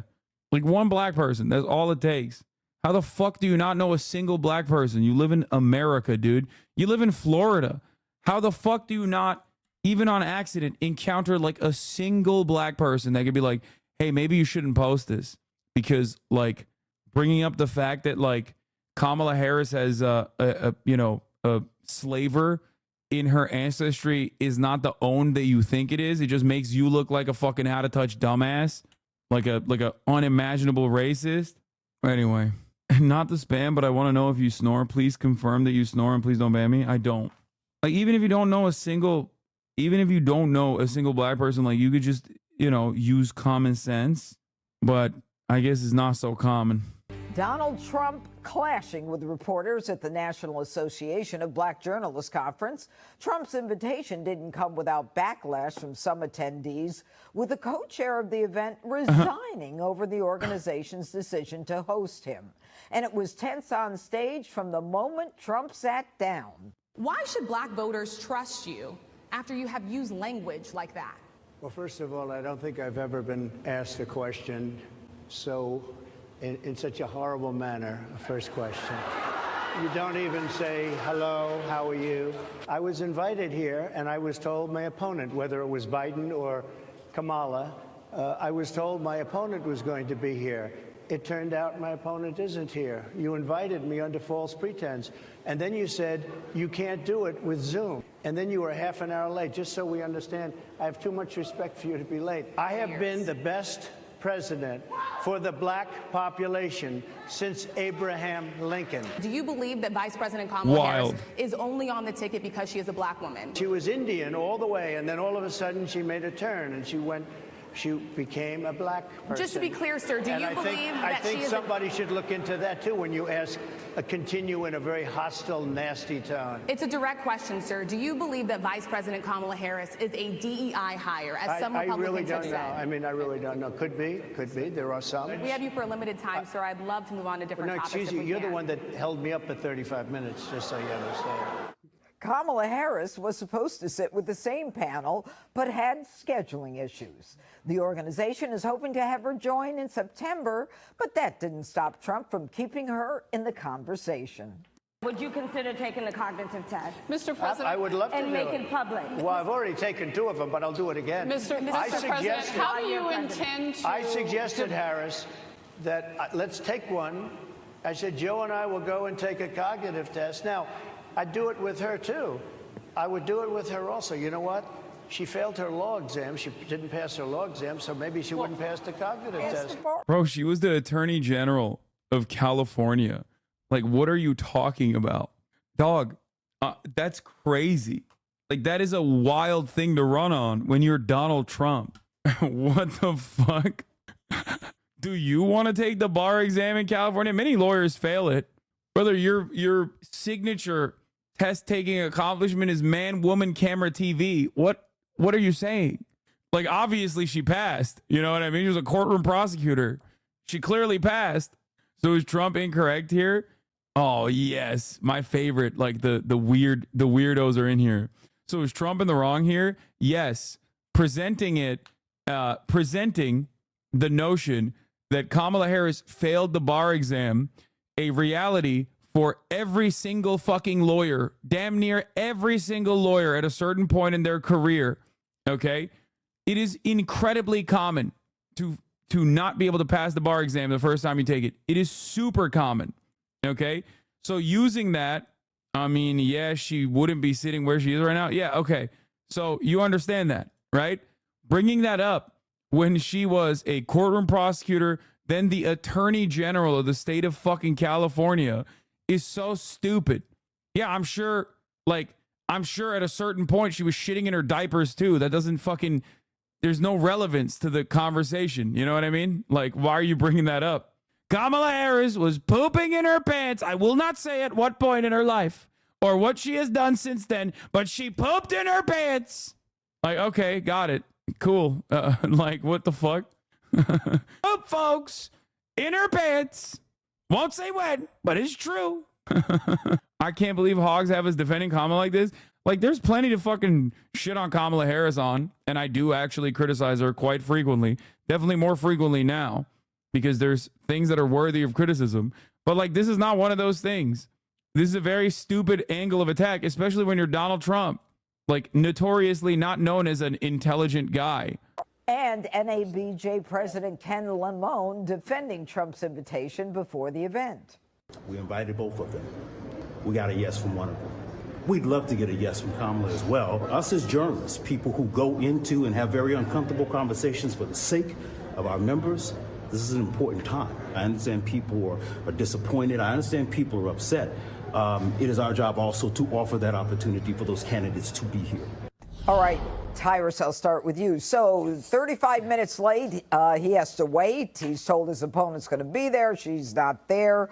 There's a lot of objection to his even being there. The co-chair of the event apparently resigned. The California bar literally has a 40% first-time pass rate. Stepped down. Not a modicum of respect, he says, but how do you think he did? Phenomenal. You know what? It's amazing. You can break it down to this. Since they like to group, since it's black voters and white voters and black this and black that and white this and white that. But when they had an event, he showed up. The Democrats didn't. So that should mean something. And they made him wait. They made him late. Did he leave? He would have been within his reason to be like, listen. Yeah, he's the GOAT. He waited. Apparently, they made him wait because he just refused to be live fact-checked or some shit. There was a standoff, but... I'm running for president of the United States. My time's valuable. He could have left. He didn't. He showed up. He was insulted. But here's the thing. I don't judge by... She was there for what that reporter, I'm not calling her a journalist, was there for one reason, to get talking soundbite. Wait, reporter? I'm not calling her a journalist? But you just used the synonym. What? For the Democrats, trying to get him to be mean and nasty. And literally within a minute, that's all they came out with talking about. But here's the thing. He called her out on it, but the crowd, they were expecting when she said that there'd be huge cheers and boos and all this stuff. And they were listening to what he had to say. And there was a few times that people yelled out like, yeah, so their narrative does not match the American people, no matter what color the crowd is. So that's what they should really be concerned with. But he went there. He knew how it was going to be. He answered questions. He was there. He was present. He showed up. And I thought his statements, it was great. And he didn't allow them to change the narrative or get him. He was exactly who he was supposed to be. And this was a big day for him. And, you know, Dana, what about the fact that Trump has gone to places where Republican candidates have avoided? I mean, with South Bronx, Harlem, he went here, he waited. Yes. Yeah. Donald Trump, not afraid of black people, has physically been in the presence of a lot of black people, clearly. So I admire that, right? Because if you can say a lot of things about the Trump fans ticket, if you like them, you don't like them, whatever. But they're working for it. They're working hard, and maybe the numbers are going to even out. But before Biden pulled out, one of the things we talked about regularly was just the numbers that were collapsing for Biden on the black vote, for example. So he won like 91% of the black. You're just being a demagogue and spilling sophistry now just because you don't know what these words mean if you're deploying them against me currently. Vote in 2020. Trump had him getting about, I think that Biden was down like 73%. So the Republican Party doesn't need to win all of the black vote in order to win. They need to win more than they have before. And so addition is better than subtraction when it comes to politics. And again, they're working for it. Thing is, yes, you're probably going to get some hostile questions. Got to be ready for them. I worked for a boss who, if people were running late, he did not like it at all. And I don't blame him for pushing back on that. I do wonder how much video, right? Because not a lot of people watch things on television necessarily anymore. This will be sliced and diced into 100 different ways. But I think that the fact that he went there is important. She could have gone. She decided not to. She's at Sheila Jackson Lee's funeral today, so I get that. She's going to do another sorority event. But where are the journalists clamoring for her to do a press conference There's no demand that Kamala Harris. What? You just literally showed one journalist from the association saying it would be nice to have her here. Start answering a bunch of questions. I think that if she had gone, she would have gotten some pretty tough questions. Yeah. And she probably would not have been able to answer them well. One of the things, Harold, that Donald Trump has is more support among black voters than any other presidential candidate has had. Republican, yeah. Yeah. Yeah. Republican. Bro, that's so funny. Come on, dude. Yeah, he's got the 8%. Pretty crazy. Republican presidential candidate has had. Do you expect that's going to continue, or do you think Kamala Harris takes some of that from him? Well, it's good to see you, and good to be back around the table. It's been a while. I'd say a couple of things. I agree largely with what Tyrus and Dana have said. I think, number one, I don't know how, as a journalist, you could be surprised that someone either accepts your invitation or declines your invitation. And just because one of the people accepts... Had to throw in that Republican. I mean, it's true. It's ridiculous to say that without mentioning Republican, that becomes a lie. It is only true if you say Republican. It's the invitation. It might be a person whom you may personally have issues with or disagree with. But if you're part of an organization, the second part, you're a journalist organization. This is not a cooking organization. This is not an organization of electricians who are wonderful, valuable people, but these are journalists. It's like what Ken, I think, is Lemon, he said, we have an uncomfortable job of asking tough questions. So if you invite someone and you're a journalist, presumably to interview them, you shouldn't resign from the organization because the person who you were least inclined to agree with accepts and the person you're inclined to agree with declines.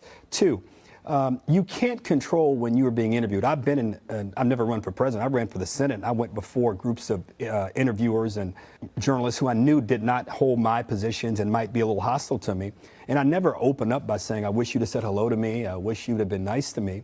I thought he missed an opportunity to press. I disagree slightly with Tyrus in this regard. I would have just laid out all the things. I watched a lot of it. I would have just laid out all the things that you've done. The president believes that he's done to help black voters, help black Americans. I certainly would not have questioned whether or not Kamala Harris is black or she's in. I thought that was a mistake. I mean, look, I agree with you wholeheartedly about him going there, but Dana made the point also, and I agree. When you go before these things, the point of a political exercise is to gain more voters. And I'd be curious to know, to answer your question, Judge, if they actually believed, if his team, because they pulled him after about 35 minutes, and he was supposed to be there for an hour, if they believe he actually gained voters in this process or just excited the voters that he may already have. Now, he, in his last election, I think got, was it 8 or 9% of the African-American vote? He obviously is making an intentional effort, has made an intentional decision to go after black voters in a more aggressive way, meaning he wants more of them. And I'm not convinced that if I were him, I would have handled it like this. I thought there was probably a more effective way to handle it. But I give him credit for going, and I give him credit for sitting there. But I don't quite know if he achieved. If I was his advisor, I'd sit back and say, I don't know if we handled that one right. What do you think, Jesse? He stole the news cycle. Kamala's gotten great press over the last week and a half, and he just ripped it right back and put it right on his... That's awesome. Yeah, Donald Trump stole the news cycle by shitting in his diapers for 25 consecutive minutes, and everyone made fun of him for his belligerent stances. Everyone's paying attention to me, so I guess I'm the winner. These people have kid brain, dude. I swear. Masterful gambit, sir. Everyone's yelling at you. He did that. This was a brave move. Everybody sees this, black, white, Hispanic. You're looking at a guy that talks straight, is real, and is courageous. He goes right into the lion's den and treats everybody the same. Doesn't matter if it's a black woman asking the question. Doesn't matter who it is. If you disrespect him, he's going to give it right back to you. It was a Megyn Kelly moment, and we love Megyn. If you have a tough question like that right out of the gate, he took it upper deck. And that's what everybody liked to see. Now, if you like Donald... Yeah, he fucking killed it when he was like, Kamala Harris is not black. Like, this is not an issue in contest.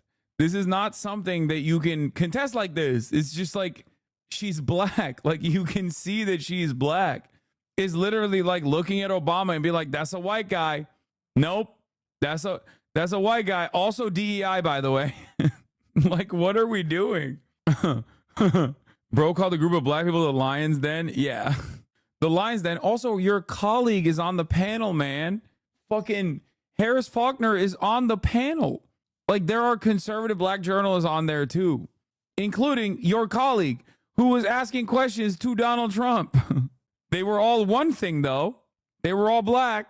So maybe that's why they were the Lions Den. Trump, and you watch that, you're ready now. I mean, this is a big moment for the campaign. This was a big confrontation in the summer, and he handled it classy. It could have been much more nasty. It was fine the way he handled it.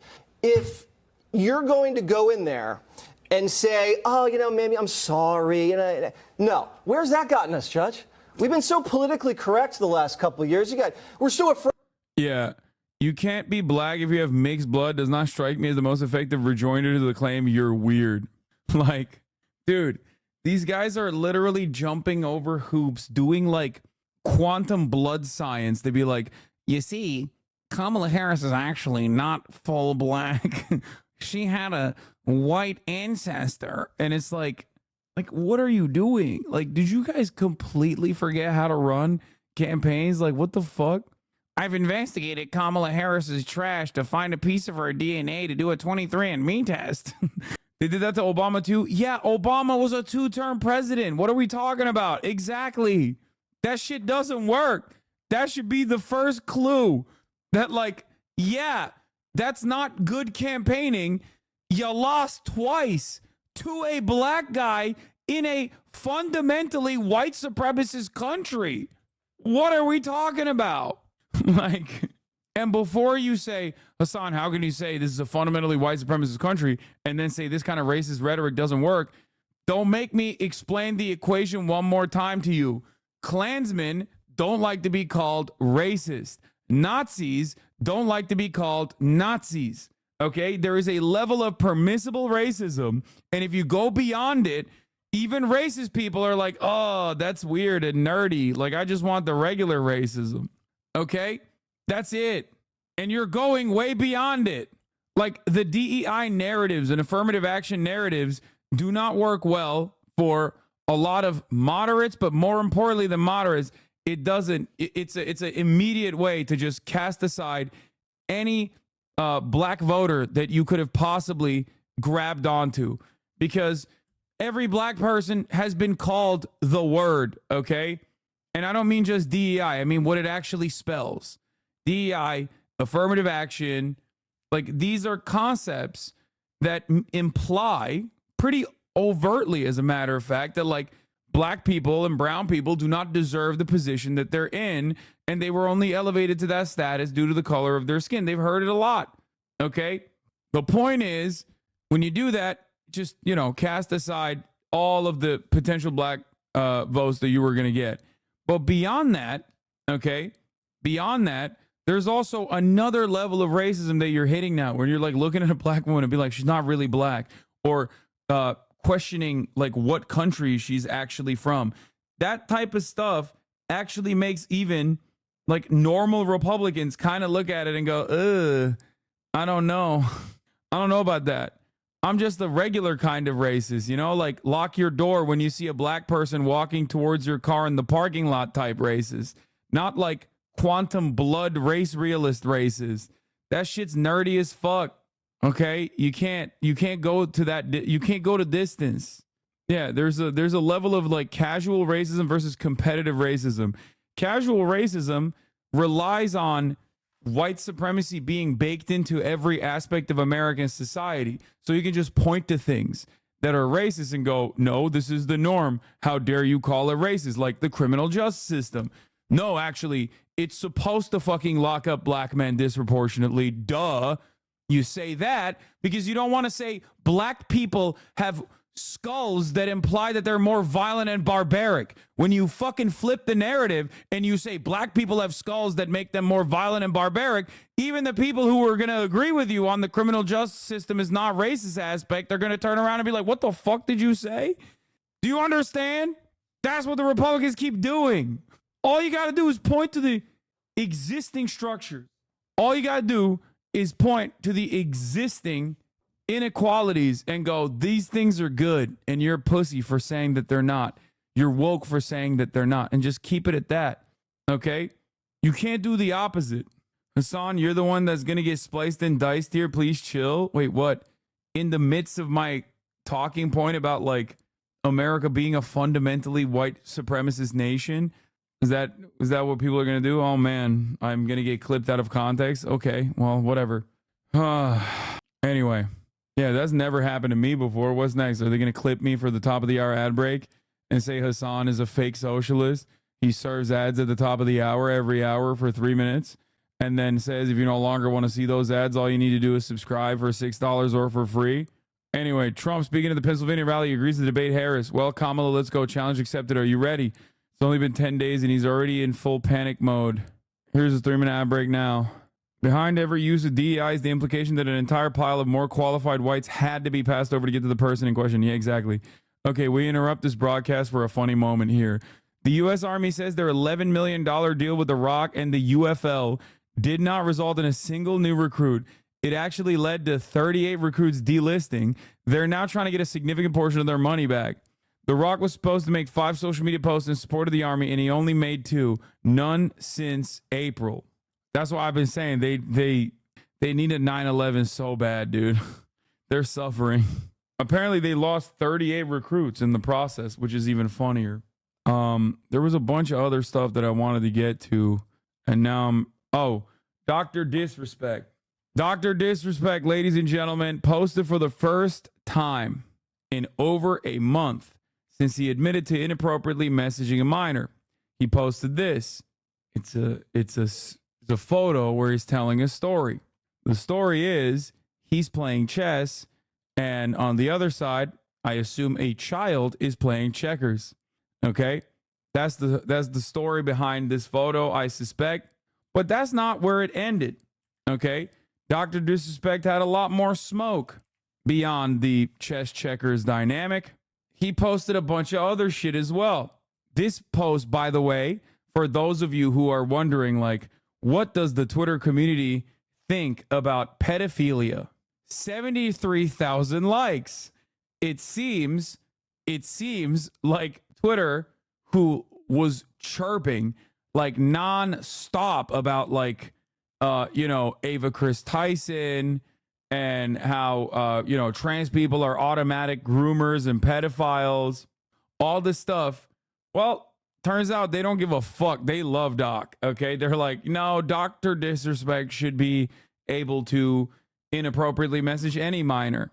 Okay. Someone said, did you increase the vertical leap at least? And got a tan too. 10,000 likes. Is this you playing with a minor? Says wash your crack. Good one. She, her.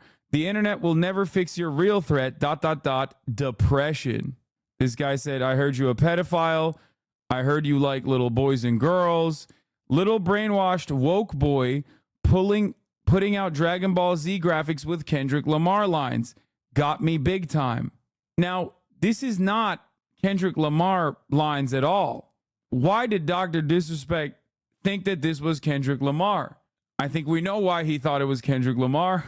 Dr. Disrespect is a white man, and he thinks that anytime someone says the N-word, it must be a rap lyric and also rap music about pedophiles. Well, that's got to be Kendrick Lamar. Dremo also then ratioed him, says, shit, not even Kendrick Lamar, but I see why you immediately thought of him. Hashtag not like us. That was a good one. Icy Vert said, we're about to see the nastiest lean into the alt-right pipeline ever. Of course, the doc is back. The doc is back. Yeah, he's getting that kick deal no matter what. Ladies and gentlemen, he's getting that fucking kick deal. He will fight for that. Okay? Wonderful stuff overall. I mean, he's getting roasted, but it doesn't matter. He has a shit ton of support. You understand?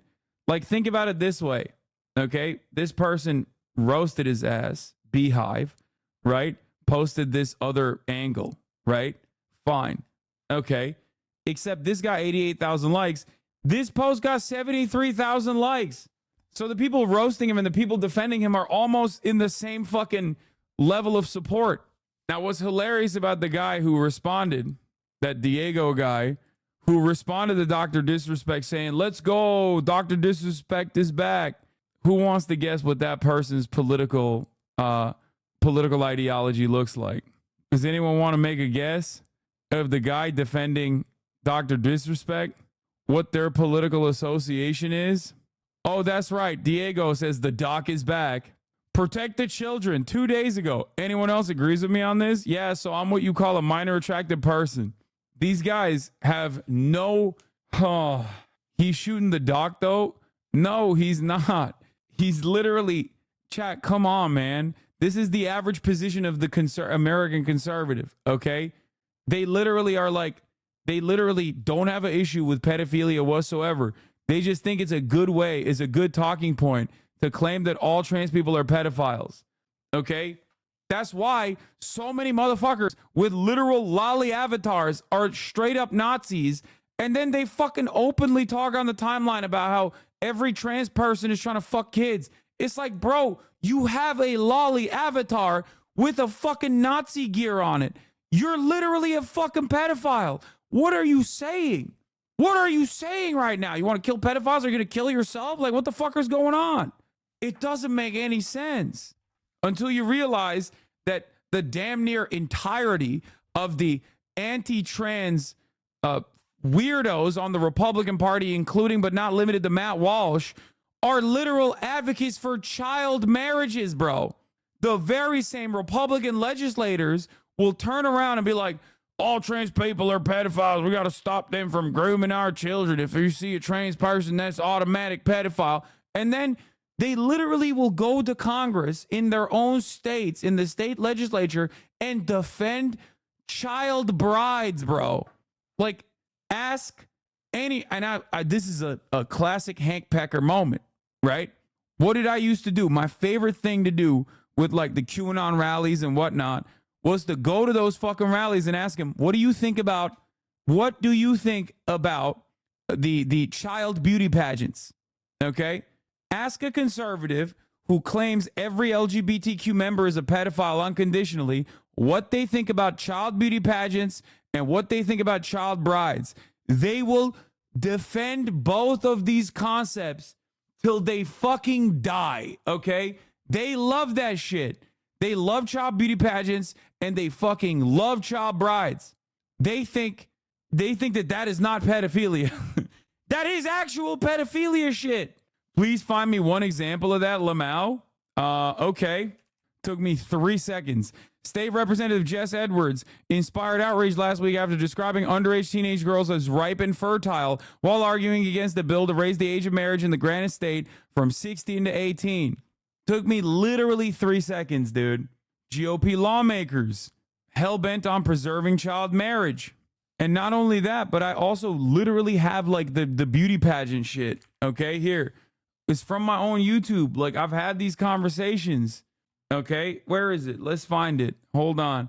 HasanAbi QAnon rally. I don't remember the exact moment where there's Donnie, who recently got promoted at the CNN, by the way. I'm going to see him at the DNC. He's gone. He pee-poo-poofed. Oh, here's the 10-minute video. Yeah, is that the truth teller? Yes, I was. It was a... Yeah. They say a lot. How long? Who you're talking about? Officer myself, so. Oh, here it is. Here it is. Was this it? I think this was it. Bag, night, life on its last. Media will know. No, on what their kids are watching. Did you watch it? Wait, hold on. Did you watch the? No, I don't. Not. I understand that it was. Wait, do you know what it's? Yes, I do. But that's like the idea behind it was see how they sexually exploit our children. It was an example of the exploitation of children in media. Oh, you found the clip? Bro, y'all are so fucking annoying. Like, that's funny. That's a funny clip. Like, but come on, time and place. I'm like looking for a specific clip. You don't have to do that. Like, I'm not even annoyed because like, haha, small head jokes. Like, that's fine. And that's a funny clip in and of itself.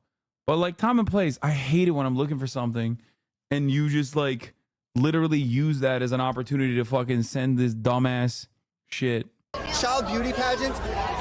Honestly, I can't really say as far as just because everybody has a right to their voice. So there's not, if somebody wants to, this is America. That's the beauty. What up, brother? He said, yeah, I asked him child beauty pageants. And he's like, my niece was in one. I think they're good. There you go. Prove that Donnie is a real man and a man of the people. Roller coaster continues, busy year ahead. CNN promotes Donnie O'Sullivan, a senior correspondent. He's reporting on the spread of online misinformation. I say, see you in Chicago, my goat. I saw the first tweet and I bet Hassan already responded. Anyway, that's my point. My point is these guys literally don't give a fuck about like actual pedophilia at all. Okay. They don't care. Just like a talking point because everybody understands that it's bad. Right. So they just use that as a way to be like, no, you know who the real pedophiles are? Not the fucking conservatives defending child brides. This Republican state senator fought to prevent a passage of a bill, increase of statute of limitations for victims of, Pennsylvania state senator arrested on child pornography charges. 63-year-old lawmaker is accused of downloading child pornography from Tumblr. He was charged Tuesday and resigned Wednesday. He also, according to Central Committee, Michael from Pennsylvania, was a senator that fought to prevent the passage of a bill to increase the statute of limitations for victims of child sexual abuse. So guys, that's classic. That's classic shit, okay? It's like the game linking up with fucking Vitaly to find child predators, okay? Bro, you are the last guy to be looking for child predators. Like, are you looking in a mirror? Like, what's going on? It's like, it's crazy. It's crazy. Vitaly always looking for child predators, but he just never seems to find one on Kick. You know what I mean? It's like going to look for child predators with EDP. Anyway, but yeah, no, I got all the smoke. Taking out the competition. The weird campaign rhetoric shifts to actually they're pedophiles, which is accurate. Jim Jordan of knowing about a team doctor's alleged sexual misconduct. 43 men who say they were sexually assaulted, abused, molested, or harassed by Dr. Midas touch my kings, my goats. They're doing the damn thing. Richard Strauss. The former employee at the Republican National Committee was just sentenced to 12 years in prison for possession of child porn. He also told people in this group that his preference was for babies and saying that they were his, quote, absolute favorite, and solicited another member of the group for videos of babies being raped. George Nader. His criminal history included multiple convictions for child pornography and child molestation. This morning, a judge sentenced Ralph Shorty to 15. This one's my favorite Republican pedophile. And yes, you might go, huh? You have a favorite Republican pedophile? I do. Okay? Because that's how common this shit is. Okay? It's so goddamn commonplace that I got stories that I actually appreciate that kind of are funnier than the other ones. Okay? Even though it's gruesome and horrific. You want to know why? Because Ralph Shorty, former Trump Oklahoma campaign chair, state legislature for Oklahoma, okay, literally got busted with a 17-year-old that he had purchased to have sex with, okay? But listen, he did it within within proximity of, I believe, a school or a church, okay? He had formerly passed legislation in his own state that actually brought up the charges that if you were caught having sex or if you were caught engaging in prostitution, you had more charges. You had like an elevated charge. He passed the law and he got hit with his own law that he passed. Come on, man. Can we watch the interrogation one day? We have. I've covered this extensively. 15 years in prison. Police caught Shorty in a hotel room with a then 17-year-old boy. The new charges against Joel Greenberg. Sex trafficking of a minor and stalking a political opponent. Florida Republican Congressman Matt Gaetz allegedly having a sexual relationship with a 17-year-old girl. Investigators examining whether he, quote, violated federal sex trafficking. Trust no one, not even yourself. Yeah. Bro, he was a pedophile trying to play the game on New Game Plus difficulty. When you're a Republican legislator, okay, like you're a Republican legislator and you're gay, pick a struggle, right? Like, how the fuck are you going to be a gay Republican legislator for the Republican Party in the state of Oklahoma? But then on top of that, you're a pedophile. And on top of that, you literally passed laws about soliciting prostitution near a fucking church. Like, he was just straight up like, I'm in it for the thrill. You know what I mean? He was like, I want to play on New Game Plus difficulty +7. Okay? Max Prestige Diddler is right. He was like, no cheese, baby. I'm not going with the wind blades. I ain't no bitch. Okay. I'm doing SL1. Every boss. New game +7. Trafficking laws. To all of a sudden act like this phenomenon of girls getting pregnant at a young age that we consider young, 16 or 17, to act like it's a new thing is ridiculous. Girls between the ages of like 17 and 24 is when they're technically most fertile. Yiannopoulos arguing sexual relationships between 13-year-old boys and men in their 20s could be consensual. Some of those relationships between younger boys and older men, the sort of coming of age relationships, the relationships in which those older men help those young boys to discover who they are. You know what's funny about that? That was on a Republican podcast, and the Republicans were like, what the fuck are you saying, dog? Like, he literally got canceled by the Republicans. That was a unique one. Back in 2004, Lauren Boebert's husband, Jason Boebert, was arrested for indecent exposure because he decided to reveal his penis to waitresses. Turned out one of the waitresses was 17. 33-year-old reality TV star. Turns out one of the people was Lauren Boebert, by the way. Like, that's the other part. He's back. Wait, what did he say? This proves nothing. I guess if we're basing it off of a select few, lefties are pedos as well. Bro, select few, okay? I never said Democrats do not have the capability of being pedophiles, dumb fuck. Of course there are pedophile Democrats too, okay? The fuck do you mean? You think, lefty, by the way, Pulaski County Democratic Party chairman, big lefty from Arkansas, okay? First and foremost, I literally never said that there is not a single Democrat that is like a pedophile. I'm sure there are plenty, okay? Fuck the Democratic Party. But what you fail to comprehend is that the #1 record-breaking all-time champion of pedophilia is a man that they haven't even brought up yet, okay? His name is Dennis Hastert. He's going to be in this video. You want to know what records he broke? First of all, record-breaking for most acts of pedophilia while also in office, and also record-breaking for being, still to this day, the longest-running U.S. House Speaker, okay? I know I'm spoiling the content, but like, if we're talking band for band on pedophilia, the Republicans are absolutely taking out 10 more bands every time you're almost done, okay? Josh Duggar is in serious trouble, charged with receiving and possessing child pornography. Duggar was because like there is no Democratic like ideological position in the party that says like we got to defend child brides.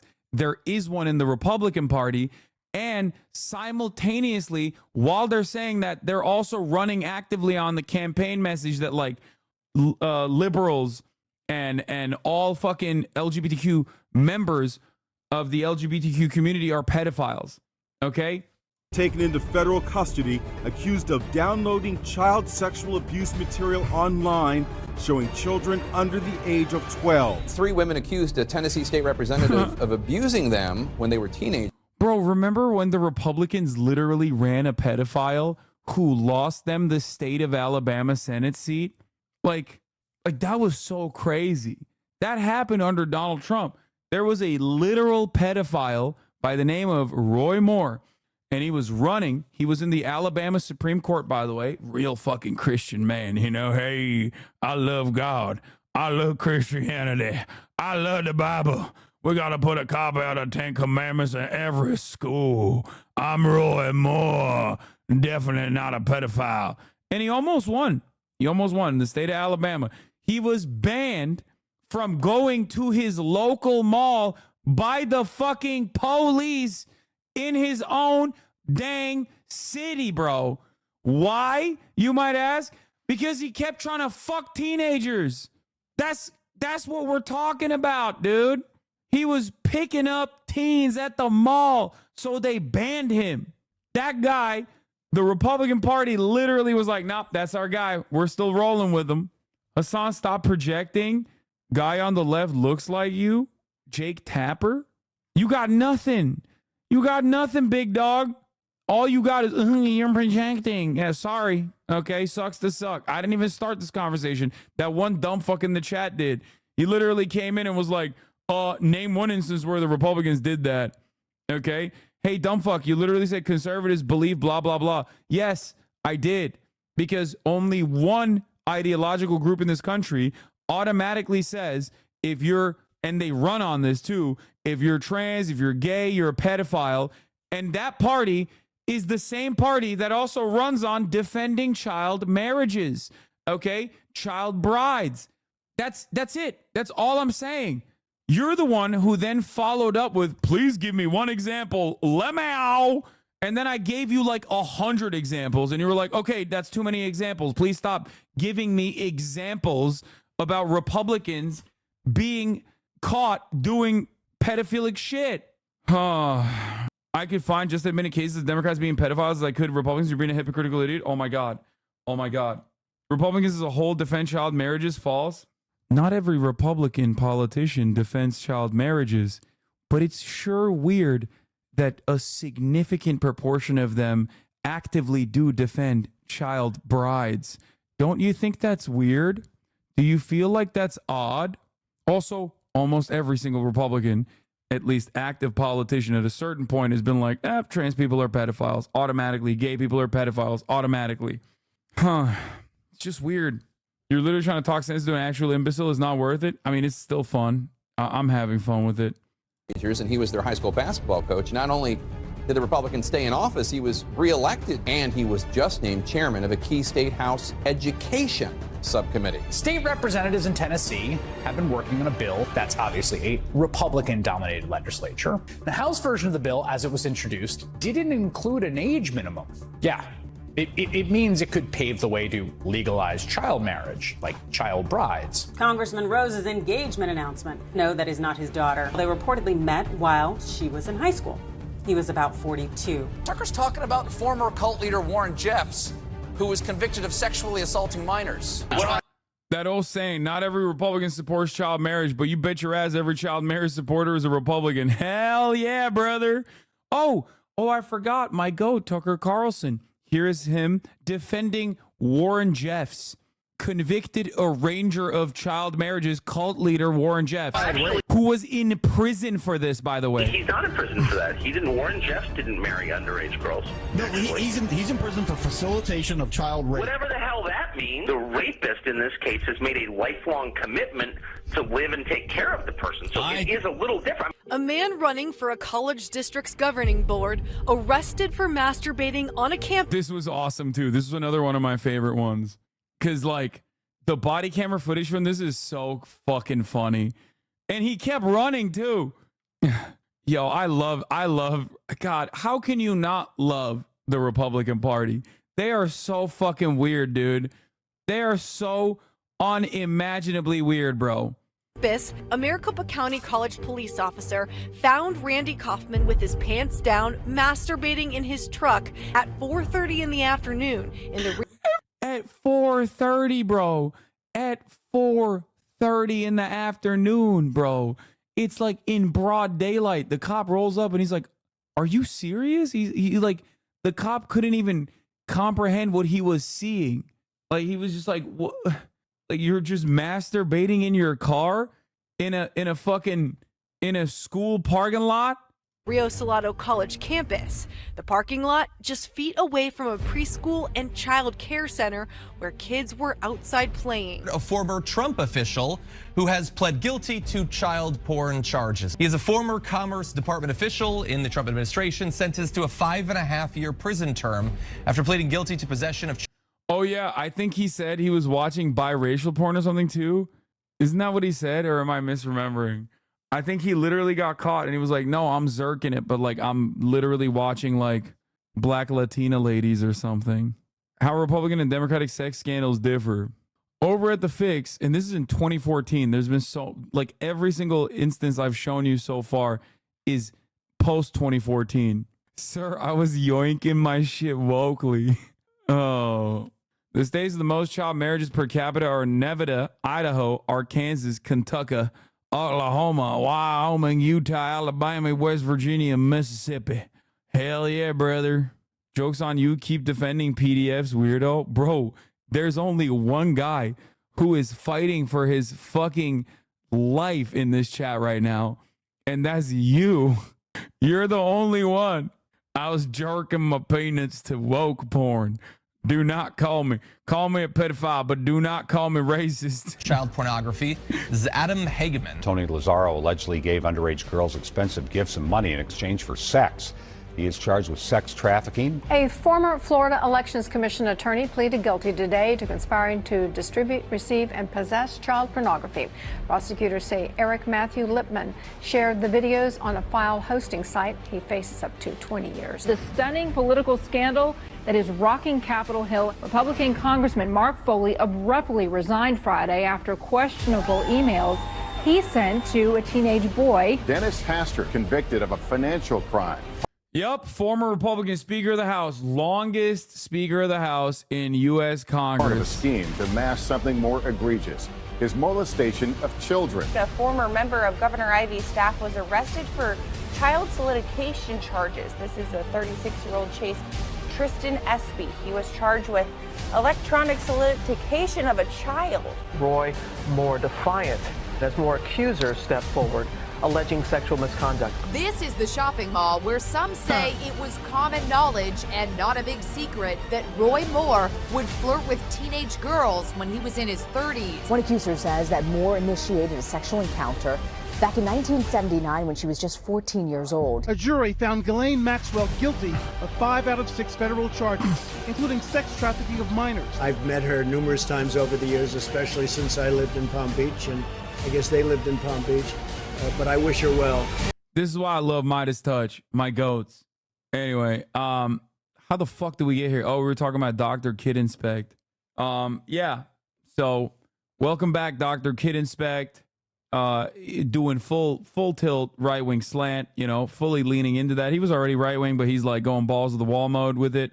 Why? Because Republicans don't mind if you're a pedophile. As a matter of fact, they actively defend child brides and shit like that. They don't give a shit. They don't care. That's it, you know?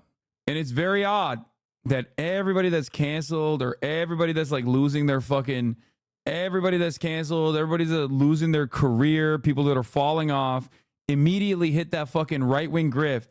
And there are still motherfuckers out here who try to actively tell me that like I'm a grifter, okay? Then why is it that every single person that's grifting always grift to the right? And before you say Jackson Hinkledink, he quite literally is a right-wing grifter as well. Okay? Yeah. To that chatter arguing with you, why don't media pedos lean left when ousted? Have you heard about the AMP cameraman? I did. I covered it yesterday. Anyway, it's always the same shit, dude. It's always the same dang shit. Speaking of fucking psycho right-wingers, well, this is not a psycho right-winger. This is just like a regular right-winger. I say every time someone gets mad at me, the value of the house goes up. Here is Adin Ross watching me respond to the announcement that he's going to be interviewing Donald Trump. Like, he thinks that Twitter is mean, okay? Wait until fucking Washington Post gets a hold of who Adin Ross is, specifically to shit. Is he watching me out of a toilet? What's going on? What is the audio here? On Donald Trump. God damn, bro. You are just jealous, bro. What do you... It's funny that he says this because I also said that I was jealous. Like, I wish I could talk to Donald Trump myself, like right after this clip. But in this clip, I'm actually talking about how, like, Aiden doesn't understand self-preservation. If he did, he wouldn't be doing this Donald Trump interview because people are going to yell at him quite a lot. And an effort in this conversation, I'm literally saying, in this video, I'm literally saying people are going to yell at him just to fucking shit on Trump. Okay? But he's too stupid to understand what I'm saying there because he doesn't understand. He doesn't understand the point I'm making. The point I'm making is not like, you know, the point I'm making is like, oh, don't do it. I want him to do it. Okay? I want him to do this. But I'm also still saying, like, you're going to get cooked. If you think Twitter is bad at canceling you, you're going to get fucking absolutely cumstered and dumpstered by mainstream media in an effort to not shit on Aiden. They don't give a fuck about Adin Ross. But in an effort to shit on Donald Trump, they're going to bring up Kick as a platform. And I mean, pedophiles are on it. They're going to bring up Aiden's past as well. You got to be 35 years old, bro. And you're such a... Bro, he's literally the biggest hypocrite. All his followers... And he immediately He immediately goes, oh, he's a hypocrite. They all just love his little, you know, the way he loves his political view, whatever the fuck it is. He lives in a $6 million crib, okay? He lives in a $6 million crib, but he preaches that all Americans should make all the same amount of money. Man. House went up. It's 10 million now. I don't know. But look, Hassan. I like that people who find themselves to be champions of intellect and Adin Ross basically delivered the exact same talking point. Okay? Every single person is just, he's in an expensive house. Anyway, I mean, honestly, from the time he started living, their house probably value did go up near 6 million. No, it didn't. Half of his Twitter community was agreeing with you and don't want him to do it either. Yeah, I know. Anyway, he's acting like you're not renowned for being targeted by mainstream media for your interactions with AOC, Ilhan, etc. Like, that's the only way my conservative dad knows who you are. You've already been through the ringer, and he truly has no clue. Yeah, he don't get it. But it's all good. I'm excited that he doesn't get it, and I'm excited that he has no self-preservation skills, because honestly, I want him to interview Donald Trump because that's content for me. I love that. So, yeah. Aiden also donated 2.2 mil to the campaign. No, he didn't. Ain't no fucking way. When read Trump, bro was like 3 million mansion, but the average household price in Cali is 900K. Yeah. August 5th, 1 p.m. EST. I'll be there. I'm fucking stoked. You feel me? You understand me? You should invite Trump onto your stream and see what happens. There's no way. But like I said, I wish Adin Ross well. I wish Adin Ross well. You know, thank you for giving me this content. That's it. That's all I got. Also, more drama, more content creator drama. Okay. Moist Critical. Apparently, Moist Critical is scaling back on his podcast and like quitting being online or something. I saw this on my For You page as well. He's scaling. He wants to go on an indefinite hiatus, scaling back his time on the internet according to an announcement sent to his Patreon subscribers. I think this is just like him distancing himself from the podcast. But beyond that, I think he was being canceled for a different thing. And maybe fans of this show might not be aware of it. Okay. But you are never going to guess, actually. Okay. So Moist Critical debated Sneeko. Okay. He debated Sneeko, who in that debate, Sneeko advocated for, and you might be shocked to hear this, I was just talking about it earlier, child brides. That's right. Which is not surprising, I suspect. But that wasn't the thing that got him yelled at by everyone online. Does anyone have a tweet of like the clip from the debate that got him a lot of controversy, that got him mired in controversy online, specifically Twitter? Or no? How do you know so much about every niche internet beef and controversy? I just like stack them up. I stack them up. And his family. MFAM Central. He and she and that family is making that decision for that child's life. If that's This is what got him canceled online by right-wingers who were very mad at him. Why were they very mad at him? It's because he said this medical decision of like taking puberty blockers or you know, HRT of any sort, okay? This medical decision should be kept between a patient, a doctor, and if the patient is underage, parental consent. That's what he did, which is like kind of surprising because Moist, like, you know, oftentimes doesn't actually put forward like bold and rather controversial to the normie centrist audience stances. Now, of course, in this community, you're like, what? Like, what do you mean? That's just like the norm.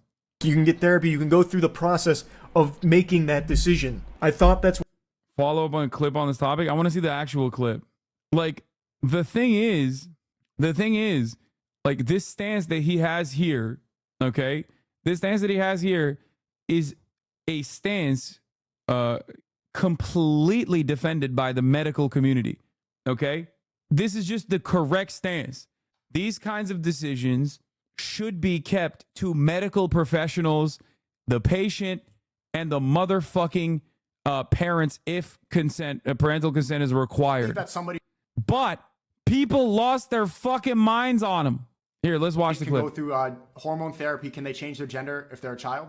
I think that's totally fine as long as everyone is consenting, as you agree with. Okay, so as long as everyone... If your parents are okay with it and you are okay with it, I think that's totally a familial decision to make, yeah. Okay, so a child can cut their penis off and take hormone blockers and change their biology forever, but they can't get married?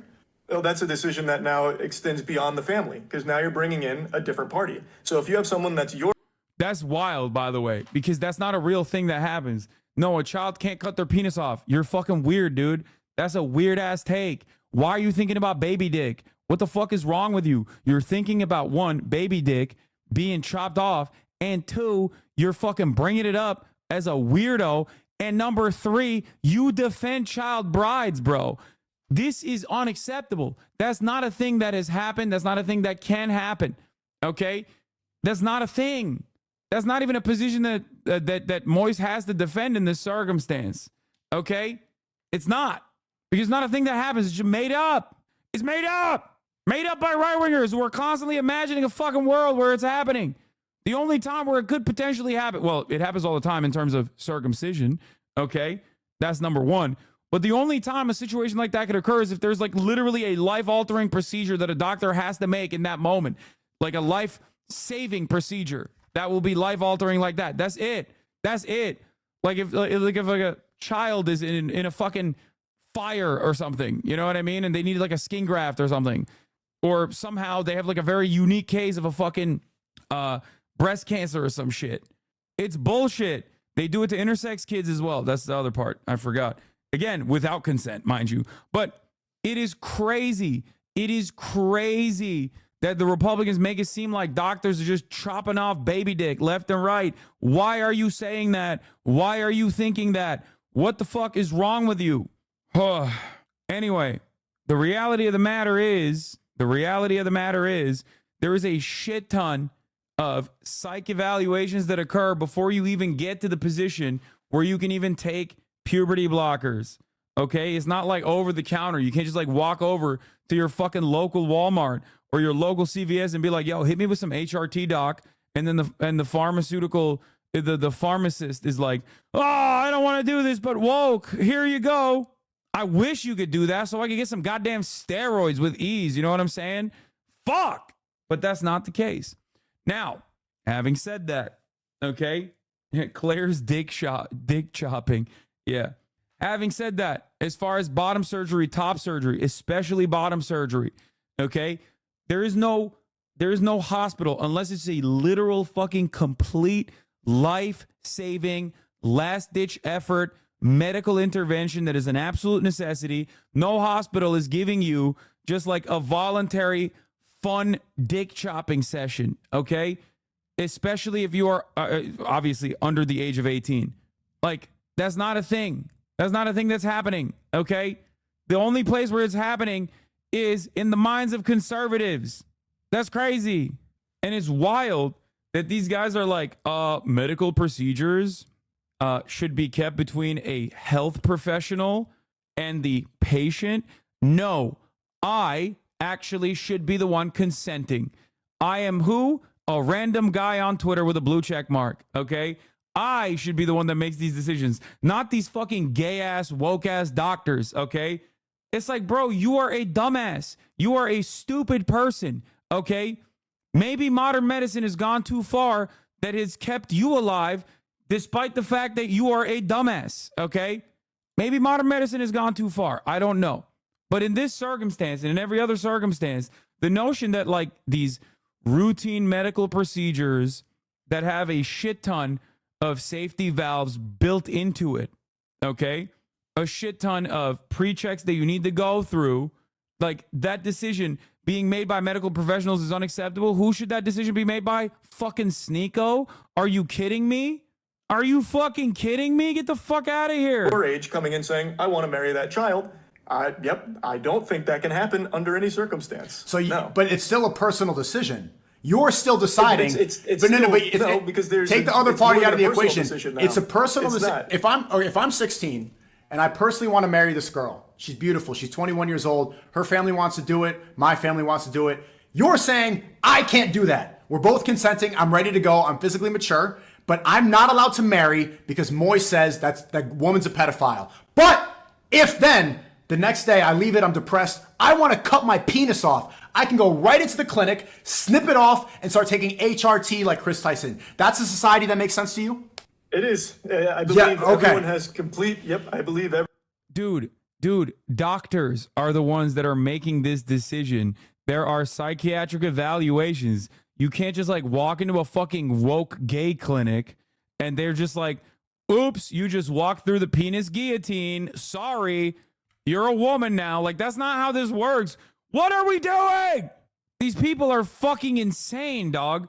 They are insane. Anyway, so Charlie, despite the fact that normally he is like very, I would say he's almost allergic to like having controversial takes in a lot of instances, and has cultivated a massive fan base of people from all different various political backgrounds. As a consequence of that, coming out and swinging in this situation with controversial groups such as the American Pediatric Doctors Organization, or what are the organizations that have written the guidelines for this? It's like we got the American Medical Association, I believe, is the WPATH Standards of Care. I can't believe that he got fucking canceled because dumbass Nazis on fucking Nazi website, Twitter, were against the better judgment of medical professionals. Anyway. You can get therapy. You can go through the process of making that decision. I thought that's what it was. I thought he was just speaking in hyperbole with the dick cutting off shit. I thought that's what we were talking about. And then if you decide that's the path you want to take, it is your body. You can do that. You can make that decision once you become of age to make a decision like that. I just don't understand how it got so muddled. Half of the fucking conversation was hyperbole, and apparently that one was literal. Or it's a very malicious... Never mind, he's clarifying. No, he's right. He's clarifying that, like, he's talking about fucking bottom surgery. If you're of age, you can do that if you want. He didn't have a bad stance on this at all. By the way, Charlie, welcome to my everyday existence. Just going to point that out. You know, I've been living in this universe. I've been living in this fucking universe for the past, I would say, 5-6 years. You know, this happens to me on a regular fucking basis. Help him. I reached out to him. I mean, I hope he's doing all right. No, he said child, not an adult, but now he's saying an adult. Yes, a child with parental consent can, as long as they are supervised by a medical professional, can make medical decisions with parental consent, is what he said, in terms of like puberty blockers and shit. Okay? That is the current process. That is the current process. As far as like walking into a clinic and getting your dick chopped off as a kid, that's not a thing that happens. That is not a part of the current medical literature.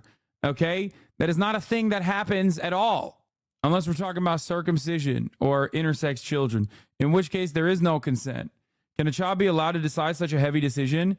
Brother, can a child decide if they have a broken bone to be put in a cast? Yes or no? If a doctor decides in this situation that the cast is the most appropriate measure to take in this circumstance, why the fuck do you think you have a say? If a child is a type 2 diabetic and they believe that he needs insulin pumps pronto, do you think that the child should get the insulin pump, okay? Or do you think we shouldn't give the child an insulin pump because children cannot make any medical decisions whatsoever? The whole point is there is an entire third party there, okay? Children must be protected at all costs, which is why in society we have third-party adults sometimes who are licensed professionals who we allow to take care of our children, teachers being one of them, right? We leave our children, or sorry, not type 2, type 1 diabetes is what I was referencing with the pump.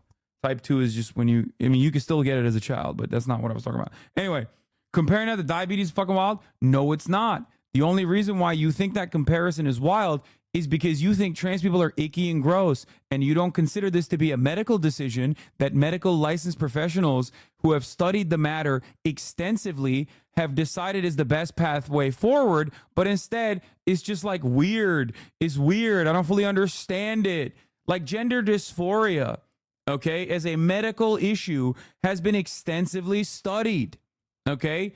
It has been extensively studied. These are people who have researched it. They figured out best pathways forward, okay? That's just how it works in science. You might not like it. That's just how it works, though, okay? Do you understand? Do you get it? That is the reason why I compare it to fucking any number of other medical decisions. Sometimes there are much harder medical decisions to make, okay? This is not an aesthetic choice for the child. In the eyes of the doctor, this is a life-saving measure. That is why it is allowed, okay? Children with cancer get life-saving measures that are life-altering as well. Children might get amputations, okay? These are not aesthetic choices. These are things that doctors have thought long and hard about and have decided could be the best pathway forward. In terms of puberty blockers, this is the way to go according to every fucking medical institution in this country. Do you understand? So you're saying if it's life-saving, it's valid? I'm saying, yes, of course, if it's life-saving, it's valid. Duh, what the fuck? Is it not a spectrum? On what? In terms of what? There is no aesthetic choice in this circumstance, okay? People aren't transing themselves for the memes. You are delusional if you think that. People used to say that about gay people back when it was more fashionable to shit on gay people instead of trans people. But we evolved as a society, so most people don't say that about gay people anymore. Where people are like, oh, you're just doing it for attention. You're just gay for attention. What fucking attention? It's only negative attention that you're getting. Like, it doesn't make any goddamn sense. People don't transition. People do not undergo the rigorous and tumultuous, sometimes emotionally complicated process of gender confirmation for the fucking memes, dog. It's not a phase. Like, this is a very real situation. And it's not just like a very real situation that scientists, because they're so afraid of being canceled by the woke, are doing gender. It is a well-documented medical phenomena, okay? So luckily, these fucking scientists, these goddamn nerds, are actually studying the matter and finding the best pathway forward instead of listening to dumb Republican idiots on Twitter and making decisions that way, okay? Anyway. Tam bir Amerikalı ampulsün ha, kusura bakma. Okay. If you find yourself in agreement with me on like 99% of issues, but this is the one hang up you have, really reconsider why you might have a hang up. Is it because your entire life you've been told two genders, two genders, two genders, two genders, that's the way it is, okay? Man is man, woman is woman, and that like you haven't been caught up with the new literature on this, okay? Or and it's kind of scary to think about? Or maybe I'm just some woke wizard who is trying to trans the youth secretly, even though you agree with me 99% of the time. This is the one issue where you're like, nah, it's a bridge too fucking far. Okay? Thoughts on people that regret transition? Yes, great subject. If you were to look at mainstream media like the New York Times, all the way liberal New York Times, by the way, all the way down to like right-wing outlets, you would think that 120% of trans people that get that undergo this process actually regret it. But if you actually look at the data readily available, once again, medical regret is very commonplace with plastic surgery, for example. Plastic surgery has a super high percentage of medical regret. I forget the exact number, but you know what the medical regret percentage is for transition, for gender confirmation surgery? 0.4%, or less than 0.4%. 0.04%, as a matter of fact. It is unimaginably rare, okay? Compare that to any other procedure, and you are going to have a significantly higher percentage of medical regret, okay? It's higher for knee surgery. It's higher for, obviously, for tattoos and the like, okay? This is why the idea that, like, trans people are detransitioning in a fucking rapid clip is ridiculous. It's higher for LASIK, yes. Okay, but why are there so many articles on this? Why are there so many articles on this? Perhaps it's because there is an agenda. And no, the agenda is not pro-trans. The agenda is anti-trans. According to 2022 statistics, only around 3% of trans people experience some form of regret but may not detransition. Conversely, 97% of people who are transgender are happy with their decision of transition. Only 5% who detransition. That's 5% of the 3%. So 0.4% of all trans people did so because they felt transition was not right for them. Detransitioning facts, additional detransitioning facts, is the social pressures that come along with the transition that cause people to detransition as well. They're not all detransitioners are like, oh, I'm not trans at all. Some detransitioners literally are like, no, I'm still trans. It's just that like this wasn't for me in particular. So there's that reality too. And in many circumstances, there's a lot of extra pressure from society that is obviously there. That's the reason why there's such a high suicide rate for trans people. Oh, anyway, has anyone medical professional gone before Congress to talk about this? Yeah, I think so, but it doesn't really matter, right? Because people would rather listen to fucking Sneeko because they agree with Sneeko than listen to a goddamn doctor. So it doesn't matter that there's plenty of fucking research readily available about this. Okay? 5% proves you are wrong. Penis equals not the cut. 5% proves you are wrong. Dude, that is an unimaginably low percentage. What the fuck are you talking about? And the only people that detransition are even smaller than that. It's literally 5% of 3%. What the fuck? There is no world in which you would advocate to stop medical procedures from happening when 95%, let's say it's actually 5%. Okay? Let's say 5% of people that undergo gender confirmation surgery hate it and they want to transition. Okay? There is not a single medical procedure that you would stop if they had a 5% regret rating. Not a single one. Can you imagine? We just stop knee surgeries altogether. There's an active constituency against knee surgeries because, 20% of people that undergo knee surgery, myself included, by the way, regret the decision. That would be insane. That would be an insane thing. Anyway, the highest percentage, however, comes from not subscribing at the top of the hour. Okay? And I still serve that 3-minute ad break to you no matter what. Here's the 3-minute ad break now. Subscribe for $5. We're going to move on to Project 2025 director stepping down amid backlash from Trump. I got to pee. Of Project 2025 has stepped down after facing criticism from both Democrats and the Trump campaign. Paul Dance helmed the right-wing policy blueprint and personnel project, which was backed by the conservative Heritage Foundation. And if it was enacted, it would dramatically reshape how the federal government operates. At least 140 former Trump administration officials contributed to this project, and many of its proposals overlap with Trump's plans for a second term. But the former president has both criticized and distanced himself from it. I don't know what the hell it is. It's Project 25. He's involved in Project, and then they read some of the things, and they are extreme. I mean, they're seriously extreme. But I don't know anything about it. I don't want to know anything about it.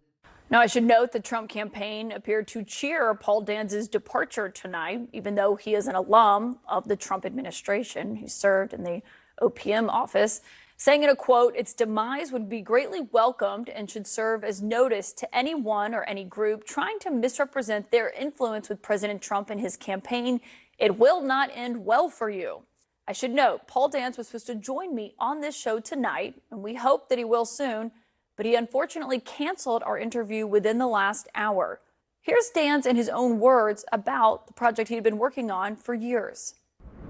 Our book is a set of proposals by conservative organizations. Donald Trump and his campaign alone set the agenda. Yeah, but these are ideas to help them, and they'll pick and choose. But a lot of the mischaracterization now and false attributions of things to Project 2025, it's kind of what Scott's saying. They have nothing else to run on. Chatter, don't you know that ScienceDirect.com presenting the American Journal of Surgery is actually being woke? They're doing woke gender. Why would you send this to me? Why would you send a systematic review of patient regret after surgery, a common phenomenon in many specialties, but rare within gender affirmation surgery? Don't you know that this is woke gender? You're doing a woke. You're doing a gender. You're doing a DEI. I got you. You're being a libtard. You're being a homosexual libtard again. Everybody knows science is both woke and gay. Empirical evidence is both woke and gay. Why would you ever bring up scientific literature in a conversation where we're just operating on fucking vibes, dude? Craziness. This is a vibe-based conversation. Also, Sarah M. Thornton, that's a woman. Catherine M. Gast, also a woman.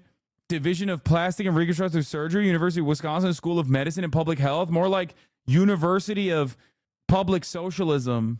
Yeah, not a single biblical passage. Come on now. Yeah, it would be crazy if someone sent you this too, which talks about how 146 of the gender-affirming surgeries in the U.S. were for male chest surgeries, not related to being... Yo, stop. Excuse me. Kids with gyno getting fucking top surgery? But that's gender affirming, not gender confirming. So that's allowed. Just like Joe Rogan, my favorite broadcaster, constantly shits on HRT, but has no problem doing HRT for himself in the form of TRT. Steven Crowder himself got that chest surgery too. Joining us now is Washington Post national political reporter Isaac Arnsdorf, who has been following Project 2025 and its relationship with the Trump campaign closely.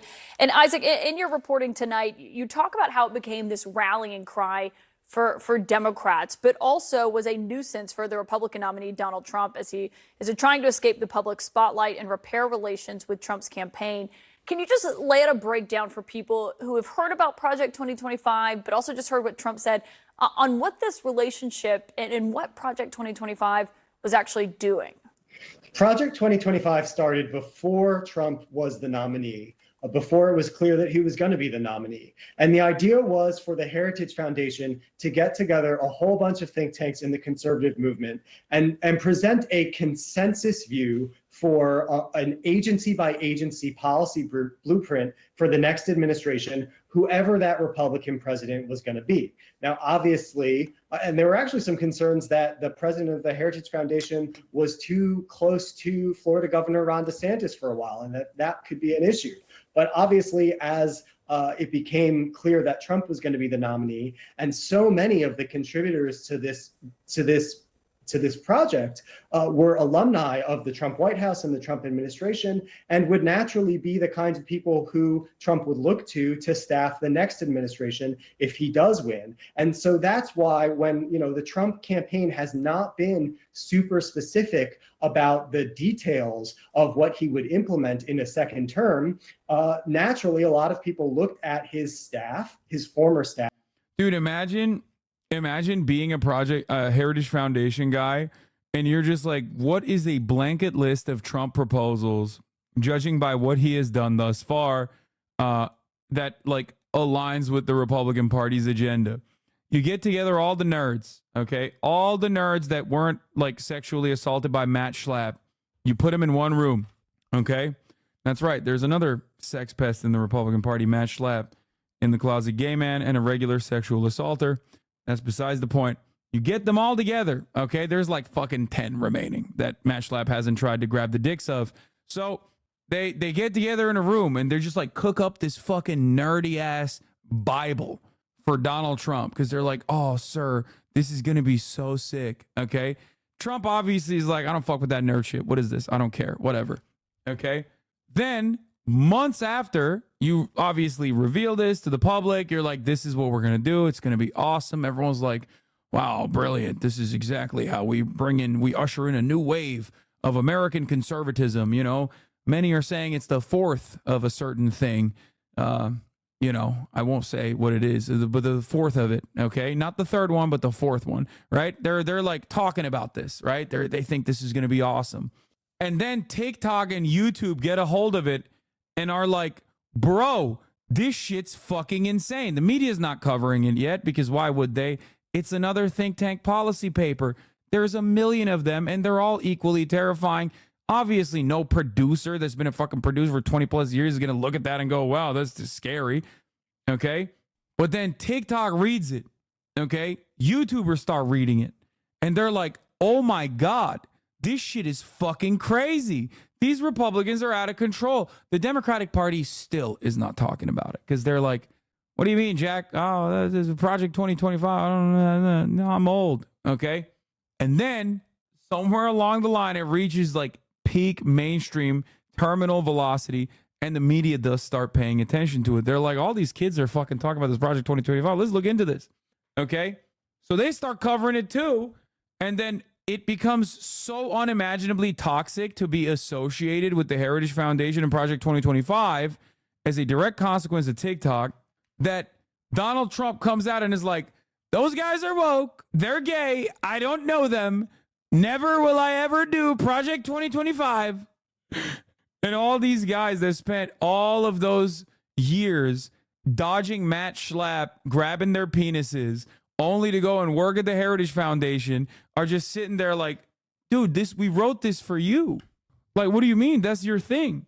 Anyway, former President Trump has no authority over, responsibility for, or connection to Project 2025. And to make this absolutely clear, the campaign managers have just noisily fired the public-facing director of the project. Hey, wait a minute. President Trump's campaign has been very clear that Project 2025 had nothing to do with the campaign. Reports of Project 2025's demise would be greatly welcome. They literally fire the head of Project 2025. Okay? Specifically so they can like disassociate with the Heritage Foundation, which is not a thing you can do as the Republican. It is very much a part of the Republican strategy. They know that over there. They'll willingly go, yeah, we're bad. But everybody knows that this is very much a fundamental part of the Republican policy-making apparatus. Okay? And the ideas that were being presented to kind of fill in those blanks. But he just did? What do you mean he just did? It doesn't matter. They're just trying to fucking cut ties with it. But that doesn't change the reality that they've been implementing Project 2025 for the past 30 fucking years. Okay?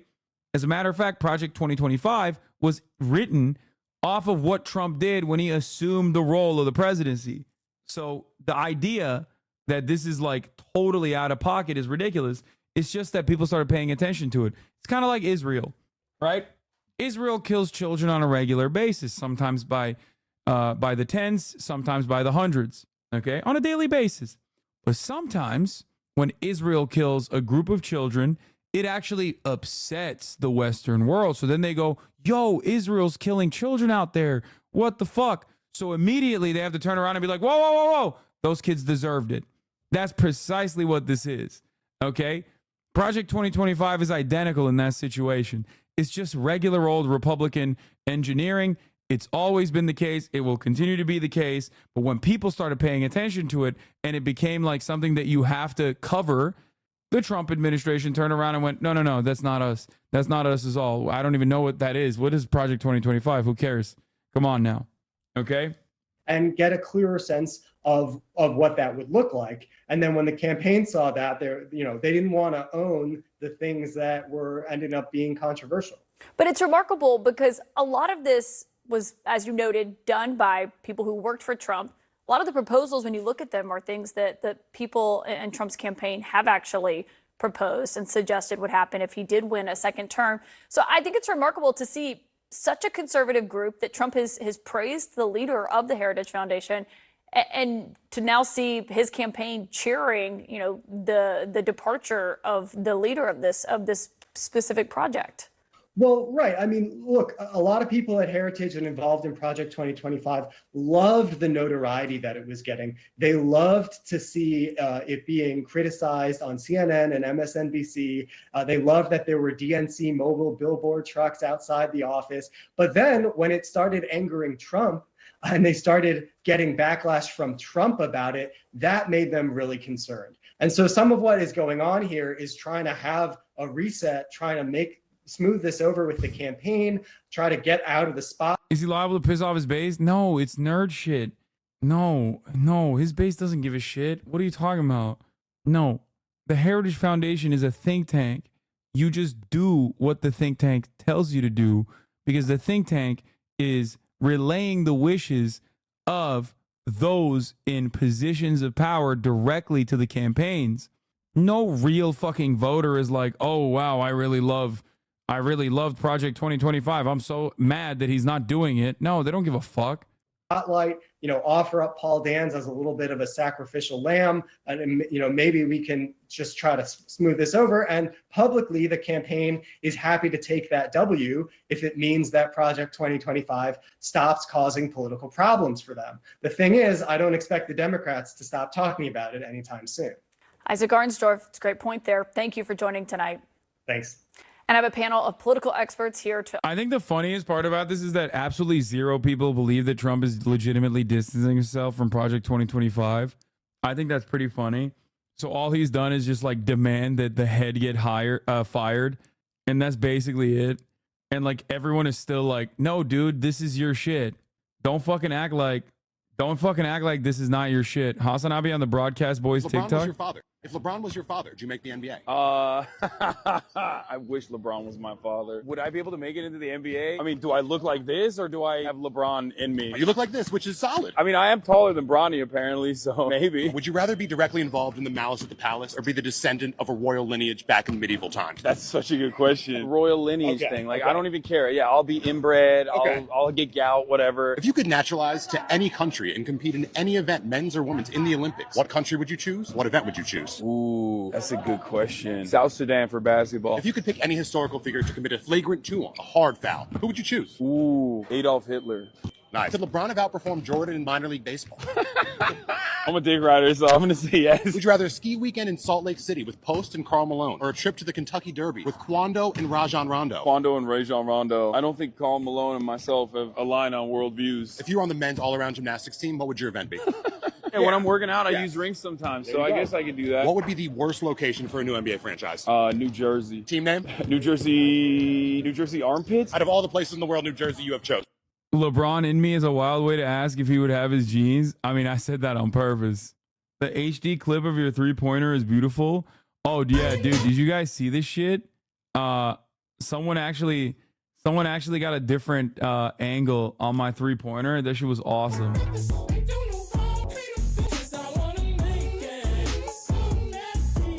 Look at that fucking wrist flick, dude. That is mint. It definitely doesn't look this good from the other angle.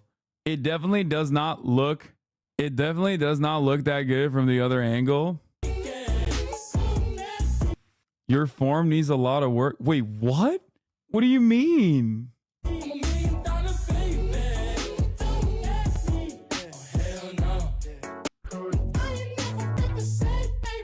Made an announcement why Hassan looked bad on defense. Hassan was left alone in the room with no help. The tactical setup was so shit and made by a bunch of ball hoggers who want to be the star player. He was often left 1v2 or 1v3 and could do nothing but foul. Bad defensive setup. Thank you. Help hand too high. Why is your left elbow so wide? Shit needs to be tucked. Yeah, I mean, that is true. My elbow is pretty wide. Busted as fuck. There was no teamwork. When I watched it live, I did feel like you had gotten more ball time. That you actually would have helped even the game out more. You only drilled hard all the time. Solid form. People expect you to have a Klay Thompson shooting form. Yeah, I mean, of course there's NBA players with worse shooting form. What matters is if it goes in or not. Would you denounce socialism if it meant you could dunk and LeBron would give you a hug after? Yes.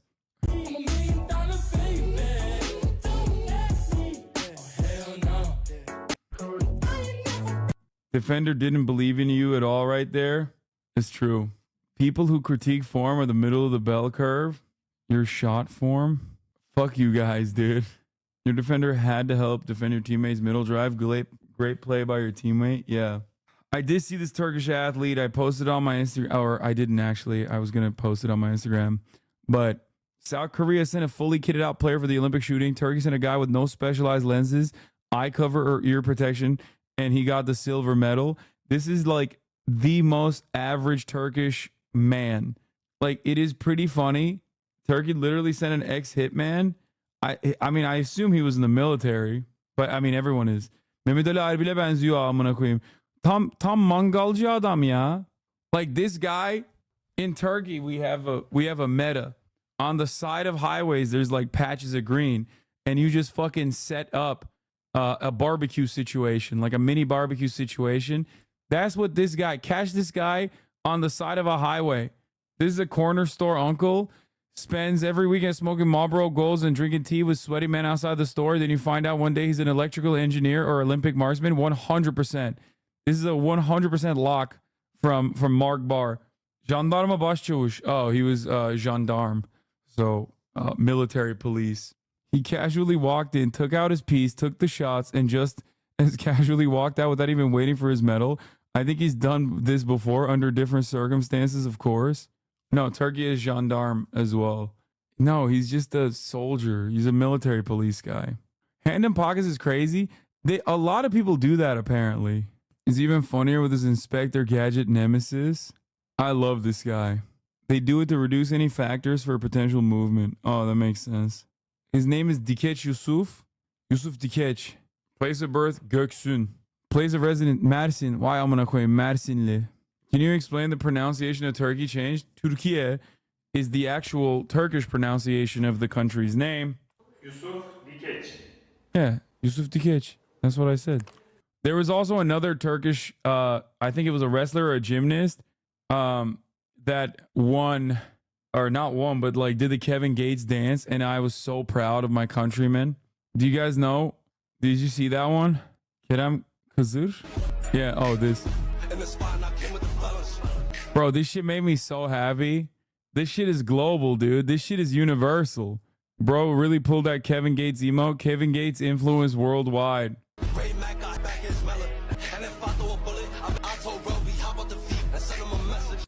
Do you find yourself cheering more for Americans or Turks? Both.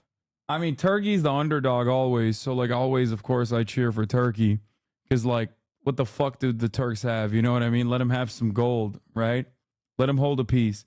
But, like, when it comes to basketball, it's pretty hard to not root for the United States of America, baby. Every time I see LeBron James dunk, on a motherfucker on my For You page, I become 10% more patriotic. You don't understand. So I get money and y'all niggas just start hating. Oh my God.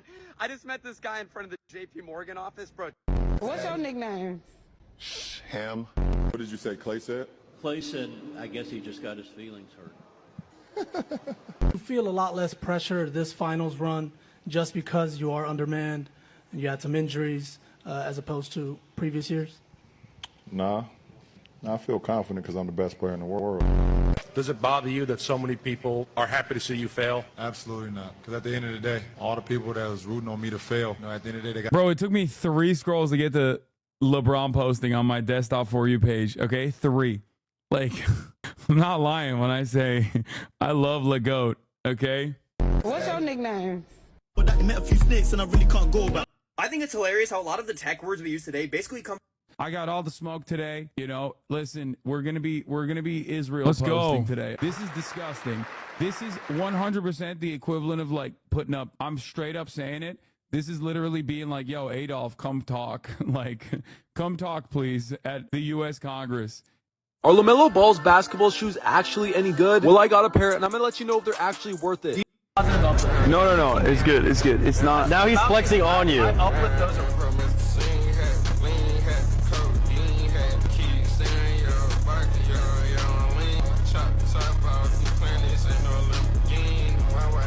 If LeBron was your father. But yeah, go show this some love. Are we just scrolling on TikTok? I'm just looking, man. I'm just looking to see what's up. I saw there was some drama with the game. Cash was very mad at YPK Ray for ball hogging. These guys made a banger TikTok for you. This is life in late stage capitalism. Oh, I love this. This is a pretty good TikTok. I wake up at 8 a.m. and immediately get hit with my morning thoughtvertisement. Drink Shaboinky juice. Half the calories, twice the Shaboink. I then fight my 8 roommates for space. Since Zillow now owns 100% of homes, this is our only option for living. For breakfast, my duplicate brings me my morning ration of trough slop, 100% processed. Then I go to my job as a full-time plasma donor. To pass the time, I watch my favorite 24/7 live stream. Yo, it's Dystopian, and today we're going to be siphoning memory from a duplicate. Hopefully there's something good. Oh, childhood trauma. That's whack. Just then, world-famous lonely hand model Mimi Moneybags walks in. Looks like she's doing a make-a-wish for a 36-year-old man dying of diabetes. I can't believe I'm meeting you IRL. Can I use my last memory unit on you? How pathetic. She makes 15,000 gallons a year. That's a lot of water. Figuratively selling your body makes so much more than literally selling it. Then my girlfriend leaves me because I couldn't make my monthly girlfriend subscription payment. You need to start donating more plasma. I'm already donating the legal limit. Why don't you just siphon some from your duplicate? Maybe I should become a live streamer and move into Zillowville. Then I could probably afford a premium girlfriend and only need 3 roommates. Then I download Sleep Premium so I don't get hit with any dream advertisements. And that's my day. People talk about late stage capitalism, but never bring up post game capitalism. That's good. Yes, I saw the Korean girl. I talked about it yesterday. Of course, dude. It's impossible. I mean, she's dope. He's there. The world record is. She's dope as fuck. Did you talk about Moist Critical? I did. What is going on right now? Why are chatters just asking me if I've like... No. It's good. It's good. It's not. Oh, I liked it. Okay. Chad, you'll never do it. Togi clips. You'll never be able to do it. It's never gonna work. Pirate software. Twitch plays, YouTube subscribe. Why does USA Basketball never stay in the Olympic Village? They'll stay in hotels and sometimes even a yacht. USA Basketball Federation has the pockets to afford hotels off-site that cost up to $15 million. It's really just 2 reasons. The first being their celebrity status. Outside of a few other Olympians, NBA stars attract maybe the most attention of any athlete at the games. The other reason is pretty... Dude, everyone's so excited to fucking see LeBron. It's crazy. I would be too. What? Heard a trans dude beat a woman in a boxing match at the Olympics today? I doubt that they let a man fight a woman. I think you're trying to say a trans woman beat a cis woman or something. But having a hard time coming to terms with that. But she isn't even trans. Oh, really? It's not even, is a cis woman? Nice. She's not even trans. She just has high testosterone. Classic. Classic. Yeah, they only allow rapists in the Olympics, not trans people. Yeah, I heard that story. That shit is crazy. She has a uterus and a vagina. Okay, but have you considered that I want to make transphobic content by just calling a cis woman a dude? Yeah, great stuff. Look at this. People constantly asking what is a woman. Surprisingly, they don't know what a woman actually is. Iman Khalif is a cis woman with naturally higher levels of testosterone. She's competed for years in boxing with no issues. As the satanic display at the opening ceremony wasn't enough, the Olympics glorifies men punching women in the face with the intent of knocking them unconscious. Imane Khalif is one of 2 male boxers fighting women at the Olympics. A woman is going to die. You know what's really funny about Riley Gaines? Is that, like, if I am a cis woman that looks like Riley Gaines, I'm the last person being transphobic and transvestigating other cis women that are kind of fucking yoked. But like, she ain't stopping. You know what I mean? Her fucking broad ass clavicles have not stopped her from being actively in the transvestigation space for some weird reason. You know what I mean? It's like, bro, you know you would be called a man in this situation, right? Meet Imane Khalif, a boxer who was banned from the Women's World Boxing Championship because he's a man. However, Khalif is being allowed to compete in the Women's Olympic boxing in Paris. Just another reason to boycott the Olympics. Just more normal stuff from the normal party being normal. Nick Merckx had a meltdown over this. Yes, dude. Nick Merckx is a perfect representation of what I talk about all the fucking time. Okay? He is a guy who was like a regular dude who probably thought like trans people are kind of weird or whatever. And then he started watching Matt Walsh videos and actively radicalized himself into being this like weird freak who constantly fucking thinks about trans people. Trans people are constantly on the top of mind for him. He went down the pipeline and it's only going to get worse.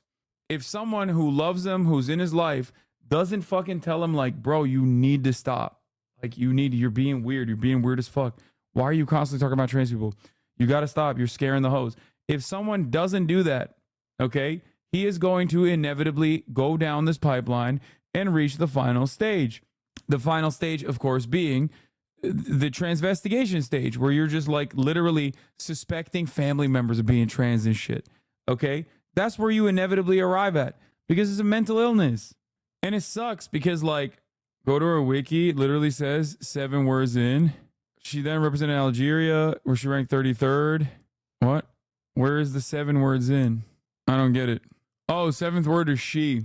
Yeah, also, Paula Radcliffe says tighter transgender rules are needed to avoid manipulation. Athlete who raped 12-year-old British girl shouldn't be banned from the Olympics, Paula Radcliffe tells LBC. Protecting the children, by the way. ultimately, the reason why, for the record, ultimately the reason why like every anti-trans person inevitably arrives at transvestigation is because of the reality that gender is expression based, okay? It's not like scientific, and it's certainly not a fucking binary.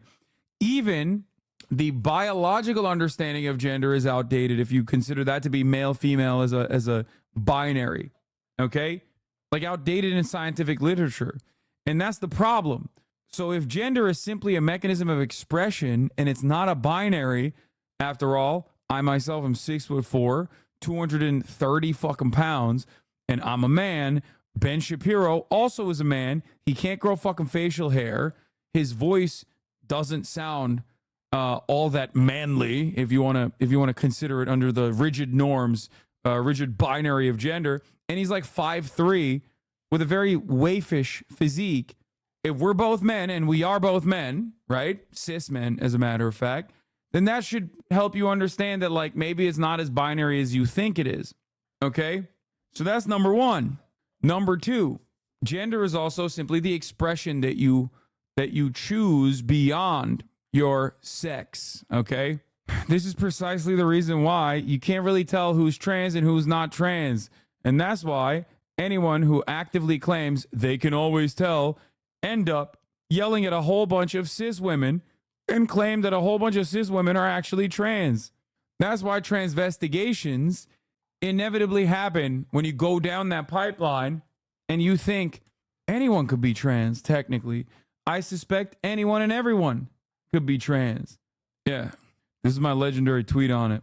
Masculinity and femininity exist. Outward indicators of masculinity and femininity exist in nearly every human culture. Boys are taught to be more masculine in virtually every human culture because the role of men is not always the same as the role of women. 3.6 thousand likes. Ben, you're 5'3", can't grow facial hair, and weigh 100 pounds soaking wet. If we can both be considered men, you should probably be a bit more open-minded about gender expressions. It's clearly not as rigid a binary as you try to imply it is. 132,000. This is before Twitter was cucked. This ratio is so brutal, so devastating. Can you imagine a ratio like this happening on Twitter nowadays? Fuck no. What? Beating up little kids with grade scooter? What? Yeah.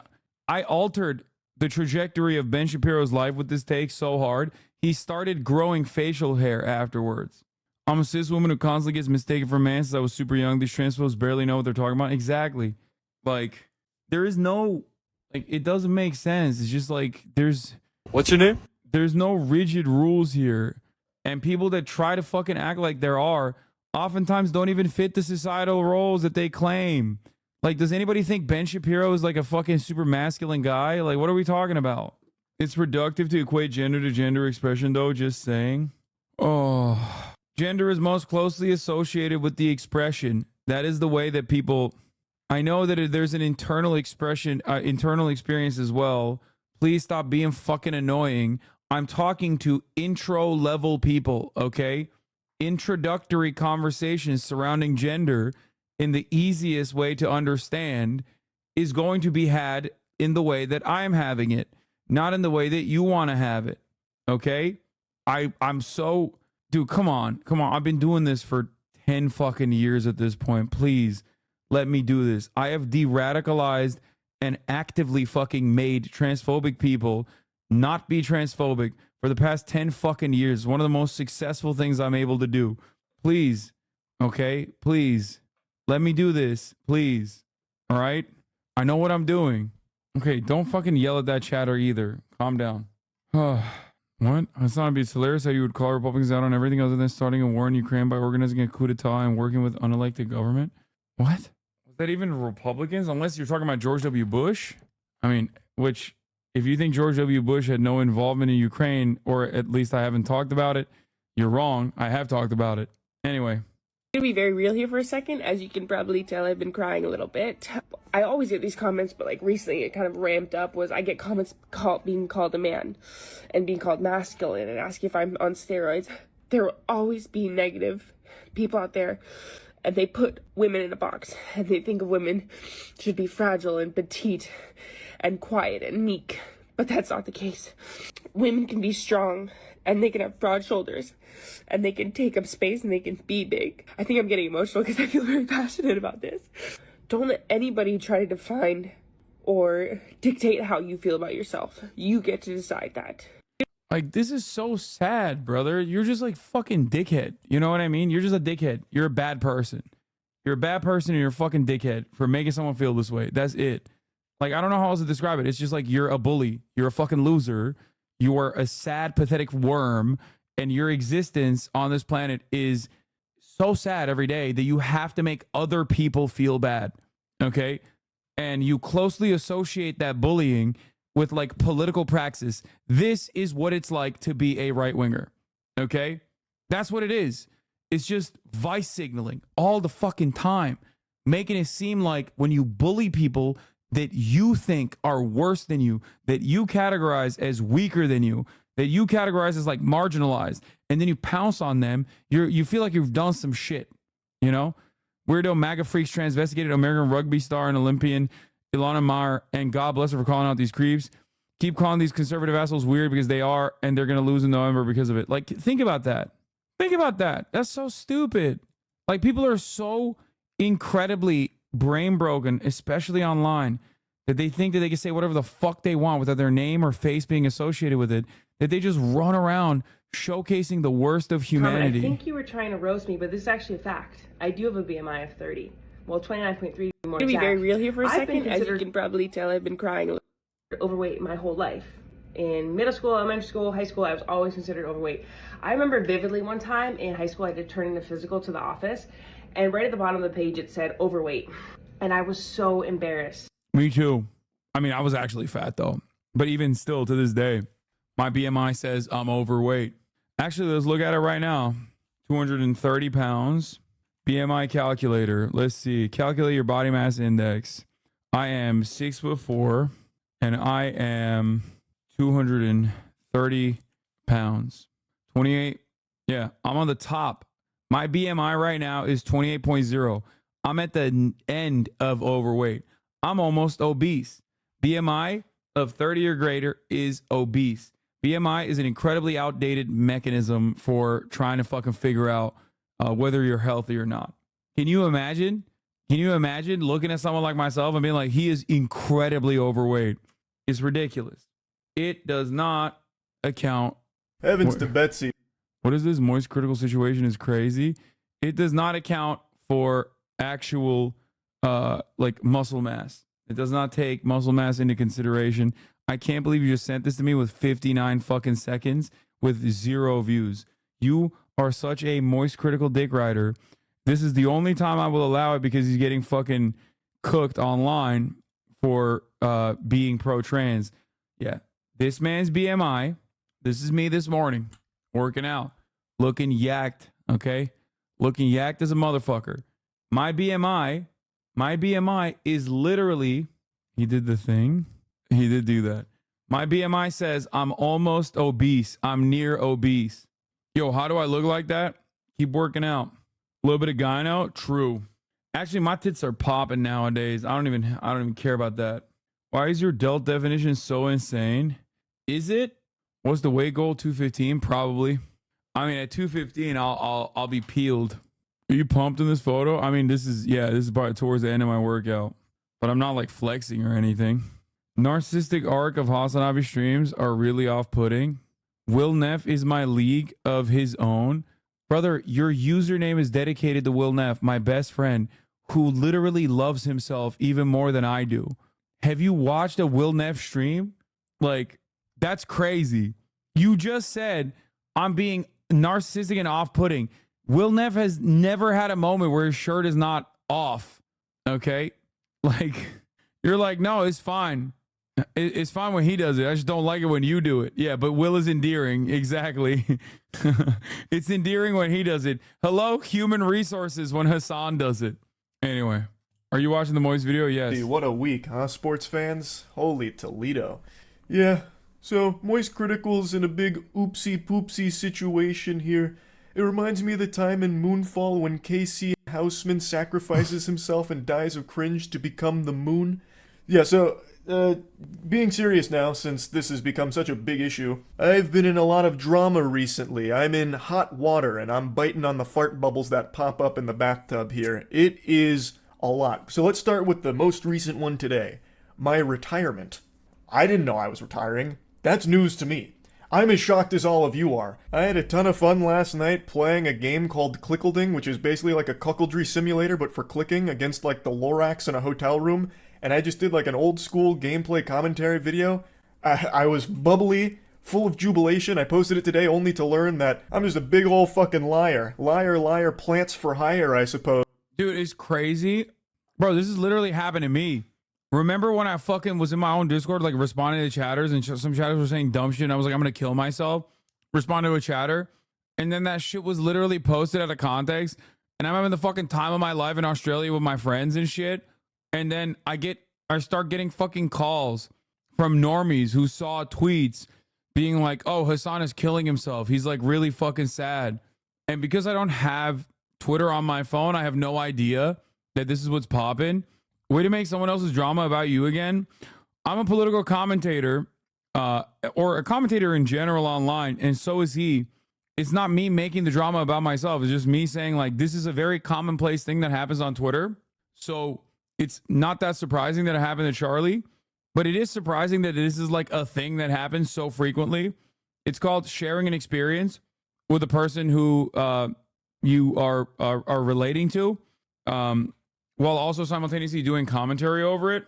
I hope you understand that, chatter. You know? Yeah, wow, an accurate parallel. How narcissistic. It's very weird. People are so fucking negative. You just watch YouTube and explain why genocide is bad. I will never understand the hate. No, that's the reason why. Because people are like, no, genocide is good. That's what it is. But anyway, the real reason why I mentioned this from my own personal experience and how this has happened to me as well is not to be like, look at me. This is about me or whatever. But the real reason is like, how is this a thing? Like, how have we gotten to a point online where we're just like, I don't even give a fuck what the reality is. I just care about like what people who are aligned with me are saying about the reality. Nobody fucking investigates it. Nobody looks into it at all.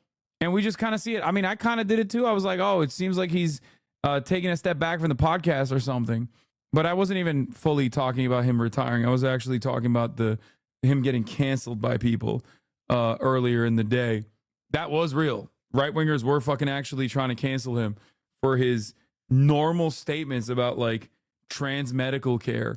But like, it is a fascinating situation where people can just like make stuff up about you. And if you don't immediately address it, they're like, nope, it happened.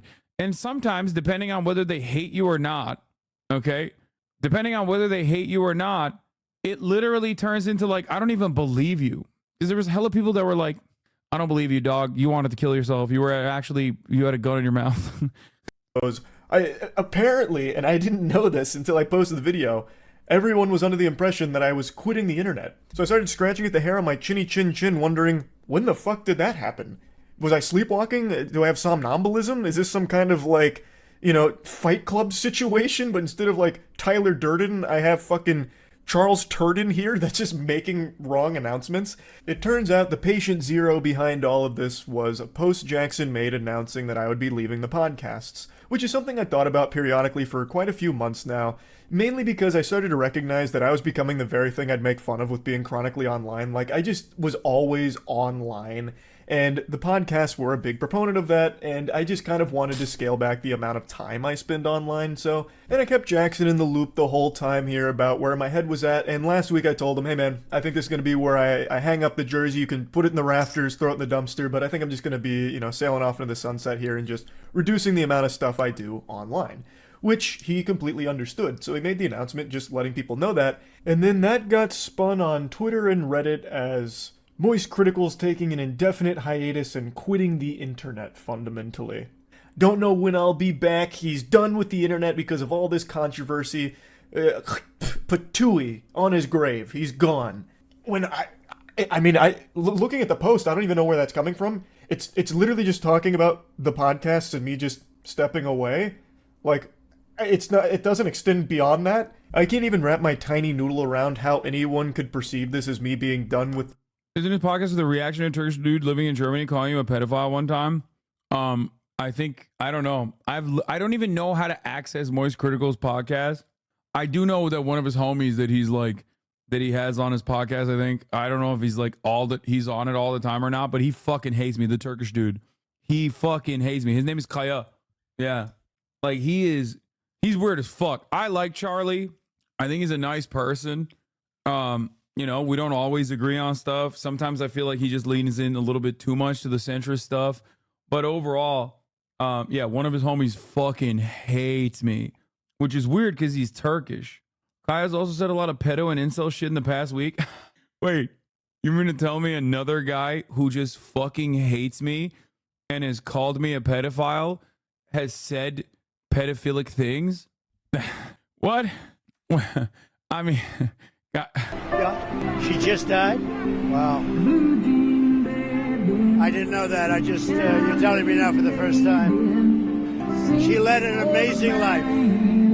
What else can you say? She was an amazing woman. Whether you agreed or not, she was an amazing woman who led an amazing life. I'm actually sad to hear that. I am sad to hear that. Thank you very much.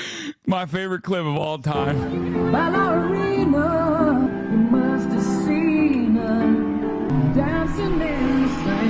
Anyway, but that's neither here nor there. But it's not even like that. What you just told me about this dude who I've never seen, who I have no idea what he looks like. I think we might have watched a video many years ago, because I just only kind of remember that like some dude that Moist was on a podcast with was just like fucking saying unhinged shit about me. But you're telling me he said some fucking weird shit? Because then it would look like I'm just trying to kick the ass of someone who's like trying to do something good by like exposing the system for sex. What is this? I'm not gonna watch this 4 minutes. Okay. He says it's not weird to ask an 8-year-old for upskirt photos, unbased and pedo pilled. That's a yikes for me. Okay, I don't even fucking care. I'm not gonna look at this clip. I don't give a shit. It's 4 minutes long. All I'm saying is it's not shocking.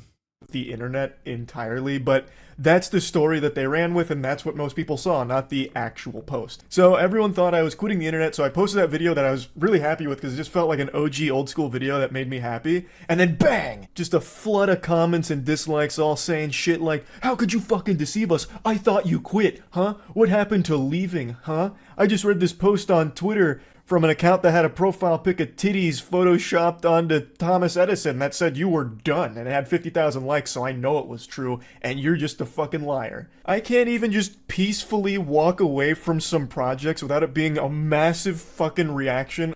This literally is the absolute worst aspect of especially new Twitter.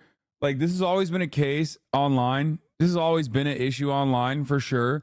But nowadays with Twitter, it's just like, the more fake your information is, the more you spread misinformation, the fucking more clout that you get. Very strange stuff overall. Okay. Very weird shit. Literally, the truth does not matter. What matters is engagement farming. What matters is like sticking to a fucking narrative. And in this circumstance, okay, in this circumstance, for what?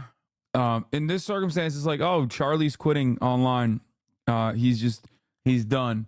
He's done forever. And then everybody fucking runs with it. Over actual nothing burger information. And trust me, no one has a palate more refined for nothing burgers than... He's just now feeling a taste of what you get daily? I know. Why didn't Sneeko get canceled for saying pedo shit?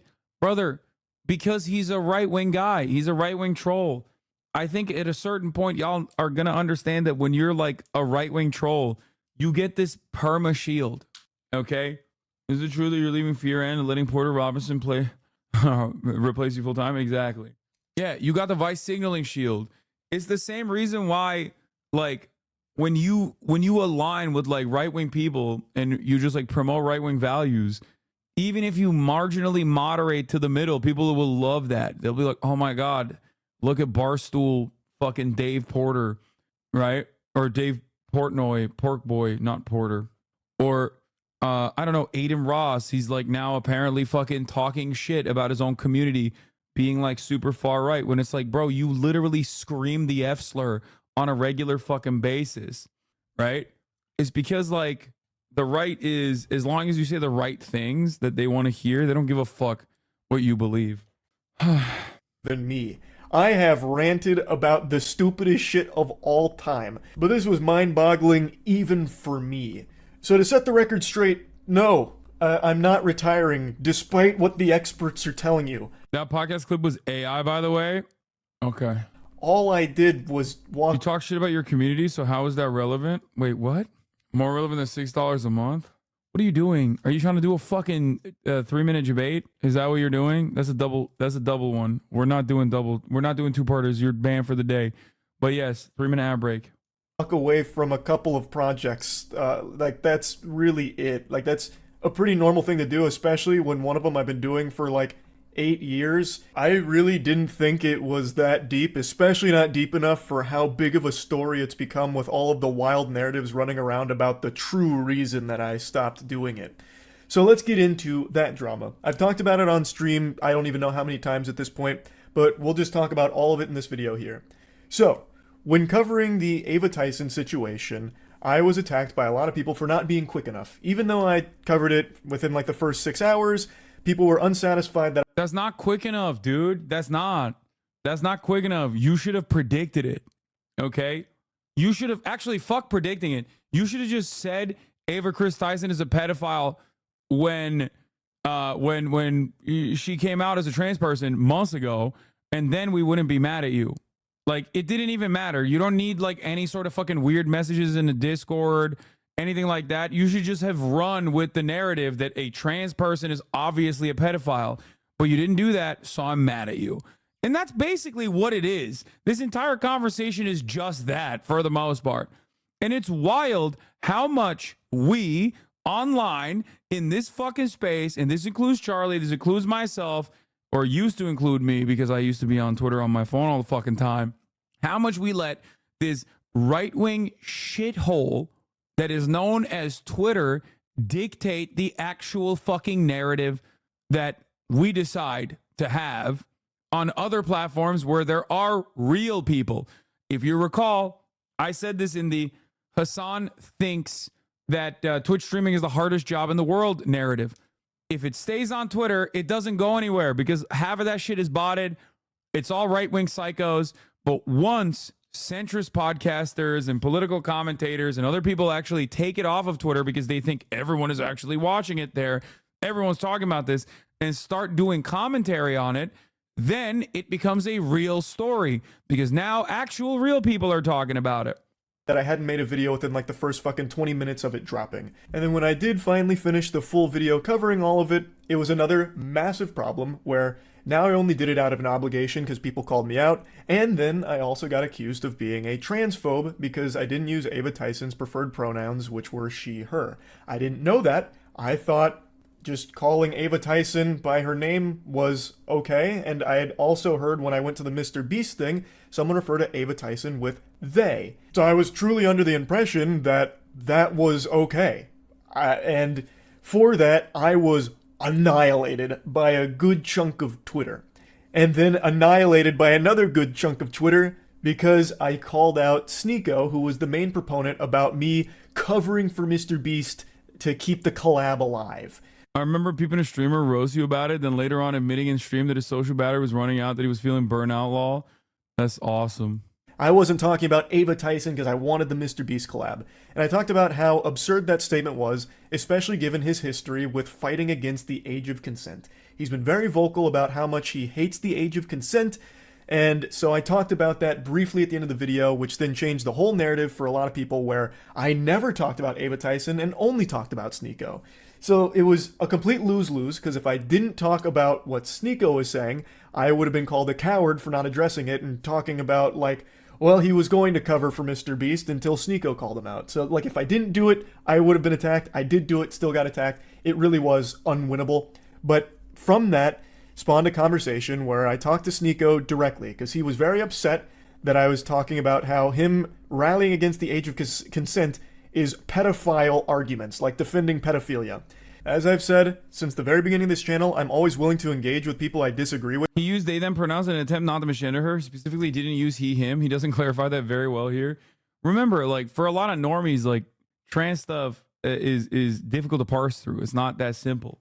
Even I fuck up sometimes, and I'm like, you know, I've been with it I've been with the shits for quite some time. And I thought that maybe there was a chance I misunderstood what he was trying to say, even though it's still abhorrent. I thought, okay, maybe he's not actually trying to defend pedophilia. He's like some kind of pseudo-intellectual debate bro who's trying to say something else. So I was willing to hear him out on it, and I talked to him in DMs, and he said he doesn't believe in the age of consent. He believes in the age of marriage, can't assign a number to it, but said that when someone can legally drive, they should be able to marry at the same time, which is literally like a 15 or 16. Wait, what?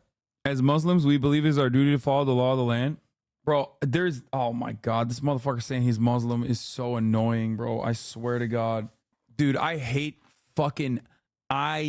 fucking hate adult reverts who, especially on the influencer side, fucking act like they are converting for content, specifically participate in the discourse as the most memed out version of Islam.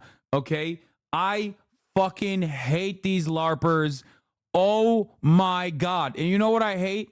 Even as much as these fucking LARPers, all the dumb fucking Muslims living in diaspora who eat that shit up, who also are like so incredibly fucking reactionary and also lean into that shit.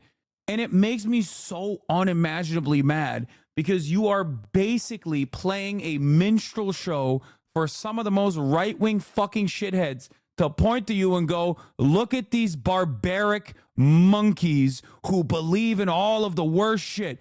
The white Christians also believe that same shit, mind you, but they can still point to you and fucking turn around and go, all of you Muslims are like this. Okay? I hate that shit so fucking much. I hate it. Okay? So part of the reason why I also openly will tell you all the fucking time that I am Muslim. Okay? And a lot of dumb fucking Muslim dudes on TikTok and shit don't see it, and it pisses me off so much. Bro, they literally think we're all fucking weirdos here, okay? In the Western world, the understanding of Islam is so fucking distorted. They do not see it as this religious belief. They think it's all like fucking people who love doing pedophilia and shit. So when you got a fucking psycho who looks at Islam and goes, oh, wow, I am actually Muslim because I'm conservative. I am actually Muslim because I think women should marry at the early age of 15. That shit fucking breaks my mind, okay? Anyway, I say this as someone who, for those of you who don't know, I say this as someone whose name is Hassan, who is Muslim, who grew up in a fucking Muslim country before people go, oh, that white boy is talking shit about Muslims, okay? Motherfuckers are like, oh yeah, no, I love Islam. I love doing Sharia law. And it's like, bro, shut up. Shut the fuck up. You grew up in like New Jersey or some shit. Like, what the fuck do you mean? You come from a fucking Christian family. All of a sudden you're like, oh, I love Islam because I want to marry children. Like, what are you doing? What the fuck is this shit? What is happening here? So I do hate it. I do especially fucking hate it when like dumb motherfuckers who are actually genuine Muslims themselves who get very excited at the prospect of a Christian person converting to Islam, who get very excited at like, you know, an American guy converting to Islam because they love the Quran. That's what happened. Like they believe it's genuine and they don't realize how damaging that shit is. Anyway. Should be able to marry at the same... Look at this. He's saying it. As Muslims, we believe it is our duty to follow the law of the land at the age of 15. I hate that. Time, which is literally like a 15 or 16-year-old, because you get your permit at 15, your license at 16, and both are way too young to be marrying. That shit is completely unacceptable. It is downright disgusting. He then said that he was happy to discuss it in a call, which I said I was willing to hear him out on, and he said that he would do it later because he was outside doing an IRL stream in Turkey. So, I was willing to hear him out because, again, if this is some kind of crazy misunderstanding, I'd like to know that because it'd be really fucking scary for someone in his position with his level of influence to be actually advocating for adults marrying and fucking children. That's a huge problem. That's a big fucking problem. So if there was something that he was, like, trying to say but failing to do so, I was willing to at least hear it. And this is where the infamous debate came from. The debate that people are calling the debate of the century. I'm kidding, not a single soul on the planet said that. It's actually one of the most dogshit debates I think human beings have ever had. He eventually called me on Discord. I was under the impression this was just him and I talking. I had no idea this was going to be a debate. I thought he was going to try and explain himself like, hey, no, this isn't actually what I meant. This is what I'm trying to say. I thought this was a conversation between him and I, not this kind of debate show that he was putting on for his audience. There is nothing in our DMs that indicated that's where it was going. When I joined the call, he asked if I was going to record it, to which I said, I can if he wants me to, but I was also down to just talk. So I thought maybe he wanted it as a recording to like explain to people like, no, he's not actually a pedophile defender or advocating for that kind of thing. Bro, what are you doing, man? What are you doing? This dude is not, like, this dude is a charlatan. He's a fucking demon. I don't know why you thought that you would just like let him fucking farm you. It makes me so mad. Oh. So I thought that is why he asked. I didn't know it was because it was being streamed. Especially because one of his last DMs was about how he's doing an outside IRL stream and he would call me after. To me that says when he's done streaming, that's when we'll talk, not as a part of his stream. I didn't know this was a debate nor a stream until about an hour and 40 into it, roughly somewhere in that ballpark. I am not a debater. I need to fly back down to fucking Florida to cook his ass in the courts again, dude. That's what I need to do. I never claimed to be one. I never want to be a debater. I've always said that I believe conversations are the most productive because debates always devolve into what side can score the most points by explaining their thought process. It's just like Sneeko is not a serious person. He is just like a perfect grifter, okay? He both is a, I guess, Muslim. I didn't even fucking know that. While also simultaneously is a fucking Nazi. Like, why is anybody having a conversation with this guy? I just don't understand it. Even if the position is wrong, whereas a conversation is a very different thing to me. So I didn't even know that's what this was. So obviously I was unprepared for a fucking debate. So I entered into the Thunderdome and we started talking. I made it clear that I found his statements on the age of consent and children marrying adults being fucking hideous. Absolutely revolting. And then he started arguing about, well, what is a child? We must define a child, you know. It's not actually being under 18. It's all a bunch of hooey. And I really think if you have to start arguing about, well, what technically is a child? You're already way too far gone. Like, that is so fucking weird. And in no uncertain terms, multiple times throughout the debate, Sneeko says that he is okay with people that are aged 12, 13, 14, 15, 16 marrying adults that are 18 or older. We're talking globally. Let's just talk globally. Like, do you think it is okay for, I'm not talking about just you specifically anymore, anyone. Do you think it's okay for anyone in their 20s, an adult, to marry a 15 or 16-year-old? A 21-year-old, if there was a marriage where the father consented and the daughter consented, and it was both good on both families and they wanted to do it, why am I going to get involved? Why should we get the government involved? Even get back a little bit. Do you think there's not a problem with a Predation. Okay? That's the difference between, like, gay people, adults, having a consensual relationship, which hurts no one, versus, like, an adult having sex with a child, which is pedophilia, because the child can't consent. A child can't consent. Therefore, the adult in that situation is taking advantage of a child not having all their mental faculties in order. Why is this a conversation that we're having? That is very harmful for the child's development, okay? That's why we have laws around this sort of thing. Age of consent laws. Very, very weird. Very weird. Doesn't make sense. Marriage does not change that reality. It is still predation. You're being a predator. I did not actually think that the libertarian attitude towards age of consent laws and child marriages, which is not so subtle defenses, not so subtle defenses of pedophilia, would be actively had, like debates surrounding pedophilia would be actively had in 2024, the year of our holy Lord. I did not think that this was where the right would go so openly. What happened to shame? What happened to decency? This is so fucking gross. Child being with an adult. Okay. We haven't even agreed upon what a child and an adult is. You keep saying that it's 18. Under 18. That's child. And I'm telling you, that's not even the definition of the word. What is the number? It needs to be a number, or else you can do the same thing. I just told you there's not a number. Do you see why that's a problem? No. If there's no defined, So why can't a 12-year-old marry an 18-year-old? Because most 12-year-olds haven't gone through puberty yet. And most 12-year-olds... What if, as you just said, it changes? What if a 12-year-old went through puberty early, the parents consent, the 18-year-old and the parents consent? Can they do it? Most likely that's not going to happen. You know why? Because Islamically, if we're not talking most likely, just say it. If the families have consented... What do you mean Islamically, bro? What are you saying? Dude, he's in Turkey right now, okay? And most Turkish people would look at what he's saying and go, what the fuck are you saying, dog? Are there people who would make this argument in Turkey? Absolutely. We have our hogs as well, okay? We of course have our hogs as well. Şeriatçılar gibi konuşuyor abi, kafayı yiyeceğim ha. Amına koduğum, sanki hayvan oğlu hayvan hayatı boyunca köyde büyümüş, şeriat parçası, şeriatta büyümüş herif, 12 yaşında kız İslam'a göre evlenebilir falan diyor ya. Böyle bir şey olabilir mi? Like, once again, the overwhelming consensus in Turkey would be that this is gross. A Muslim country. Are there people who would make this argument? Definitely. Okay? Definitely. But those guys are not exactly the norm. As a matter of fact, they are people that we in Turkey also fucking yell about on a regular basis. You cannot escape hogs, okay? You can't escape hog culture. Hogs are universal, okay?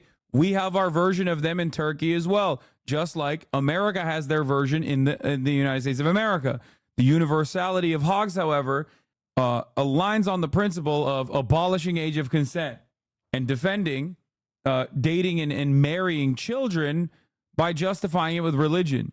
The issue, however, is that in the Western world, people think that the entirety of Islam is like this and it's monolithic. Aynen, tarikatçı, manyak ya. The kid is mature, the kid is ready. Why should I stop it? At 12 years old. At 12 years old. If the kid is physically mature, the parents consent, both parties are happy. A 12-year-old being physically mature. If it's... What? Sinikon'un İslam'ı sahiplenmesi ve kendini Türkiye ile ilişkilendirmesi konusunda nasıl hissediyorsanız, İsrail'in kendini Yahudilikle bir tutması konusunda ben de aynı şekilde hissediyorum. Ben Yahudi bir adamım ama bu dili kullanıyorum çünkü ben bir pan-Türkistim ve Amerika'nın aslında Türkiye'nin bir parçası olduğunu anlıyorum. Bro, please, this can't be Google Translate, right? Bro, this dude's... I have to read it out loud. I don't understand what you're saying. Oh, it's gotta be Google Translate. Okay. That's crazy. He said, the way you feel about Sneeko taking ownership over Islam and Turkey is the way I feel about Israel taking ownership over Judaism. I'm a Jewish man, but I use the language, the Turkish language, because I'm a pan-Turkist and I believe that America is actually a part of Turkey, greater Turkey. You fucking asshole. That's the only line that actually makes sense. Again, I don't think a 14-year-old can ever be physically mature. Mm-hmm. Even though they literally can. Even though. What do you mean? Whoa, dude, what? How did nobody yell at him over this?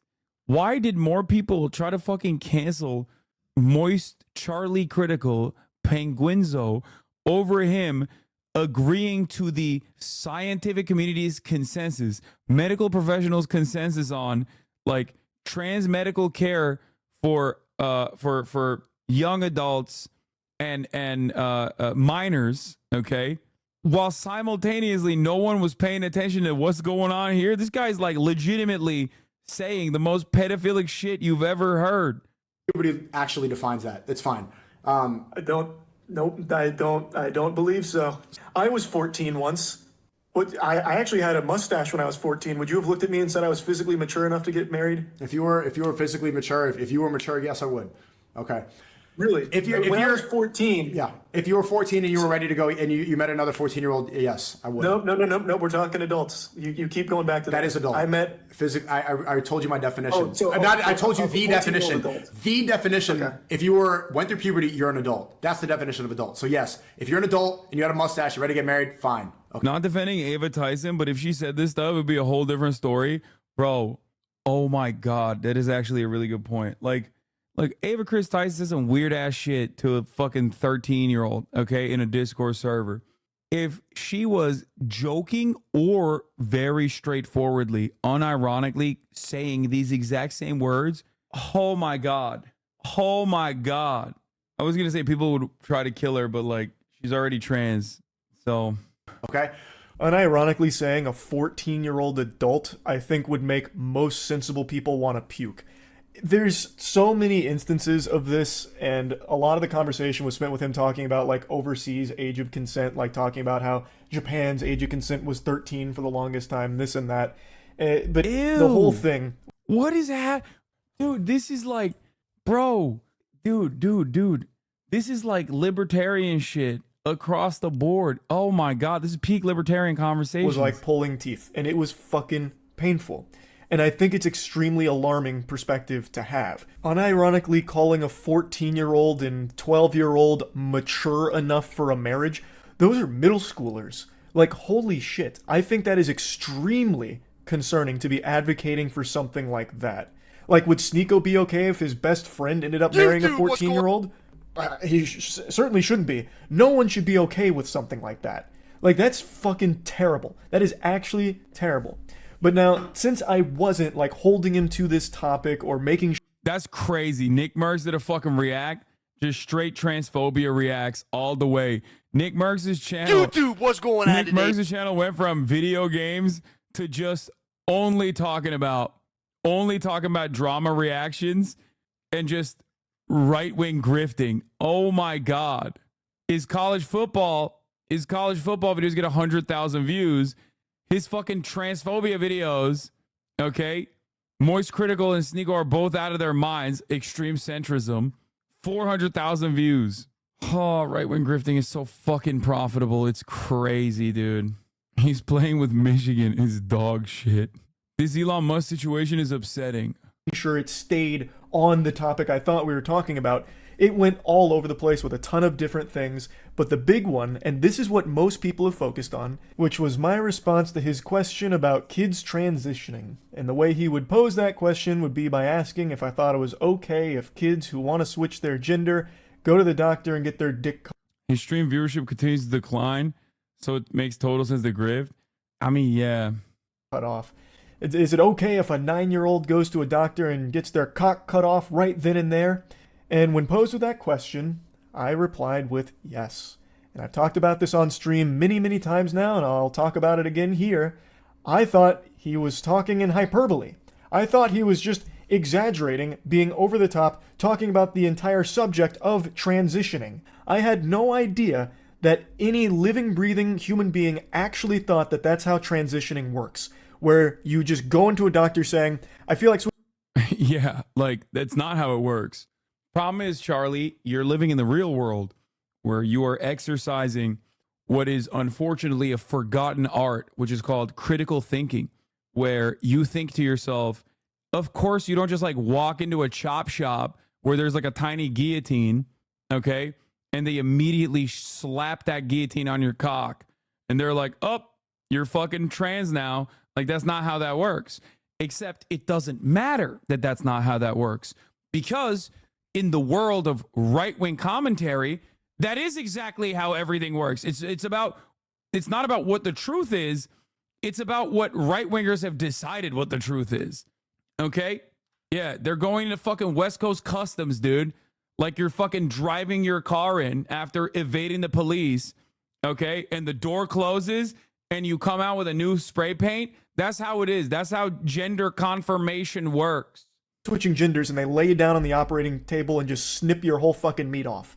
I didn't know that that's what he actually believed. I didn't know he was speaking literally. I thought he was just referring to the entire process of transitioning and just using this over-the-top statement to encapsulate all of it. Because you literally cannot get that surgery unless you are 18.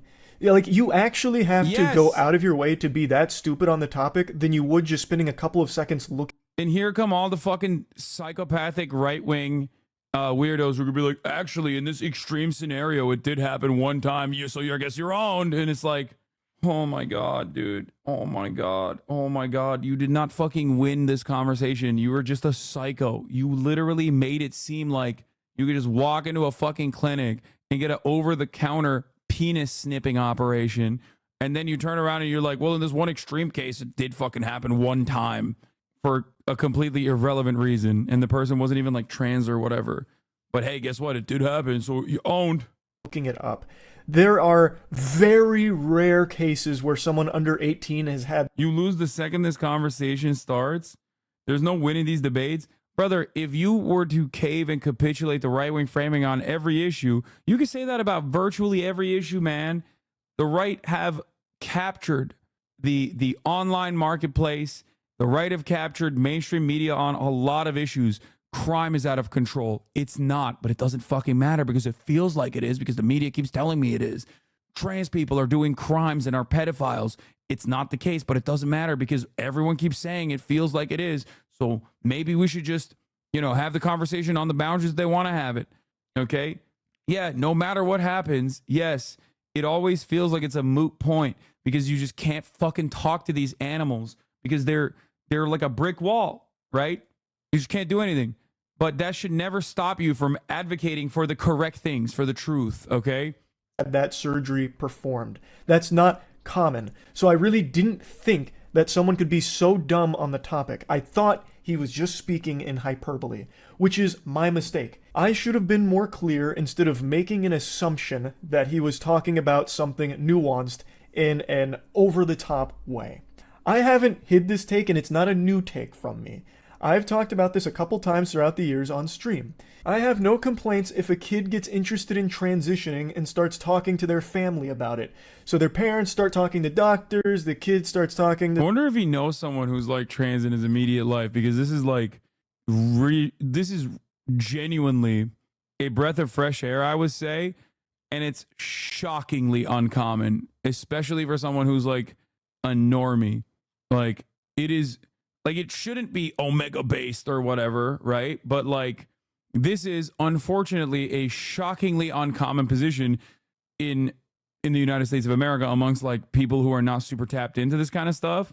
However, it is, of course, the literal consensus of the scientific community and medical professionals. So, like, sucks, but we are so far removed from reality on the matter. But I'm really happy to see that he is like, abiding by the medical community's prescriptions and research and data and consensus on what to do with trans teenagers instead of just like hyperventilating. The doctors and therapists and all of this, because the process of transitioning is one that takes place over the course of many years. It's not something that just happens like that. And I'm also not afraid to admit that I am not the most educated when it comes to transitioning. I am not someone that has a ton of knowledge about the subject to be speaking on it in a really in-depth manner. But even I know these very surface level things that everyone has easy access to understand. It is a long process. And I have no problems at all if a kid gets interested in that process and starts going through that process with proper care. And then when they reach the age where they can consider that surgery and decide they want to do it, then that's all power to them. That's entirely up to them. They have reached that age. They can now do that surgery if they want to. That is not a surgery that's being offered to like a 9-year-old who just says, I feel like changing genders today. It's just not how it works. And I didn't think that that's what was actually being discussed because it's so fucking silly. Now, I'm sure there's some really fringe cases you can point to where that kind of thing did happen, but it's not common. Thus, I didn't think that's what was being referred to in the conversation. And it is, again, my mistake for not recognizing that at that moment, it was being spoken about literally. So all that shit that people keep dogpiling and spouting about me about how I want all kids to go out there and get their genitals chopped off is just fucked up. Like, it's so ridiculous. I recognize I did a horrible job of arguing in this debate, which isn't surprising considering I don't debate. This is not something that's in my skill set, which of course led to some embarrassingly dog shit arguments. Like the one I've seen people reference a couple times is when I briefly mentioned sports in this topic. It was a stupid point to try and make. I was getting hit by like some rebound psychic damage listening to some of the drivel brain rot that Sneeko was spouting about the age of consent. And I don't know why I thought this was like an argument to try and make, but I brought up... Was way impressed, especially when he didn't necessarily have the talking points down and ready to go, but stayed committed as he was being an ally here. It would have been easy to back off it and pretend that it just didn't happen. Dude, I respect this so much. This is... Dude, I take back everything I said about Charlie sometimes being a fucking fence sitter. This is one issue where like he would make the most by just never talking about it ever, or even, dare I say, taking a transphobic position, a transphobic stance. Like, this is holy shit. Like, this is so I have so much more respect for him after this. Like, I've liked him. I'm not shy about that. I say that all the time. I think he's a nice dude. But overall, this is one issue online where they will cook your ass, brother. They will cook your fucking ass. It is legitimately shocking that he just straight up, openly was like, I'm not even well equipped to defend these positions, but I think it's the most humane approach to the subject matter. I'm not the best debater. I think debates are loser shit, which I agree. They are.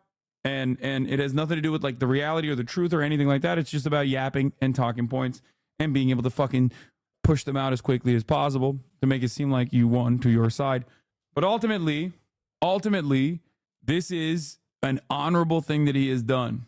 You talked about just the situation on the pod with Charlie not giving troll space by responding to them. We weren't sure you were a Florida resident until a recent video where you pulled out some very scary guns. Yes, I have some very scary toys. Yep. Oh my god. So I thought you were about to pull one out. I just start blasting. That is very I have Florida. one tucked here in my gym short. It It's is like a Call of Duty But it gun. wasn't, It is it actually wasn't like a Call of super Duty skin. tactical. It was tasteful. Yeah, it was. It wasn't overkill. Yeah.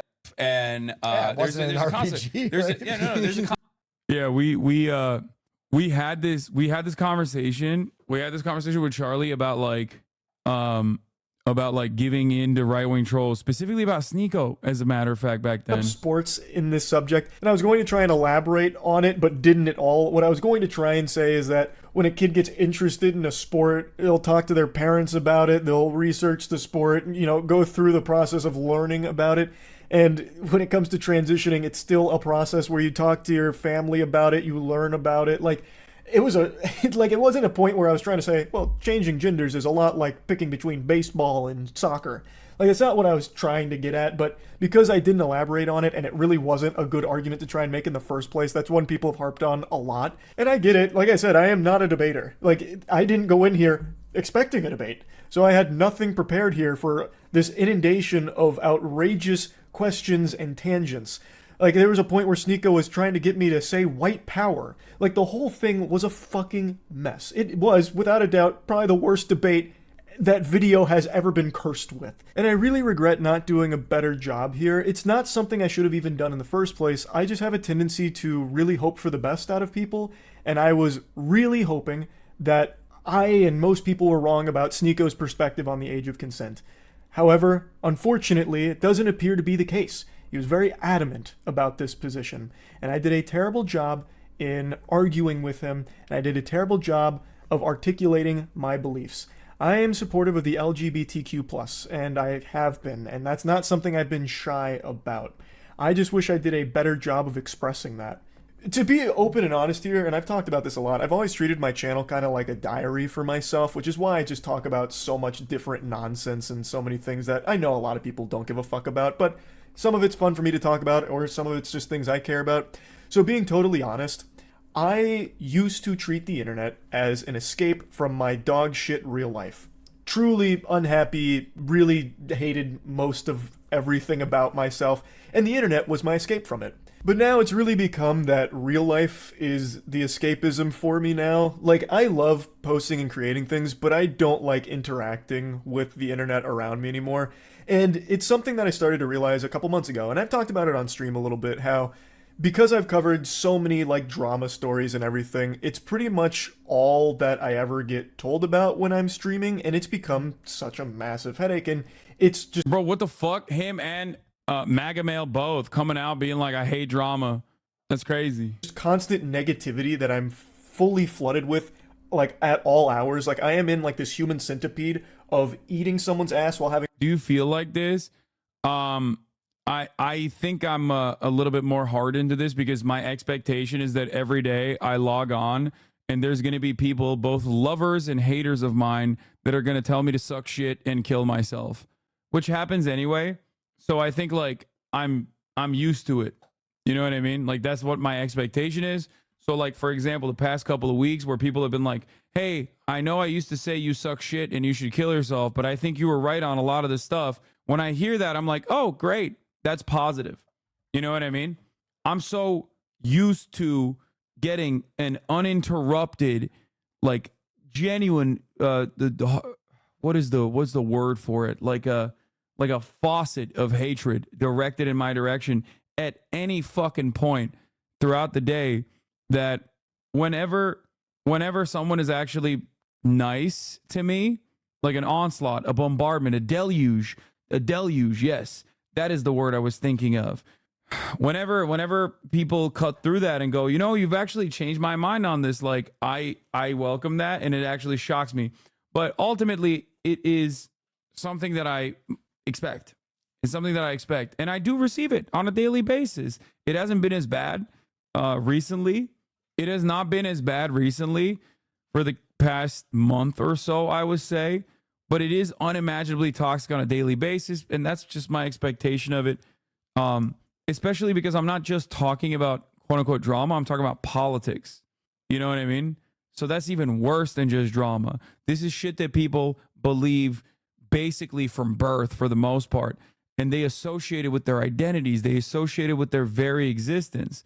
So for a lot of people, when they hear someone go against their worldview in such an impassioned way, like myself, they turn around and go, I hate everything this person stands for. I want to kill this person. So ultimately, like I said, I kind of understand the hatred because everyone's lives kind of sucks shit. And I'm a very accessible vector for hate. So for that reason, I receive a lot of attacks. But having said that, you know, I think it's worth it at the end of the day. If I can change like the minds of, I don't know, 20 people, 30 people, 1,000 people, then it's all worth it at the end of the day. Having my ass eaten with even more things that I'm being demanded to like talk about, where everything just feels like a lose-lose, and it has been for like the last 6 or 8 months, I feel, where if I talk about something, it's a problem. Even if something is cut and dry as like Cody Ko having sex with a 17-year-old being bad, I caught a lot of shit for that too. I'm sure a lot of people probably didn't see that, but man, the amount of emails I got and a lot of the things I was seeing, even something as cut and dry as that was an issue when I talked about it. And then if I don't talk about something, or if I don't talk about something fast enough in the time that some people think is appropriate, I'm then accused of covering up for something for an ulterior evil motive. So it just really feels like a rock and a hard place where regardless, it's just going to be a massive flood of negativity. And a huge critique of me that I've always seen is Charlie's a fence sitter. He's just a fucking fence-sitting enlightened centrist cuck, this and that. And I've always said for the entire time I've been on the internet, I'm not special. I'm literally just a normal guy who... Listen. Charlie apology form. Give it to me. I'm writing it. Okay? Apology form template. Rajon Rondo apology form. Paul George apology form. Paul George apology form. Open image, new tab. Okay. Paint.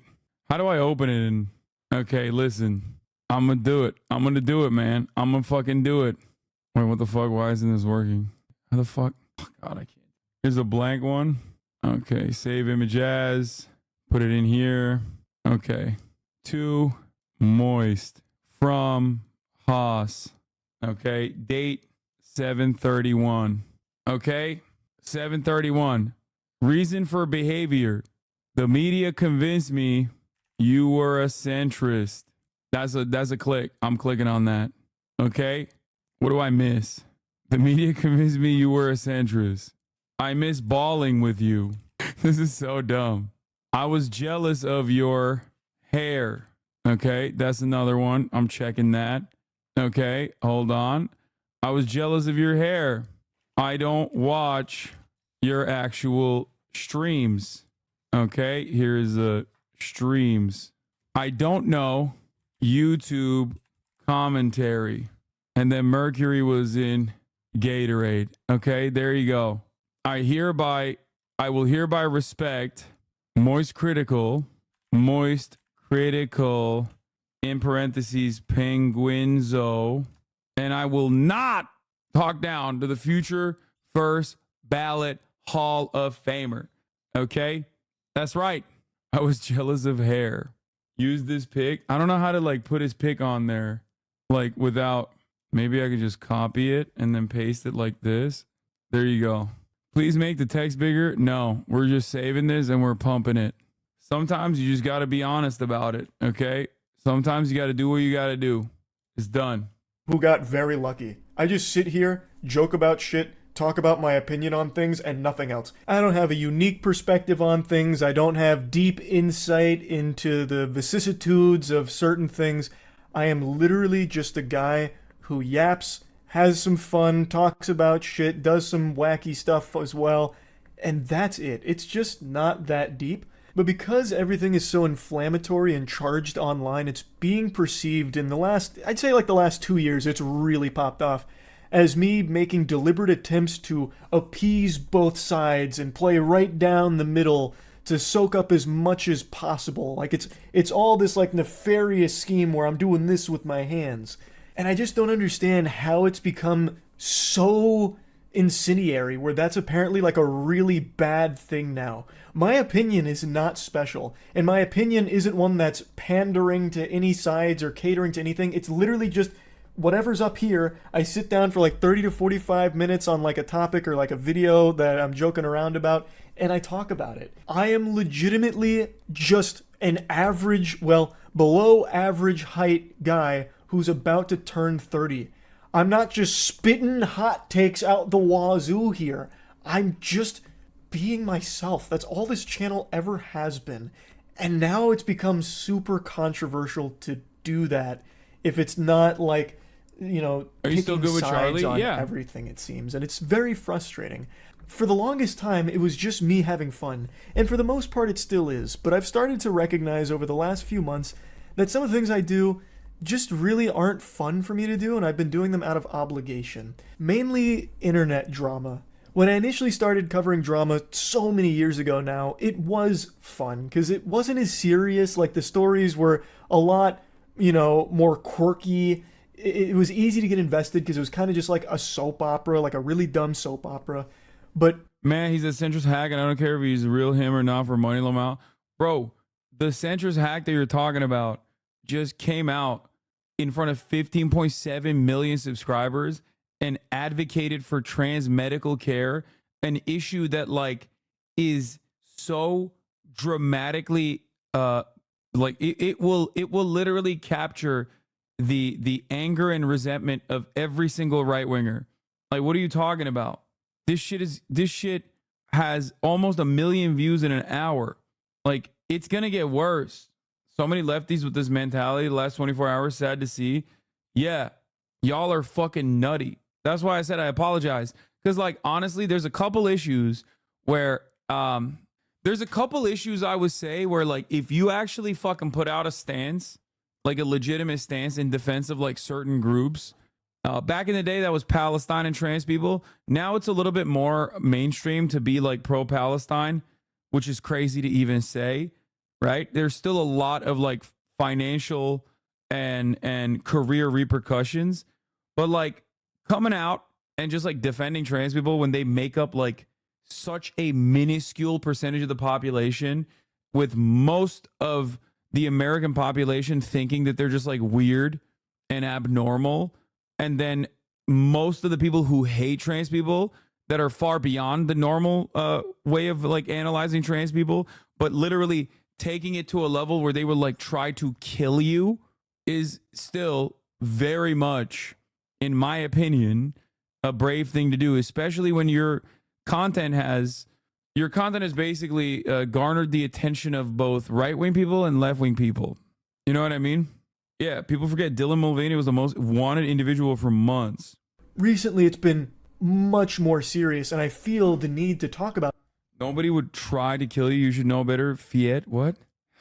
I'm exaggerating. Like, people won't. I mean, that's actually kind of funny that you're saying that to me. No, people do try to kill me, actually. What are we talking about? No, I get a lot of death threats, some of which are from transphobes. So, you know. So, no, you're wrong, actually. I don't know why I was about to fucking cave on that. About these things, because a lot of them are extremely serious with very important topics to discuss. But it has become draining. As much as I never wanted to admit it, I've started to recognize that my mood is immediately impacted by whatever I read on Twitter. Do you get scared by those? Fuck no. Also, this is a very important point. Okay? This is a very important point. He's talking about how his mood gets impacted by what he reads on Twitter. In the morning. If that's some horrible stuff about a creator or what have you, it immediately affects my entire day and my whole outlook on the day. This is why I got off Twitter on my phone, straight up. I know, whack, call the wambulance, get some French fries, just fucking whining about having to talk about drama. What a stupid problem to be upset about. But I'm just trying to explain that it hasn't been as fun recently. It hasn't. And the main thing, if you've been around the channel... because his right wing is shit, that's why. ...for a while, is I've always wanted this to be fun and never feel like a job. And as hard as it is for me to admit this, a lot of this kind of stuff, it has just started to feel like less fun and more of, well, gotta do this because I'm expected to. Like, anytime I go live, most of chat is just telling me about the latest in whatever's happening in the creator space or some other like extremely negative thing going on, and it's like, okay, well, I'm going to have to learn all about that once I turn stream off, so then I spend a few hours learning about these things, and it's all just really upsetting stuff. Like, it's not happy, it's all very sad, bad stuff, and it's been making me... None of these motherfuckers ever listen to me, including Ludwig, but this is literally because of Twitter, because we place a lot of emphasis on what we see on Twitter, because we think that like it is not 4chan, but basically normalized. We think like that's, you know, that's the everything app, you know, everything happens here on Twitter. That's what we think. That's not the case anymore. I'm telling you, for my mental health, it was so much better. So much better. I'm extremely online. I'm online every goddamn day. Nonstop. You know this, okay? But for my mental, it was significantly better not to be like so tapped in, so invested in whatever fucking content creator is getting like canceled or whatever on a daily basis. And half the time it was me. I was the one who was getting fucking... Half the time it was me. I was the one who was getting canceled for some shit I didn't even say. Not happy. So I definitely think I'll be slowing down on covering internet-related drama or like drama in general. I'll still talk about like really wacky stories and shit like that, but I definitely think I'm gonna be pumping the brakes on like the kind of drama I have been covering recently. And instead, I'm gonna go back to focusing on the content that I'm most happy with. Like, if you ask me what content I'm most proud of throughout my entire time on this platform for the last like 17, 18 years, none of it would be drama coverage. It'd be things like Skynut. It'd be things like shooting a potato at a tennis racket to see if you can make French fries in midair by frying them in hot oil. It's shit like that. And I think I'm going to go back to that kind of stuff as opposed to the direction that I have been going recently. So, yeah, this was a lot to go over here, but I hope this has cleared everything up. And, yeah, that's really about... He's realizing after stepping into it once how many freaks attracted when it comes up. Yes. That's literally what it is. People are fucking nutso, dude. Especially when, like, these guys cover drama quite a bit. But once you get that fucking drama pill, once you get into the drama, especially drama that pertains to, like, trans people, or especially drama that pertains to, like, a beloved right-wing figure, for example, they will literally immediately turn around and be like, well, there's this left-wing adjacent figure that was also caught. Why aren't you covering it? Because for them, it has nothing to do with like the actual issue. It has nothing to do with protecting the children or anything like that. It's just a way to score points in their fucking minds. And these guys are so goddamn parasitic. They just like latch on and just eat away at your fucking soul every goddamn day. Okay? That's what I warned Asmongold about too. You said Asmon's about to learn this? Yeah, I mean, as long as you stay like center right, it won't really hurt you that much. But like, he will lose a lot of his like core fan base that are liberals or leftists who are like, what the fuck's going on? But it is really shitty. It is really shitty. I mean, it happened to Nick Merckx. Like, look at Nick Merckx, bro. We talked about it. Look at Nick Merckx. He used to play fucking COD.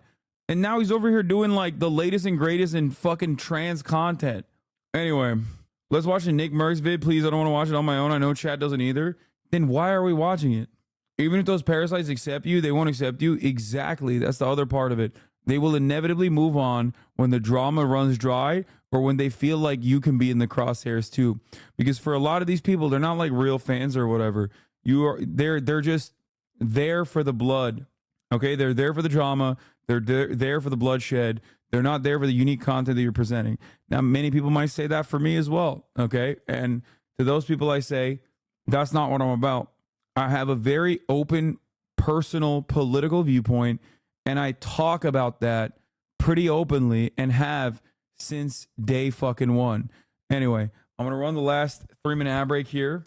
My goal is to do more content and more coverage beyond just like politics, but obviously in politics season, as we're in it currently, I'm gonna be covering politics, and I'm gonna give you that. Also, good news. Friday, I'm gonna have Killer Kate Amina, Miyoung, and Valkyrie, if she says yes. Miyoung has said yes already, to do One Piece card unboxings on the stream. Miyoung got me the One Piece cards. I'm gonna be opening them on Friday with them, so get excited for that as well. Anyway, love you all, and I will see you tomorrow, ladies and gentlemen. You already know, baby. Peace. Just begun. There is again a sun is streaming, a sun is streaming. There is again a sun is streaming, a sun is streaming. Reviewing the P.O. box, Uncle Uger's face. Sudden discord at your prop.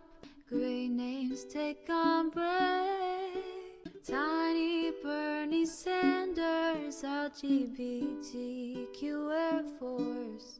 The whole left at your fingertips. Ane at your door. H3 crowded debate, the Young Turks online show. 3 full fucking years of this, plenty more to go. 90-day fiance, talks of champagne bourgeoisie. A Trump rally live reaction, a mass riot at DC. There is again, her sun is streaming, her sun is streaming. There is again, her sun is streaming, her sun is streaming. Reading live stream fail comments, Austin show chat advice, and all the ways the right-wing pipeline can suck you in online. JCS react, Lord frame gets broken, cover blown. A full-blown mass pandemic, monster streaming at your home. Total radicalization coming out to find. The system you were taught to trust in was broken.